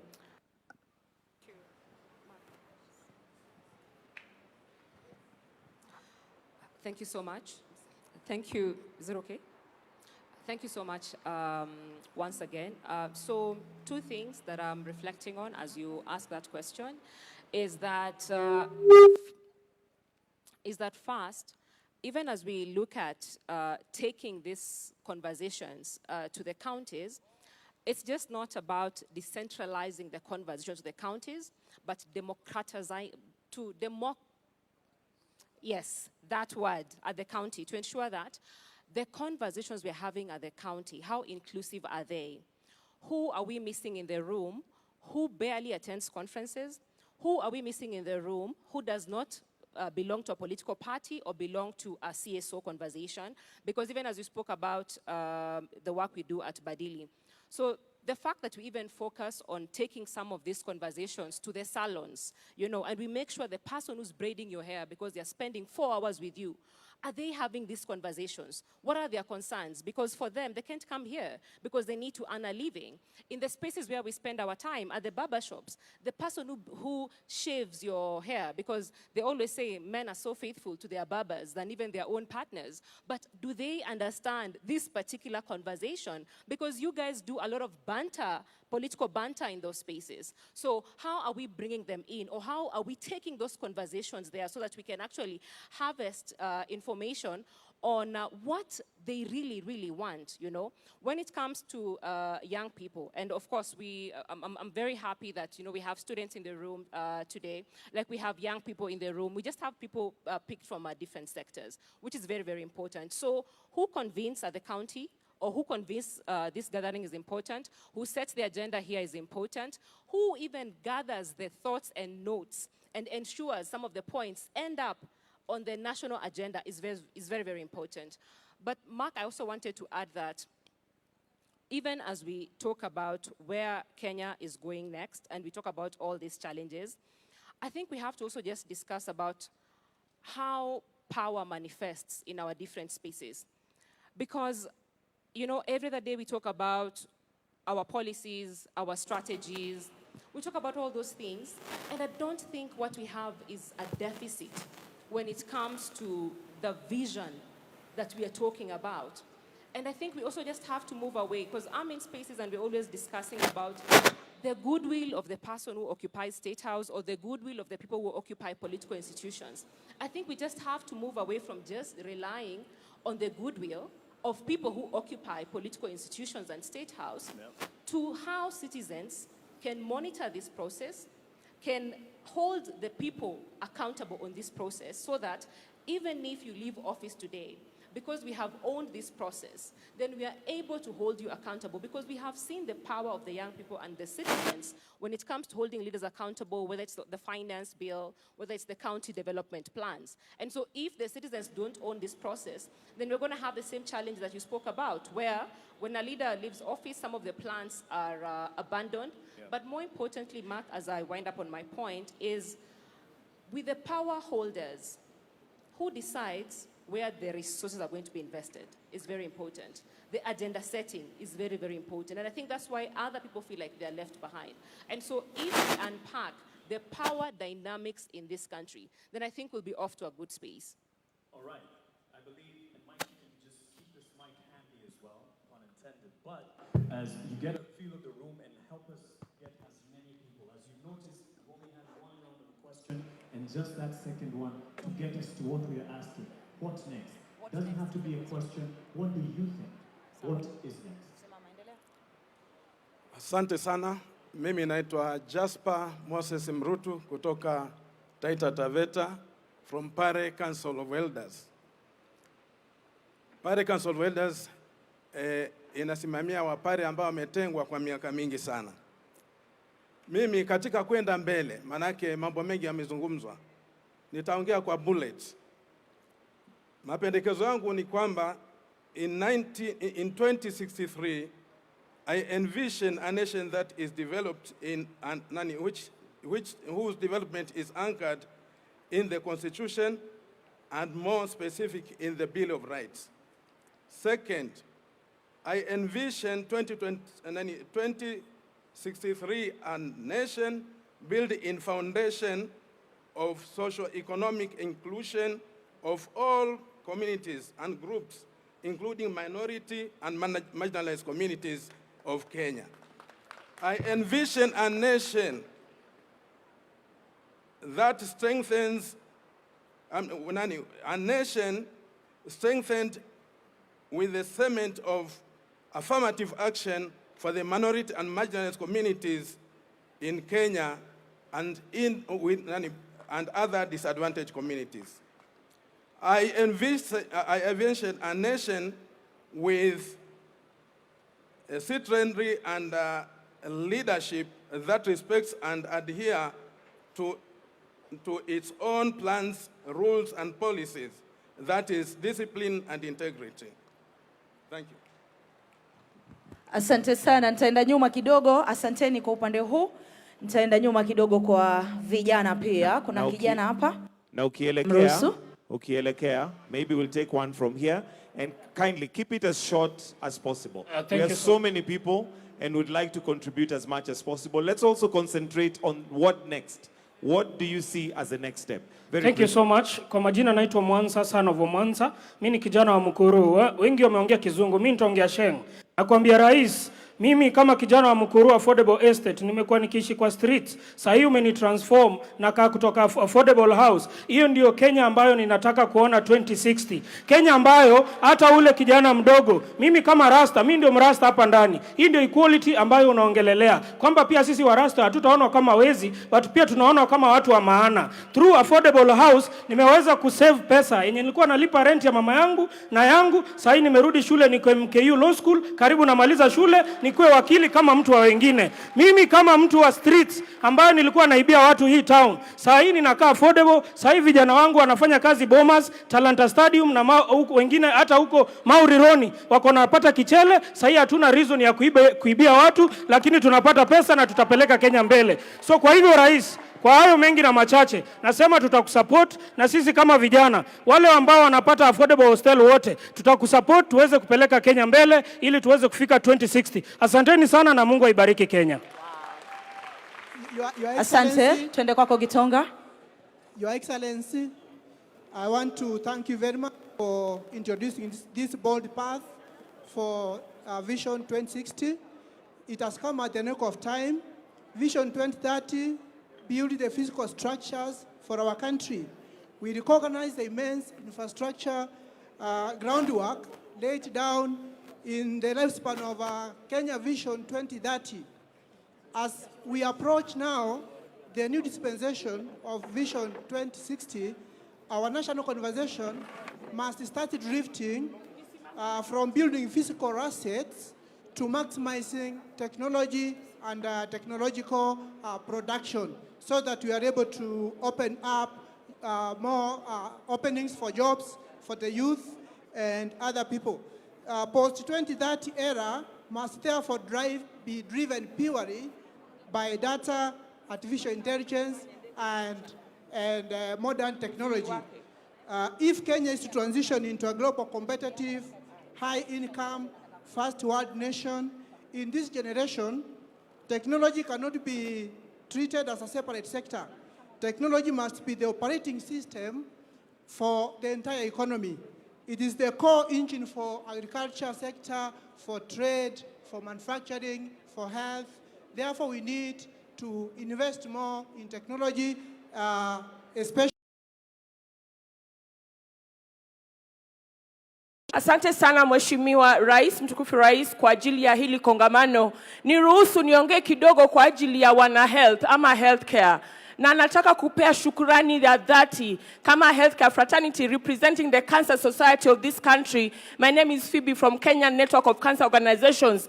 Tulipoongea tukakuelezea kuhusu SHA, ulisikia na ukafanya ile inaitwa expanded package. Kwa hiyo tunasema kwa oncology benefit, tunasema kuendelea kwa future. Tungependa kuona future ambayo hospitali inaenda kwa wagonjwa na sio wagonjwa kukuja kwa hospitali. Hiyo inamaanisha nini? Kuhakikisha kwamba primary healthcare, prevention na primary healthcare imesisitizwa pale mashinani, kwa sababu already tuko na wale wanaitwa community health promoters. How well can we make use of them to ensure that in the vision we are not handling a sick country, because looking at the statistics in the future, the numbers of non-communicable diseases are meant to arise. But how do we ensure that even as we move to the future, there is more healthy population? And that is just strengthening what Singapore has done, primary healthcare and prevention healthcare, and strengthening what you already started with the universal health coverage to ensure that we talk prevention. Where are the diseases? Diseases are in the urban planning, they're in the schools, they're in the food industries.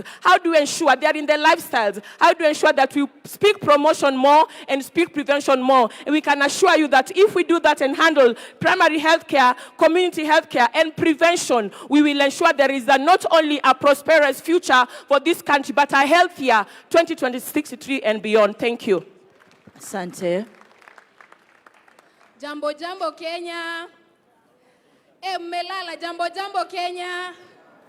My name is Rosalyn Alionya from Kakamega County.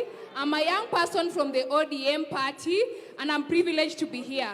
Now, in the Azimio manifesto in the previous election, my party leader had an idea of having one county produce one product. And I'm seated here wondering, if my county Kakamega produces maize, why is it that we have maize milling farms in Thika, we have maize milling farms in Nairobi, and not have those maize milling farms in Kakamega, so that those farmers and their children also, apart from doing the agriculture, they can also take part in the processing of the sugar and the selling of the sugar. And if we devolve this development project that we are talking about, we'll be able to create more jobs even in the marginalized communities. So if we can be able to look at this issue of one county, one product, it will be a great deal. Lastly, I've heard Professor Hin from Japan talk about us focusing on childhood education. But why is it that when a learner gets good grades, we always create for them an ample opportunity? When they're getting maybe 400 marks from primary, they get an opportunity in a national school. When they get good grades, they get an opportunity in good universities. But when these children get first-class honors, we never really create a platform for them so that these brains are able to transition directly into the human capital of our industries within the country, so that we are not able to export them outside. Lastly, ya mwisho, mimi kama mkazi wa Kakamega, I want shiny things, Mr. President. Asante sana. What next? Ndio kitu ambacho tunauliza. What next? Kwa majina naitwa Hilary Kiptalu Cheruiyot. I'm a professional marathon athlete, and I was privileged. I'm very happy to be given this by a particular juncture, even as professional marathon athlete, to put our input in this conversation. Kwa leo, tungetaka kushukuru President wa Kenya, Dr. William Ruto, kwa sababu kuna vitu tunaona kama wakimbiaji yenye amefanya, na sisi kama wanariadha hapo awali hatukuwa tunaona kama tuko na mwelekeo. Na ya muhimu sana kuhusu hii maneno Vision 2030 and beyond, sisi kama wanariadha tungetaka kusaidia wa Kenya. Kwa vile mnatuelewa, sisi kama wanariadha tumeweka Kenya kwa picha mzuri pale duniani. Na kwa hivyo sisi kama wanariadha tungetaka tena tupewe chance ya kuweza kumarket, tuwekwe front kwa hii Vision 2030 and beyond. Tuweze kama wanariadha kusaidia wa Kenya na kusaidia president kushika mkono kwa hii vision. Alafu ya pili, kama mwanariadha tuko na agenda kama wanariadha tuweze kuchukua Kenya, tusaidia wa Kenya, tusaidie Kenya kuchukua Kenya ielekee Singapore. Tuko na mipango ya kukimbia, kutumia hii talanta yetu yenye Mungu ametusaidia, tukimbie hata tunapokimbia dunia. Tuweze kuonyesha Kenya sisi tuko na agenda ya kuchukua Kenya to Singapore and beyond.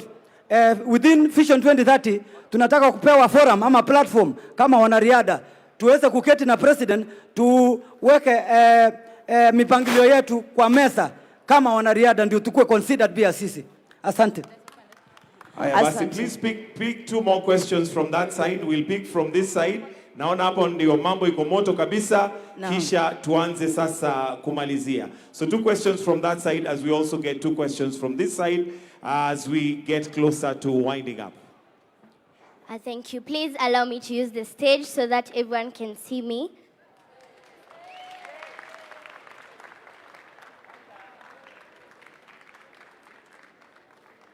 Thank you. To everyone present, good morning. Good afternoon, sorry, good afternoon. I am Young Fortune. I'm a host of a kids program in Citizen TV, and I also sing gospel songs under 7 Heaven Music, which is owned by Guardian Angel. I am so thankful for this opportunity, and first of all, I want to thank God for giving us this wisdom to actually gather as a nation to talk about something good that will come into the future. Let me tell you, people of Kenya, your children are very, very talented. Do you know that? They are very talented. They have the passion. They have everything that it takes. But there's one thing that they are lacking. It's that support that we need from the government. I would love to request if every county can have a big center where every child there their talent can be nurtured so that they can be able to grow. We look in the social media. Other countries, children are supported. They go outside their countries to share what they have. But in Kenya, we feel a bit of left out. And if that could happen, we would be so happy. In programs like this, let us be called. Let us show you guys what we can do. I also have a point on something I feel is very, very important, and we have not talked about it well. It is the environment. As we know, we have climate change, right? Do you know that we have climate change? And as we move forward, I feel like if we don't work on it, then we are going to be experiencing something worse than what we are experiencing right now, right? So I would love us to take this a chance to continue planting trees. Let the government make sure that industries are using the correct methods to dispose their waste. Yes. So that is what I felt I needed to tell you. Thank you so much for this program. It is very, very helpful. You are building our country, and we feel that we are seen. May God bless Kenya, and may we all work together towards achieving this. Thank you. We have a question on this side. One question, Mark, on this side.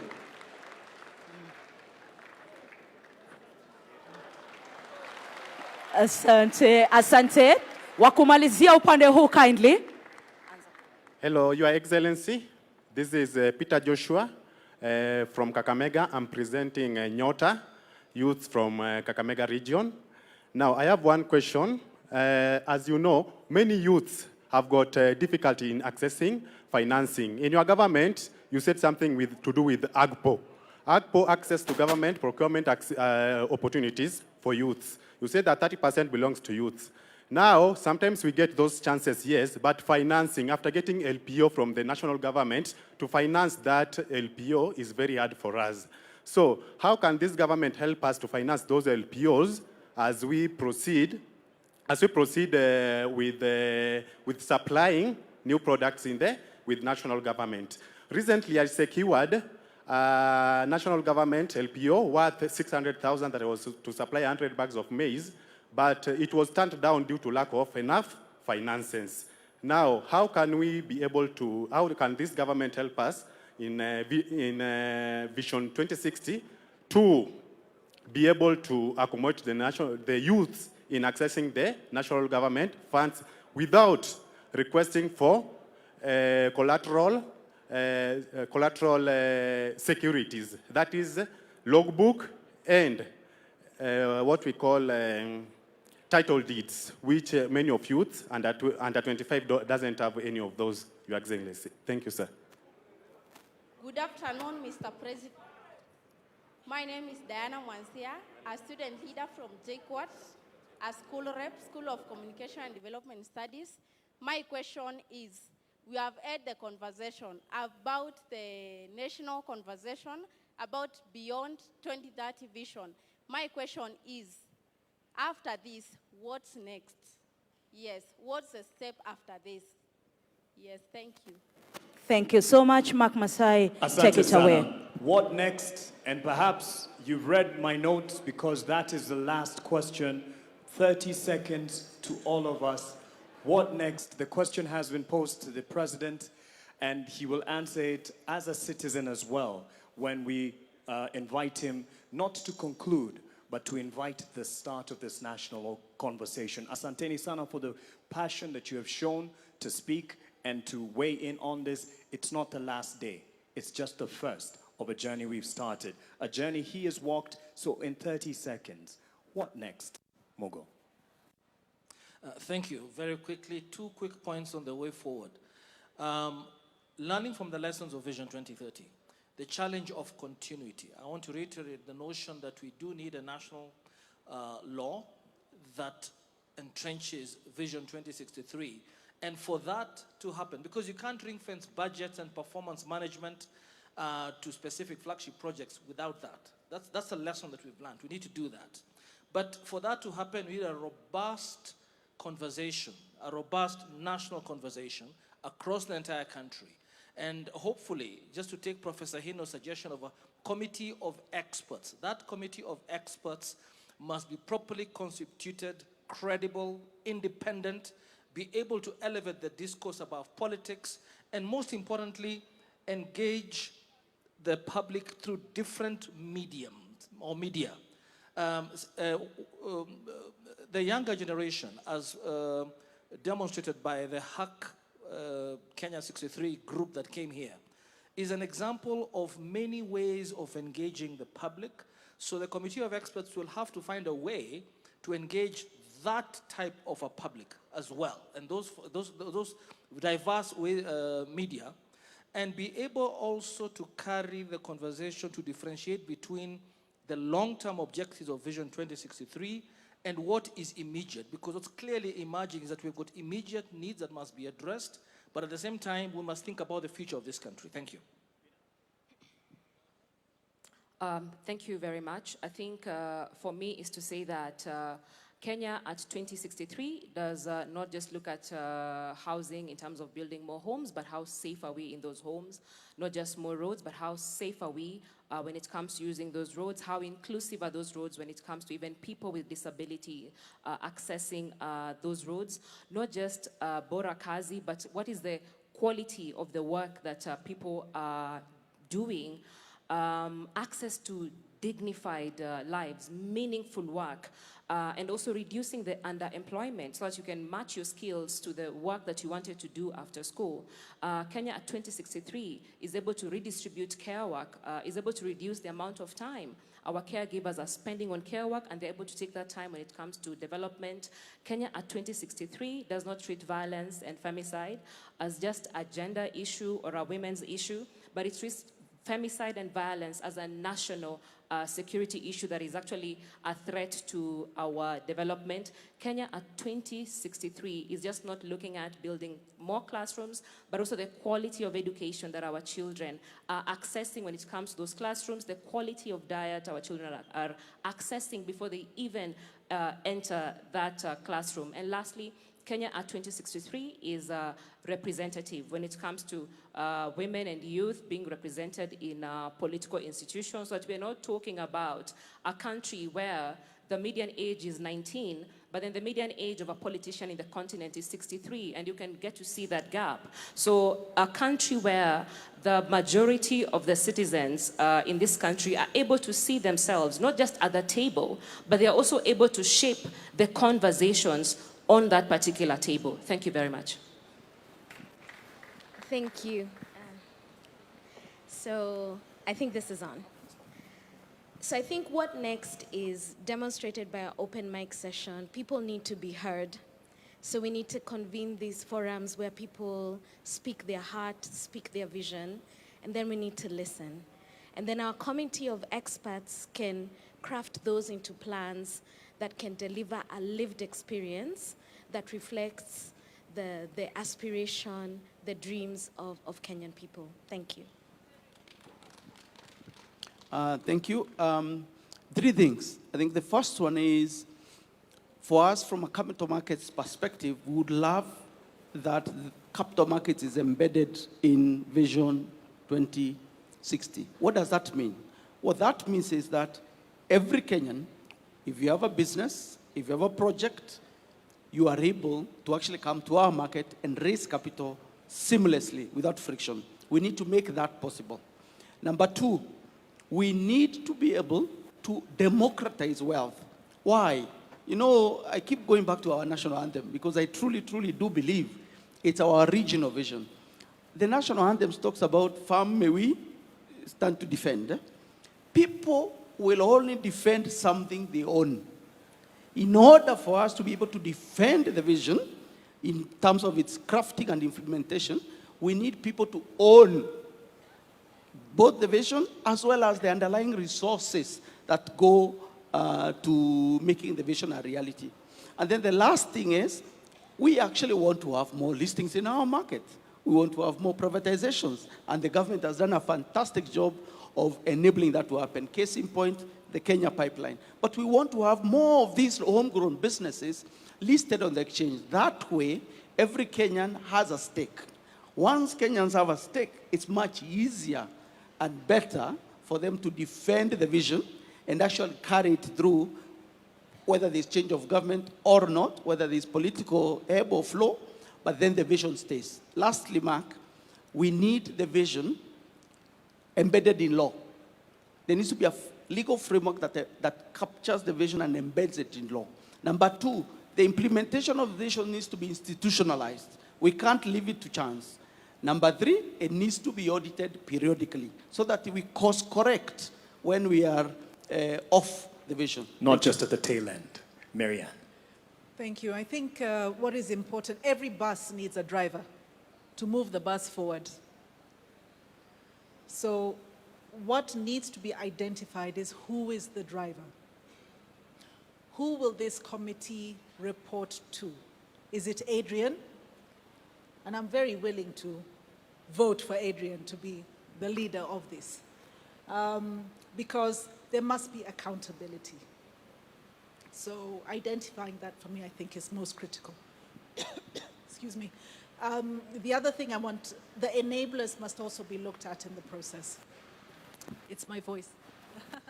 Thank you. Oh, sorry. The enablers are very critical. Policy must support strategy and not the other way around. When we develop policies, It's in order for the strategy to work so that we can achieve the objectives. Sometimes we forget. We develop policy and then the elephants on the ground are struggling to determine where do we go. Thank you. Foundations. Building the foundation. We need to build the foundation of this vision, and we build it right. Once the foundation has been built and the committee of experts comes up, then we sell the vision. Sell the vision to the right people. And the right people, let's not ignore our children. Let's not ignore our youth. That way, we will be able to have a continuity in whatever we do. So the foundation is very important. Selling the vision is very important. Let's get influencers to know that the church is a great place of influence. Don't forget the church. Spread to the pastors so we can get the Sunday school, and this will be established in their lives, and Kenya will move forward. Thank you very much. Yes, a round of applause, and the president, I think, is giving you a standing ovation. Thank you very much. As he comes to give also his reflections. Diana Mwanzia has asked me a very direct question. What next? And I have ideas on what next. But I would rather we agree on what next together. And I would want what next to come from us. Because having the benefit of the office that I hold and being a Kenyan, I have some ideas. But I would rather that we all agree on what next. Let me say two things so that I can suggest, if I may. Listening to everybody who has had the privilege of the mic here, I am persuaded beyond reasonable doubt that we have what it takes to design the next future for Kenya. Listening to the young people here, listening to people from the private sector, listening to the tech community, listening to the civil society teams around this table, and all the other professionals, it is clear to me that we have what it takes to think about the future, that Kenya cannot afford to drift into the future. We have to have a plan for that future. I have listened to the young man, sorry, I don't remember his name, who talked about startups, and that is the next horizon. That is the place where we'll create more jobs. The tech space. And he has even suggested that there should be some compulsory learning around technology because that is how the future is going to look like. Maybe we may not go all the way to make it compulsory, but we provide sufficient incentives to make sure that there are more people in that space. And all the other suggestions that have been made around this forum. My suggestion is that, as I said earlier, this should not be a government project. Government should facilitate this conversation.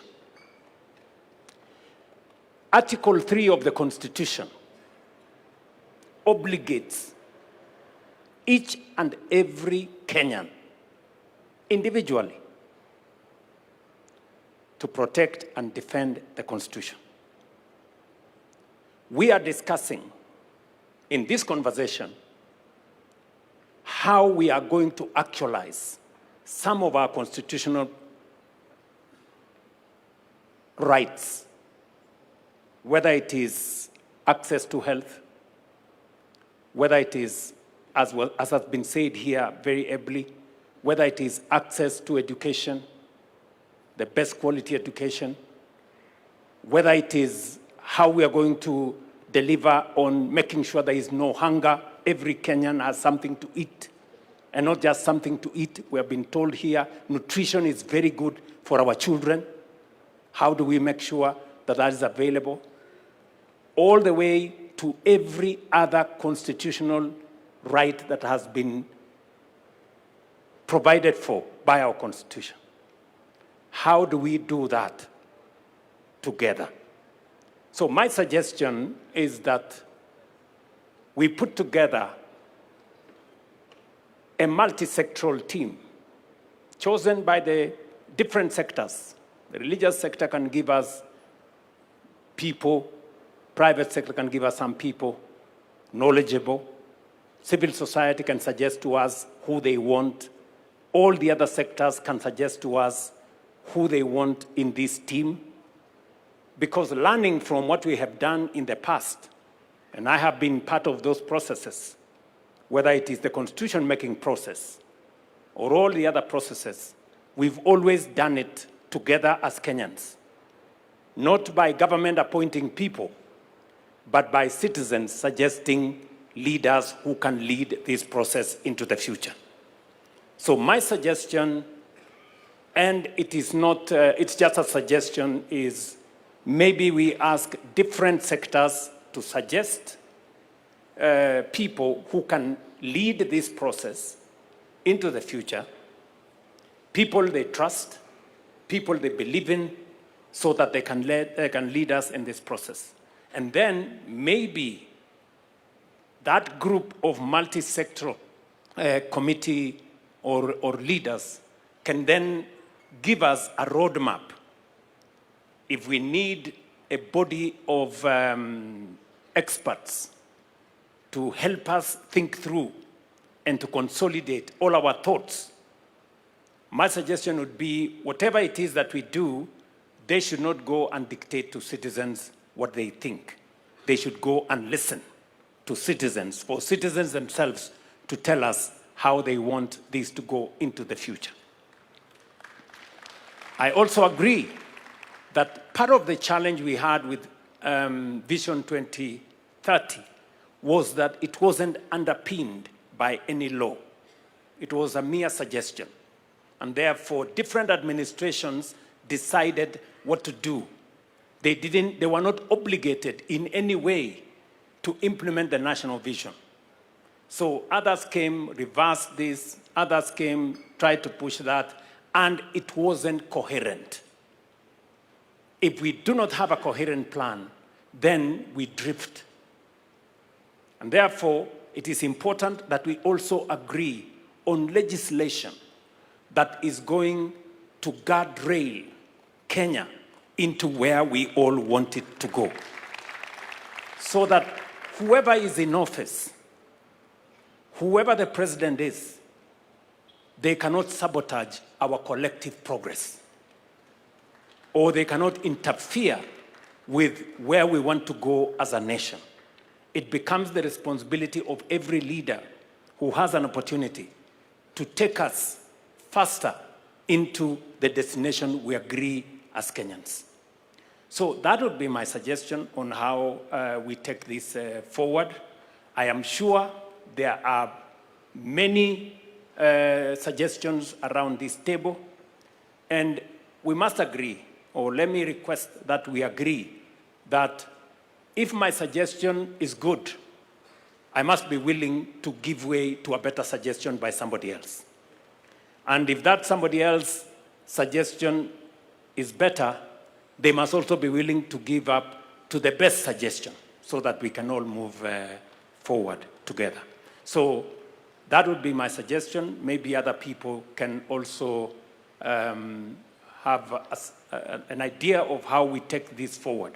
Because I think one thing is a given, that we are here, it is now upon us, Article 3 of the Constitution, that we are obligated to think about how we move. And each one of us has as much obligation as I do as a citizen for us to give our input of where we want Kenya to be. I deliberately avoided in my statement 2060 or 2063 or 20. That should be also a suggestion by Kenyans. Beyond 2030, what do we want to call it? How do we want to frame that future? And we want to do it together. Finally, I want to ask those of us who are here. We have student leaders, we have religious leaders, we have business leaders, we have political leaders. We must not abscond duty. We must not run away from responsibility. I know there is a temptation. We have civil society leaders. All of us have a stake in Kenya. So sometimes people want somebody else to do. But that somebody else could as well be yourself. So each and every one of us must take ownership, and we must not escape responsibility or run away from our obligation as leaders. And that is why I'm asking all the leaders to work together so that we can facilitate all the citizens to participate in this process.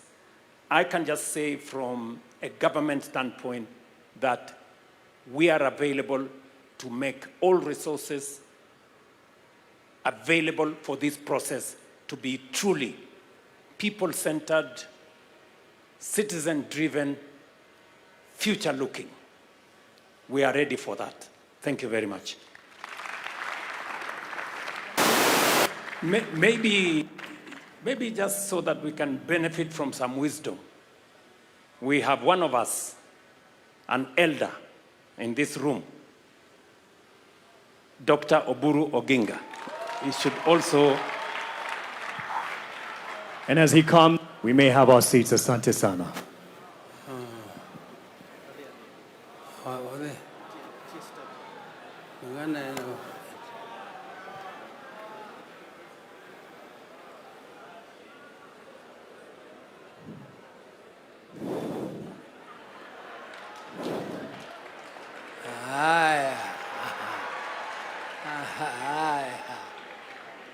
Hi. Your Excellency, the President of the Republic of Kenya, Deputy President, and all protocols observed, dear delegates. Delegates, I'm also just one of you. I'm so impressed, highly impressed by the energy of the youth. The youth has so much energy, and I'm happy that our country has a future. Because when you have such vibrant youth, then you know that this country will be in safe hands. And the development of this country to the level of Singapore. Ladies and gentlemen, my late brother used to worry the president, and he used to worry us in the party when we were drafting our own manifestos, that how can we, if at independence in 1963-64, Singapore was exactly at the same level of development as Kenya. Singapore, in terms of income per capita, in terms of the NDP, in terms of GDP, and the development growth, we were exactly at the same level. And my brother used to ask that question. What did Singapore do to rise up to a level where their incomes are now 40 times, incomes per capita are now 40 times that of Kenya? We must think as Kenyans. Where did we go wrong? And where did Singapore go right? That they achieved that level. Professor Hino, who was advisor to Raila when he was Prime Minister, has given you where Singapore is and where Kenya is. He has not told you why Kenya is there and Singapore is there. He only told you where Singapore is. And where Singapore is reachable. We can reach it if we do what Singapore did. First, we must deal with this animal called corruption. Corruption is very difficult to eliminate. It is very difficult. I've traveled all over the world, but I know it is possible to build a society which is non-tolerant to corruption. We can build a society which is completely non-tolerant to corruption. We need also to reduce government wastage. Wastage in government. We need to tighten our belts, those who are in government. Let us tighten our belts for the people, for the sake of the people of Kenya. And let us make sure that our young population is educated. Education is the only equalizer. And there is no shortcut to education. You have to educate young people who are trained in technical subjects so that you can attract investment. Government can only do infrastructure. Government cannot do development. Development is for the private sector. Government can only participate a little here and there. But for you to attract the private sector, you need to educate the young people. You are not going to import labor from elsewhere. The labor must come from us here. We have to get employment, and the employment is creatable. We can create it only if we educate our young people, and we also need to invest in research. People are talking about development, but they don't think that industry needs innovation. And industry cannot invest in innovation because it is too expensive. In every development plan, government should invest and support universities so that universities develop their capacities to do research, and research which is related to the industries, so that the industries can be innovative and therefore we become competitive in the international market. Kenya must be competitive. The world is moving so fast, and you cannot sleep and think that you only want to feed your people. Feeding your people is a responsibility of the government, making sure that people are fed. But the government will not do your farming for you. Government can only make your fertilizer cheaper. But farming must be done by us. Government must facilitate. For those who have lived as long as I have, I don't know how many of them here, they don't know how difficult it is to gather like this. We tried it when we were struggling for the Constitution, and we gathered for a national dialogue in Bomas in the 90s. And we were caned, we were beaten up by police. Some people ended up in jail for fighting for that Constitution because the government did not like it. When the second bombers came under President Kibaki, the government was very supportive of the process. The government supported the process. But during the end, when the government realized that some of the ideas which are coming out of national dialogue is not favorable, the government decided to scuttle it. And therefore, that national dialogue came up to nothing. That Bomas draft is still there, lying in the shelves, and it was produced by Kenyans. So when you have a a supportive president who has paid, who is ready to pay for this forum to continue. Those of our colleagues who are missing here are missing an opportunity. And an opportunity comes only but once, it never comes again. If you miss it, you will never find it again. Because you will not find another President Ruto. Maybe another president comes with some other ideas and we will not like the ideas. I like the experts here. They are very good. They are very, very good. But you can be so good if you don't have a supportive president. You can have good ideas, but they will lie in the shelves for good.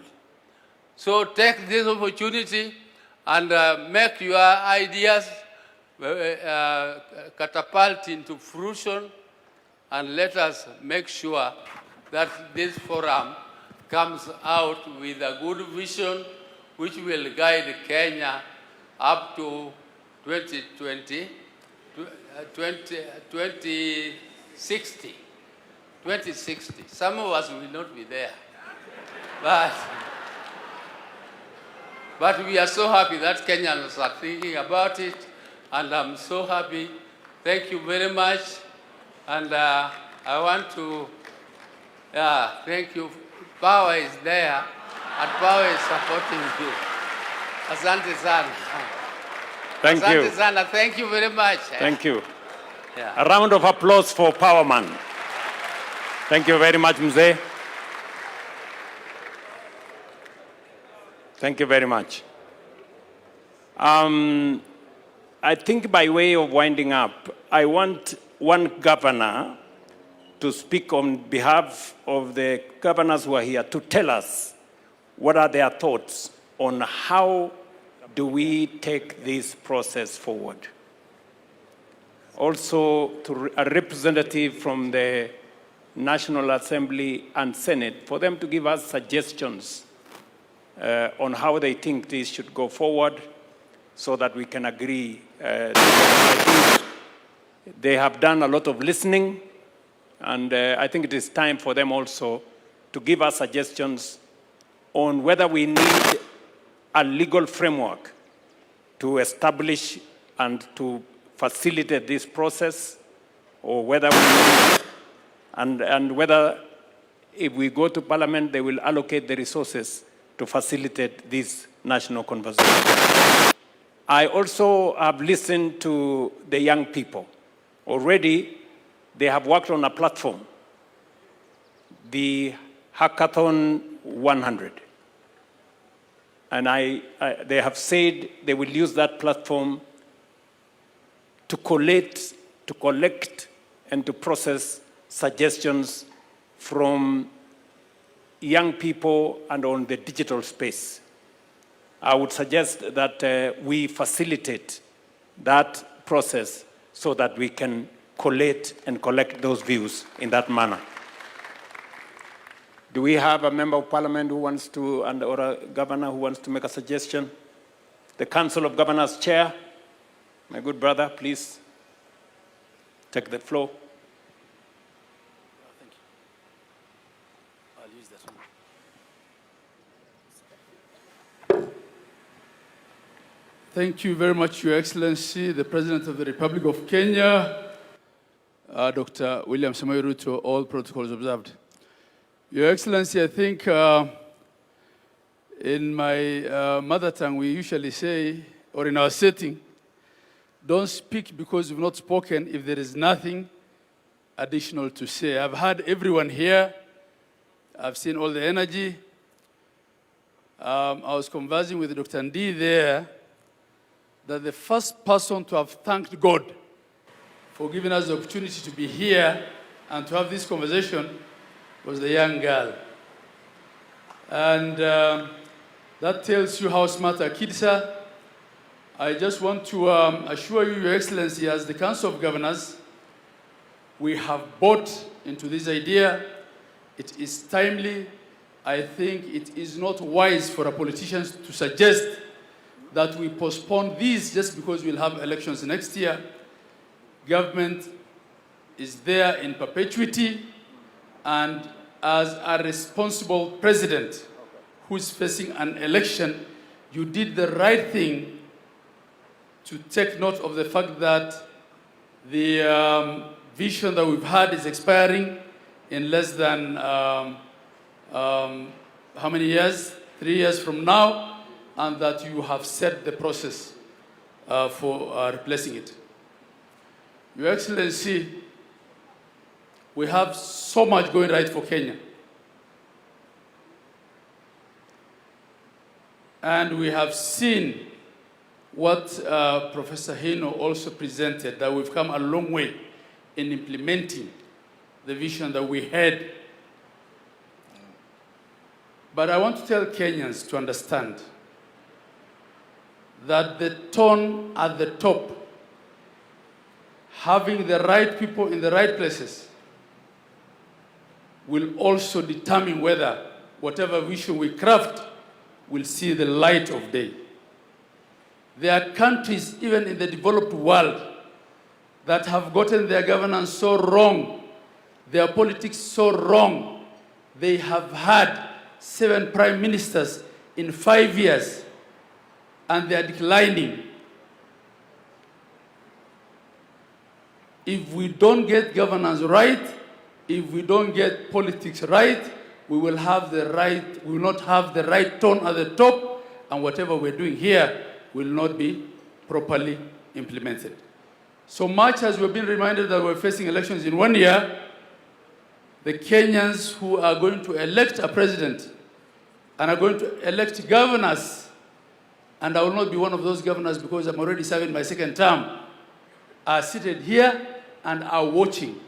The decisions that you make will determine whether whatever we are crafting here will actually be implemented in the manner that we've seen visions implemented. Your Excellency, as we now cascade this down to the counties, on behalf of the Council of Governors, we want to assure you that we will support it, that the concern by one of the ladies in the panel here, that the contributions and the views will be inclusive. Everyone representing every sector, every part of the community will have an opportunity to contribute. Last but not least, Your Excellency, this is the first vision that's been implemented under the new constitution while counties are in existence and are functional and operational. We have seen what standardization of thought and standardization of implementation can do to equalize this country. Today, affordable housing is happening in Mandera, it's happening in Nairobi, it's happening in Bungoma, it's happening everywhere. This vision that we're crafting now not ought to be one of two Kenyas, the Kenya with potential and the Kenya without. It ought to be one for all of Kenya. Professor Hino, who was sitting next to me, told me how when he went to Turkana, they were asking him, as you came here, have you come through Kenya? Right? They knew he was from Japan, but to find out whether he's been through Nairobi, walikuwa wanamuuliza ulipitia Kenya. That story is now gone. We are all in Kenya. Whether you are at the Mandera border or at Raskamboni border with, in Lamu, or you are in the border to Tanzania, at the border at the Tanzania border. We have one country, Your Excellency, under your leadership. We are seeing development across the whole of Kenya, and Vision 2063 will help us move faster to attain equality and inclusivity. God bless you all. Thank you, Mr. President. Okay.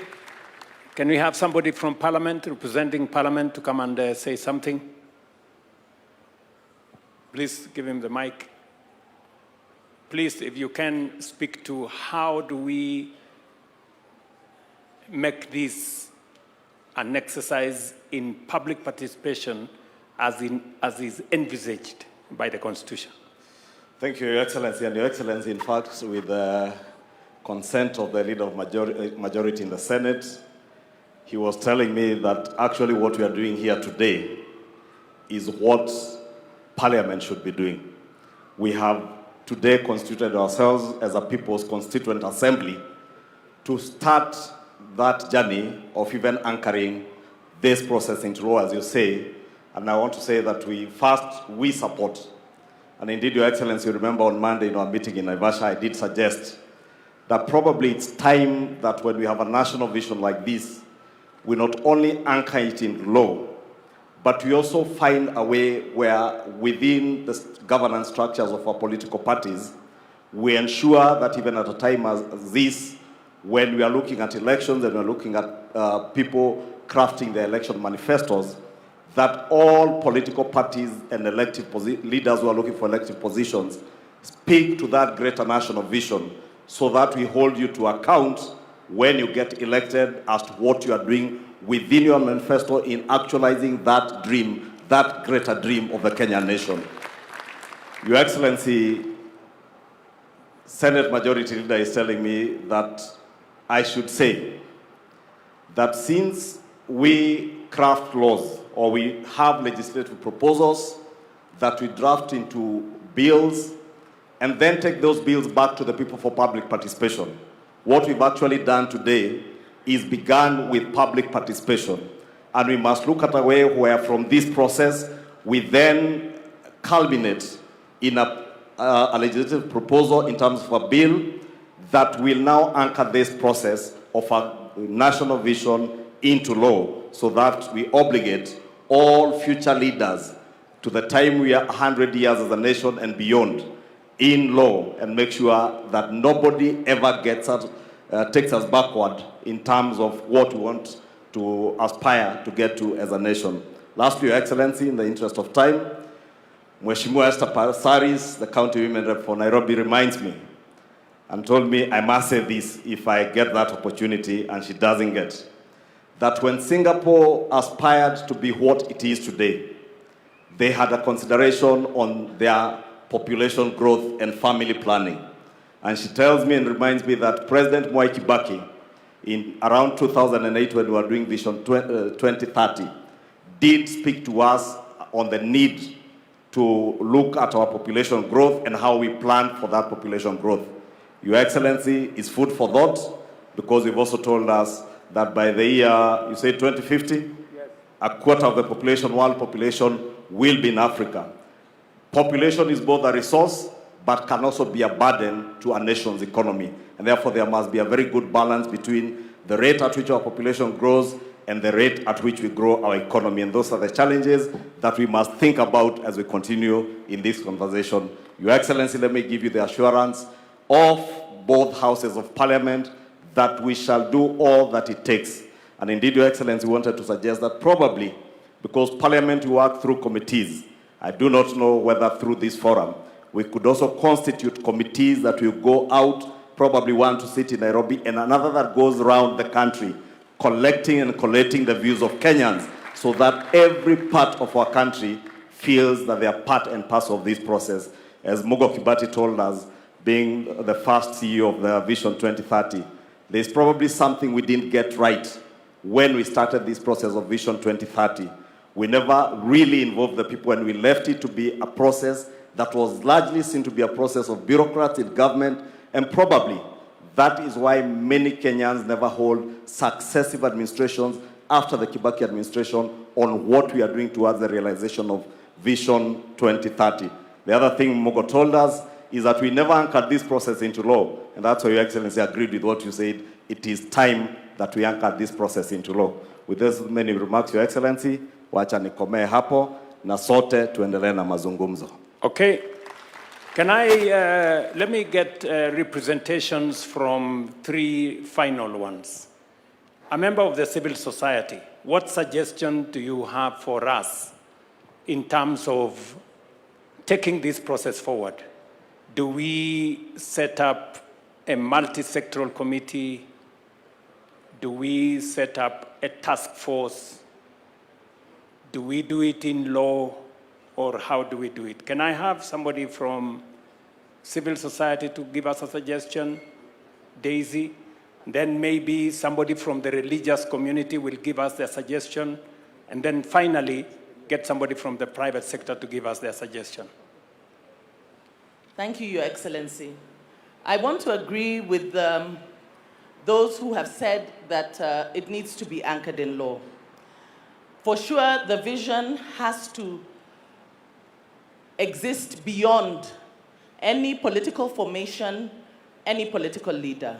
And so we are happy to hear the majority leader say that Parliament will make the necessary legislation. But in terms of participation, I think having an initial multi-sectoral forum would do well, so that you are able to involve as many different sectors, because the gentleman here has asked me to insist and say that even minority communities must be included. We may talk about communities, but within those communities, we have other communities whose voices need to be heard. And so I think that to structure it, we do need to have a multi-sectoral engagement with the different players. Even when you talk about civil society, it is very wide.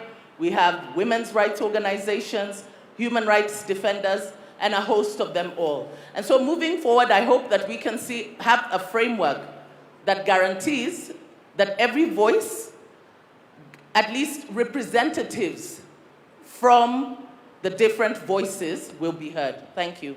Thank you very much. Somebody from faith-based to give us suggestion on how they think this should go forward. Okay, we have a bishop there. Maybe you can let us know your name. My name is Kanga from the National Council of Churches of Kenya. And we have nothing to add or nothing to subtract. But as Nate has said,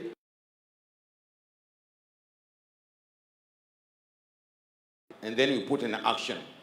Simple. The vision is there. The vision is documented. The vision is be sold to people. The people have to buy it. We give it time and then be accomplished before 2030 as we move on. It will be illogical to know that we have today and you don't think about tomorrow. You have tomorrow, you don't think about a day after tomorrow. If you do that, that's illogical. We have the vision, have an all-round task force to do the needful, collect information, sell it to the people, come back again, and then get running. Thank you. Thank you very much. Somebody from the private sector? Yes. Thank you very much, Your Excellency. I'm Dr. Ruto Eric, the President of the Kenya National Chambers of Commerce and Industry. We're very happy with this vision because, Your Excellency, if you look at Vision 2030, on the political wing, I think we scored 100%, if not beyond. In terms of the social aspects, we most likely scored 80%. But when it comes to the economic side, Your Excellency, I think that is where we are not doing very well. That for us in the private sector, when you tell us that we want to go to Singapore, I was seated there and I was thinking, I should be very proud as a Singaporean that Kenya today is at standstill and we want to go to Singapore. Us in the private sector, when you tell us that our turnover should increase 40, 50 times, we want to do business where there is wealth. And Your Excellency, we are 100% in support as the Kenya National Chambers of Commerce. All sizes of businesses from across the country, as far as Mandera, as far as Lamu. I was there 2 weeks ago. Thank you very much. Thank you. Today is the International Youth Day. and we have huge representation of young people in our midst. Can I get one young person to come to the stage? And there is a lady already there, yeah? Allow the lady in maroon to give us an idea as to how do we take this forward in your context. Apart from hackathon, how else do you want us to take this forward? Na kabla hujasema, utatueleza bag ni ya nini? Thank you so much, Mr. President. They do say, power is done what? Is grabbed. Sindio? So I came for my chance. My name is Ruth Kemto Ziko. I come from Bomecho University. I'm the school president. Nilinua mkono huko sana lakini hawakunipea. So nimeamua kuikujia mwenyewe. So Mr. President, before maybe I give on the way forward, I had some good agendas that I wanted to give on this vision beyond 2030. 2030 is for the youths, is for the children that were here. So whatever that the parliament, the people sitting here will be doing is for us. It's for the coming generation. So give us the voice. Give us time, we give you our grievances. Number one, let's talk about, you are talking about Singapore. Singapore sahi haina deni. So as we think on going to beyond 2030, let's think on how can we get away with all the debts that Kenya is having for any country. Number two, I'm talking about constitutional implementation. Women, we are the majority in Kenya, right? Why can't we implement the constitution to have the president, if it's a man, let the deputy be a lady, right? And lastly, being honest, Mr. President, employment is what the youths want. But not every youth will be employed because sisi ni wengi na sisi wote tumesoma. But because unemployment is an issue to us, why don't you bring up the policies that will give funds to innovators, fund talents, fund support different people, give them money like the Nyota for self-employment. And for that, Mr. President, bring Nyota to universities and colleges. We are innovators too. And lastly, it's about the help, scholarship, and funding in different universities and TVETs.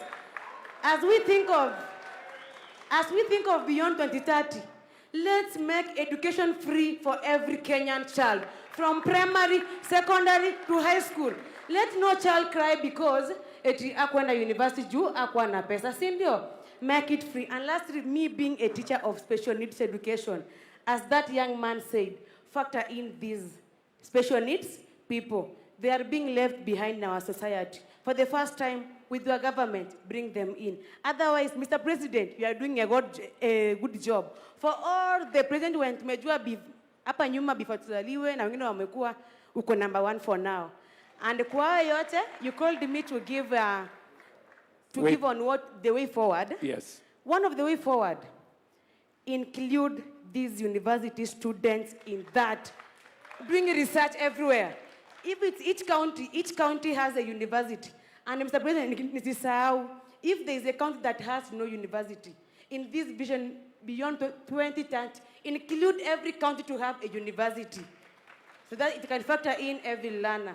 So for that, include the university students, the college students, and the high school and primary students. I've seen one here. She's very clever than me, in fact. So let's have their views because they are very educated. Thank you, Mr. President. Thank you very much. I think that wraps up. She has said very fundamentally that education must be free. And I agree with her 100%. And that speaks to our members of parliament. You know, we have sent to parliament the tertiary education